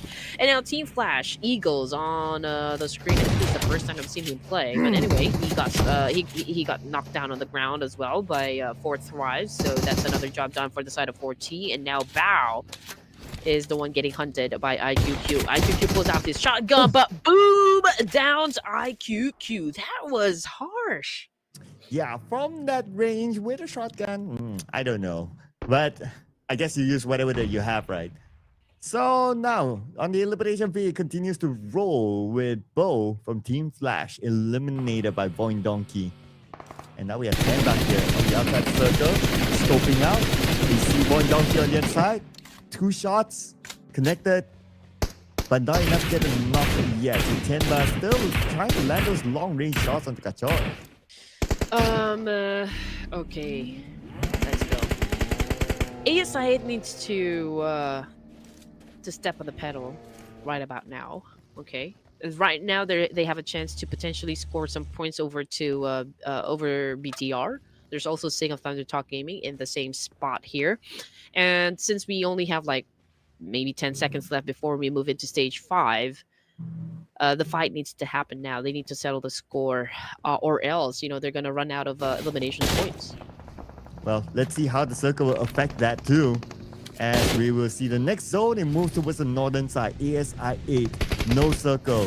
They're still sharing the same compound with BTR on the south. So potentially that fight might happen. But a lot more fights happening now on the right side of the circle involving Voin Donkey. Tianba trying to find a way into the circle as Vampire Esports joins in onto the club. Okay. So if ASI 8 gets the chicken dinner, technically they only need 8 elimination points. But that is the biggest for the chicken dinner. But Venturas, man, just went straight to Gakor to get eliminated. And that was it. Thank you. Good game well played to Vampire Esports. And a potato from Voin Donkey turned into a potato. Really, this time, because he got shut down from that exchange. But Vexy and Razak here to save the day still. They're hunting down Mighty, right behind that Shack, and Vexy with an effective counter. Wow, nice pull shot there by Vexy to win that one against Mighty. Mighty has fallen. One more to go for Tianba. Now Voin Donkey is coming in, but they fight back. Razak moving off down. Could this be a big clutch? But no. Voin Donkey says they still win this. Nice and clean. Ooh, man, okay. Again, there's a little bit of pressure onto the side of ASI 8 since BT are now pretty close at the edge of the circle here down south, so they might do that gatekeeping situation. Now, King left the high ground advantage, and now he is getting targeted by ASI 8. And, unfortunately, though, he denied that point up against ASI 8. Vexy getting shot at by Lapar of RQ. 4 points now for the Indonesian team. Yeah, the precious point denied away from the hands of ASI 8. But we move over to RRQ. They won their very, very first fight. How about the elimination feed? Baby got gunned down and eliminated by BTR. Snape is the one to take him out. ASI 8, 2 players left, and they're spending time in the blue. It's not looking good for ASI 8. Yeah, it's not looking too good. BTR, however, doing an effective job so far. Lepar getting back into the Voin Donkey action here. Okay, backed away from the situation. Will be joining the rest of the team here. Nogan providing some backup. Shuts down Razak from that exchange. Will put a stop on that Voin Donkey for now. Will, of course, pave the way for RQ to move away. I'm still looking at the overall points. ASI no longer taking the blue. But is yet knocked. Now one active player left for ASI 8. On screen, we do have RRQ, the 2 Indonesian teams going up against each other. RRQ and also Voin Donkey on the other side. While on the elimination feed, UZM eliminated. One more player to go for ASI 8. And RRQ right now rushing in. No good gets Vexy. That could be their opening. No good. Still falling back. He's not sure where the other members of Voin Donkey are at thanks to this hill. Okay, here we go. Vexy getting picked up by his teammate. So Gakor and Potato trying to keep RQ boys at bay, but Lapar's cooking up a nade, trying to put a lot of pressure onto their side as well while they continue on with the push. One of the players of RQ is currently bleeding, so there's a need for them to kind of pick up the pace here up against Voin Donkey so as to not lose this match. But so far, RQ seems to be on the losing end. Oh yeah, Voin Donkey coming back. They lost Nugget. Lapar is now down on his knees, but Voin Donkey, they're making the move. No longer interested to take this fight. They want to manage their way into the circle, but right in front of them is going to be Team Flash. You is currently down on his knees. One more player he does around the corner. And that is going to be... Is it Pubg? Okay. Anyway, he is just behind Razak. Razak don't know. Okay, that's Win. There you go. All right, here we go. Win getting to the action as well. Up against Voindunky. Now, I'm not sure how he's going to be surviving this situation here. I mean, he's already getting shot at by Potato while the rest of Voindunky is moving forward to, of course, finish him off. And there goes the attack. Man, Gakor with a hit and run. Now, I do wonder if ASI won't be successful in getting the much needed points for them to take over Alpha 7, then that means that Horror Esports remains at second place. Who will be on the third spot? Potentially, it could be still ASI 8 because they had a decent gap between themselves and also the fourth place, that is BTR. But the fact that BTR, they're now collecting points in this round. Yes. So maybe BTR can overtake ASI 8. Now it's only down to Casanova. And the fact that Casanova and ASI is not able to collect any points as of now. Mathematically, they still have enough bodies. But realistically, because Casanova is the only player, no circle at all, no points collected so far, I don't know about their chances now. Yeah, it's going to be hard. And the fact that, Casanova, okay, he is in a compound, yes, so there's walls that protects him for now, but right in front of him are the boys of Venice Red Force. So I mean, going up against 3 players of a team, it can be hard to pull off. Now RQ Voindunky, man, this fight has been going on for quite some time now. Nerpeiko getting damage from Potato. Swavel, oh man, not looking too good for the side of RQ here up against Voindunky. Swavel already falls down on the ground, and there you go, Vexy as well as Voindunky on the rampage with 10 elimination points, eliminating the opposition, which is RRQ. And here comes the top 5. And it's Red Force, Voindunky, BTR, 7-9, or ASI 8. Casanova will be representing them in these final few moments, ladies and gentlemen. In the circle, Voindunky managed to make it nice and clean while all their players still inside when they saw a lot of action. As for 7-9, from the south, okay, they're nice and safe in this phase of the circle, but that might change in 15 more seconds. Here we go. Sim9, U-High on your screen. They are prepping up against BTR this time. 2v3, is it? Going to be, yes, that's a 2v3 situation. Federalis is leading the charge. He is in the front, okay, gauging the situation, getting some information, while Sim9 just waits for BTR to come crashing in the compound. As of now, it's going to be Sim9 and BTR. Even more for Sim9 since they don't have the circle. At least BTR, they have one player within it, so they can follow up from there. But once they move in, it will be NS Red Force waiting for them. And speaking of NS Red Force, they're now in action, taking out Federalis as a start. Here we go. Nicely done by Bini. I guess he's having a Bini moment once again, but this time being on the aggressive side. Snape, okay, trying to still make a difference for Vigatron right now. He's throwing nades up against XZY here, but NS Red Force remains to be strong and formidable at this point in the match here. There's some sort of pressure onto the side of Vigatron since there's a need for them to get inside the zone, and NS Red Force is not making it easy for them. But Voindunky, though, is close to where NS Red Force is, so perhaps they would decide to join into the mix as well, since they already have the momentum. They're already on a double-digit score here.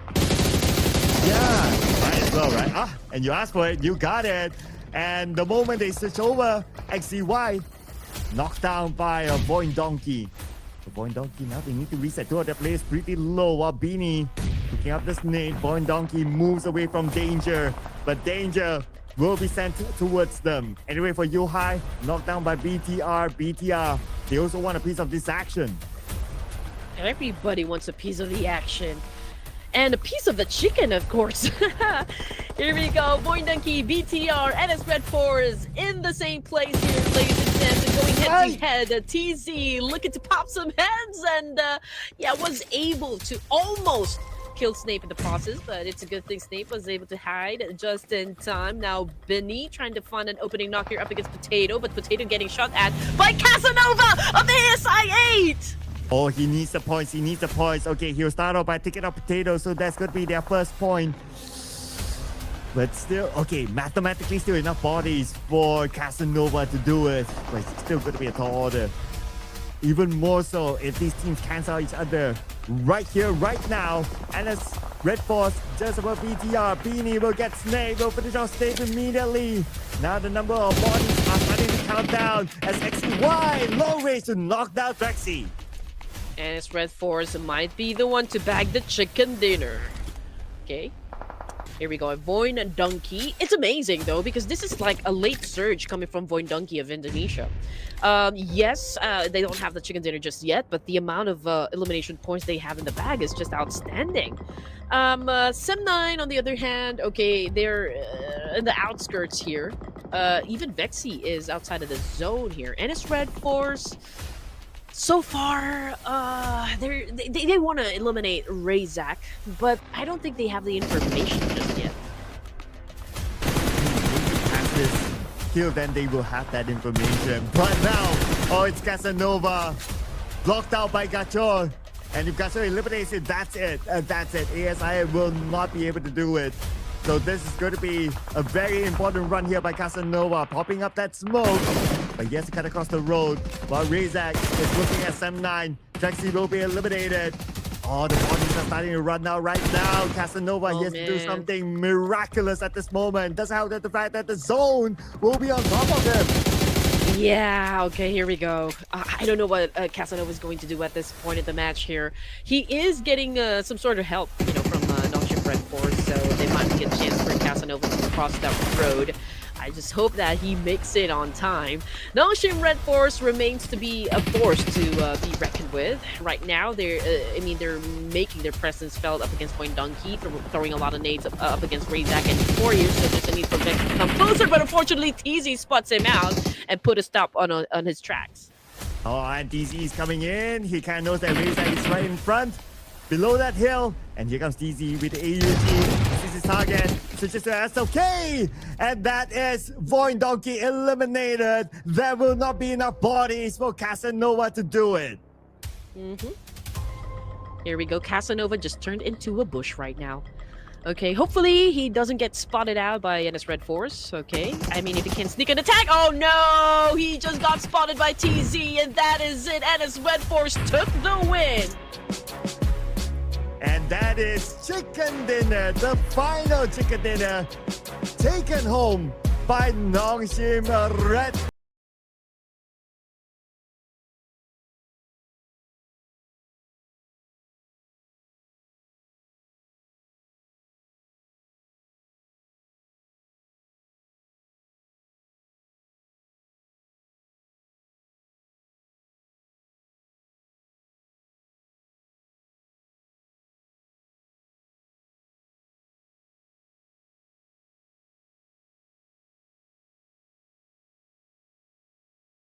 Close off the season with a chicken dinner of their own. Great work for Nongshim Red Force. Yeah, it was a great effort. You know, I almost thought that Voin Donkey is the one that is gonna celebrate the chicken dinner for the final round, Story Cloud, just by the amount of elimination points that they were able to put on the board. That is quite a lot, I can say. It's a late surge, yes, and even with NS Red Force, although we've already felt their presence, you know, from day 1, day 2, and day number 3 of the competition, and it's such a great thing, you know, to see the PMPS champions to deliver a great winner with a chicken dinner at the final round of this tournament. Oh yeah, absolutely right. And this is also a statement for NS Red Force and also the other teams who are especially within the same region as them, to say that, hey, you know what? This year could be our year. Last year, obviously, it was D plus care, but NS Red Force, after being the PMPS champions, well, they have not been really stopping. They're still showing a good performance. Yeah, I mean, again, just like what we always say, Sir Clown, right? I mean, this is an off-season tournament, and this is an opportunity for the teams to kind of be experimental with everything, with their synergy, chemistry, with all of their gameplays and strategies in a competition. And this is quite a sneak preview coming from the teams from all regions. And right now, okay, we can see that Sir Cloud already has the flag onto his screen here saying that yes, congratulations to Alpha 7 Esports for dominating the Ruthless Invitational Showdown Season 9. And for the first time, they enter Ruthless Invitational Showdown. They show up as champions all the way from Brazil. It is Alpha 7 Esports dominating this lobby. Hopefully we get to see them in more editions of the Ruthless Hype Esports in the future, maybe in the Clash of Giants, and maybe be the champion. I mean, we are talking about Alpha 7 here. We already kind of felt their presence the moment that, oh, Alpha 7 is actually playing Ruthless Hype Esports. Are you kidding me? How do you get them? And they show it. They show that they deserve a long-term spot here. But let's not forget, our first runner-up, it is ASI Esports. They overtook Hora Esports. Yeah, a much deserving win, I can say, for the side of ASI. They definitely worked hard for this. It's a flex of muscle here coming from, of course, Crypto, Baby, and the rest of ASI. And I'm pretty sure that, the fans are going crazy down there in the comment section. And also not just the fans of ASI, but perhaps, even the fans of Four Thrive, since they all come from one country, which is, of course, Pakistan.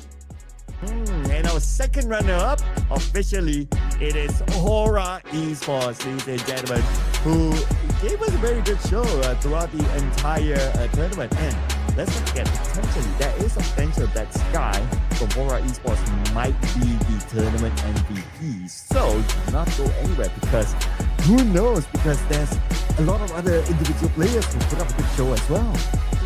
Definitely. I mean, it was a great work and effort put out by Hora Esports. From the get-go, they have been really exerting a lot of their energy to make sure that they remain at the top spot. But, sometimes it doesn't go according to plan. Again, there's always that touch of luck to be considered in every competition, in every tournament. But this is quite a surprise over here. Although we've seen his name in the list of the top fraggers, a player with the most knockouts and most damage and most elimination points. So after everything else, it is rather Badru of Alter Ego Ares who scored the overall MVP title. Well, I got a tip-off that Badru is Rosemary. Whether that is to be confirmed or not, I cannot confirm so. I mean, it's a tip-off. So we're still going to celebrate anyway. The name and the picture that shows up, it is Badru from Alter Ego. He is now the MVP, and beside him, it is Rebel from Alpha 7 coming in second place. Sky from Hora Esports, number 3. And we have Baby, aka Crypto, number 4. And here comes Win from Team Flash at number 5. It was a great thing to see that somehow Win, this young blood, right, to have shown us what he can do inside a battlefield. I mean, he's a new name, obviously, already lined up with the greats such as Baby of ASI 8, aka Crypto. We've got Revo of Alpha 7. We've got Sky of Hora, and of course Badru of Alter Ego Ares. I mean, he's lined up with the guys who have who has already so much experience in the competitive scene. And to see a young talent like this, with so much potential, we're just excited, and looking forward to more achievements this guy can do in the competitive scene.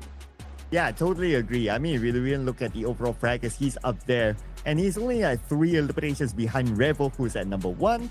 And only 1 elimination behind Sky, who is at the 4 eliminations. So that's a statement for Win as well, amongst all these amazing names and also veteran players, but he still be able to be up there. So maybe he might be a frontliner for Team Flash moving forward in the professional scene. Now, when it comes to the score, okay, so ASIA, they are above Hora Esports by only 3 points. That pushed down Hora Esports to third place. As for BTR, they are behind Hora Esports by 15 points, so that's quite significant. But for Alpha 7, of course, 10 points ahead of ASI 8. So congratulations again to Alpha 7 for taking home the championship this season. Oh man, but I'm still happy with the overall performance coming from NS Red Force as well. They weren't really too aggressive and they weren't really too passive as well. They're just right down there in the middle, right? I mean, if they really wanted to be aggressive, of course, we all know what kind of caliber NS Red Force can also bring into the table here, as well as like the Savior and Team Flash, Alter Ego Ares. I mean, there's already a big reason why they're part of the Ruthless Invitational Showdown. There's also a big reason why they got to partake in the Night of Champions. It's because they've already established their names, right? I mean, these are all prominent names. Yes, they are more veteran teams than those of the Dark Horses, but of course, it all still boils down at how good the execution will be. To be honest, just really want to point out the fact that nobody really expected Koreans to dominate the PMGC, but they did. Even if they came late into the competitive scene, they were able to pull off a great win at PMGC, and that speaks a lot, right? That speaks a lot that it doesn't matter how much experience probably that you have in the competition, just as long as you could really work together as a team, because after all, it's the teamwork that makes the dream work. Yeah, absolutely, right? It's a team game at the end of the day. And I always say it's a very punishing game. So you really need to be able to work together as a team to kind of cover your tracks and get the best result out of all the rounds that you have played. So yes, we have to congratulate all the teams for putting up good show overall as well. I mean, without them, we wouldn't have this tournament. So thank you so much to all the teams for participating in this season. Hopefully we get to see more of them in the following seasons to come. Yeah, definitely. I would love to see more of Alpha 7. I know this is the first time that they've actually joined in the Ruthless Invitational Showdown, and I would love to see them in the Clash of Giants.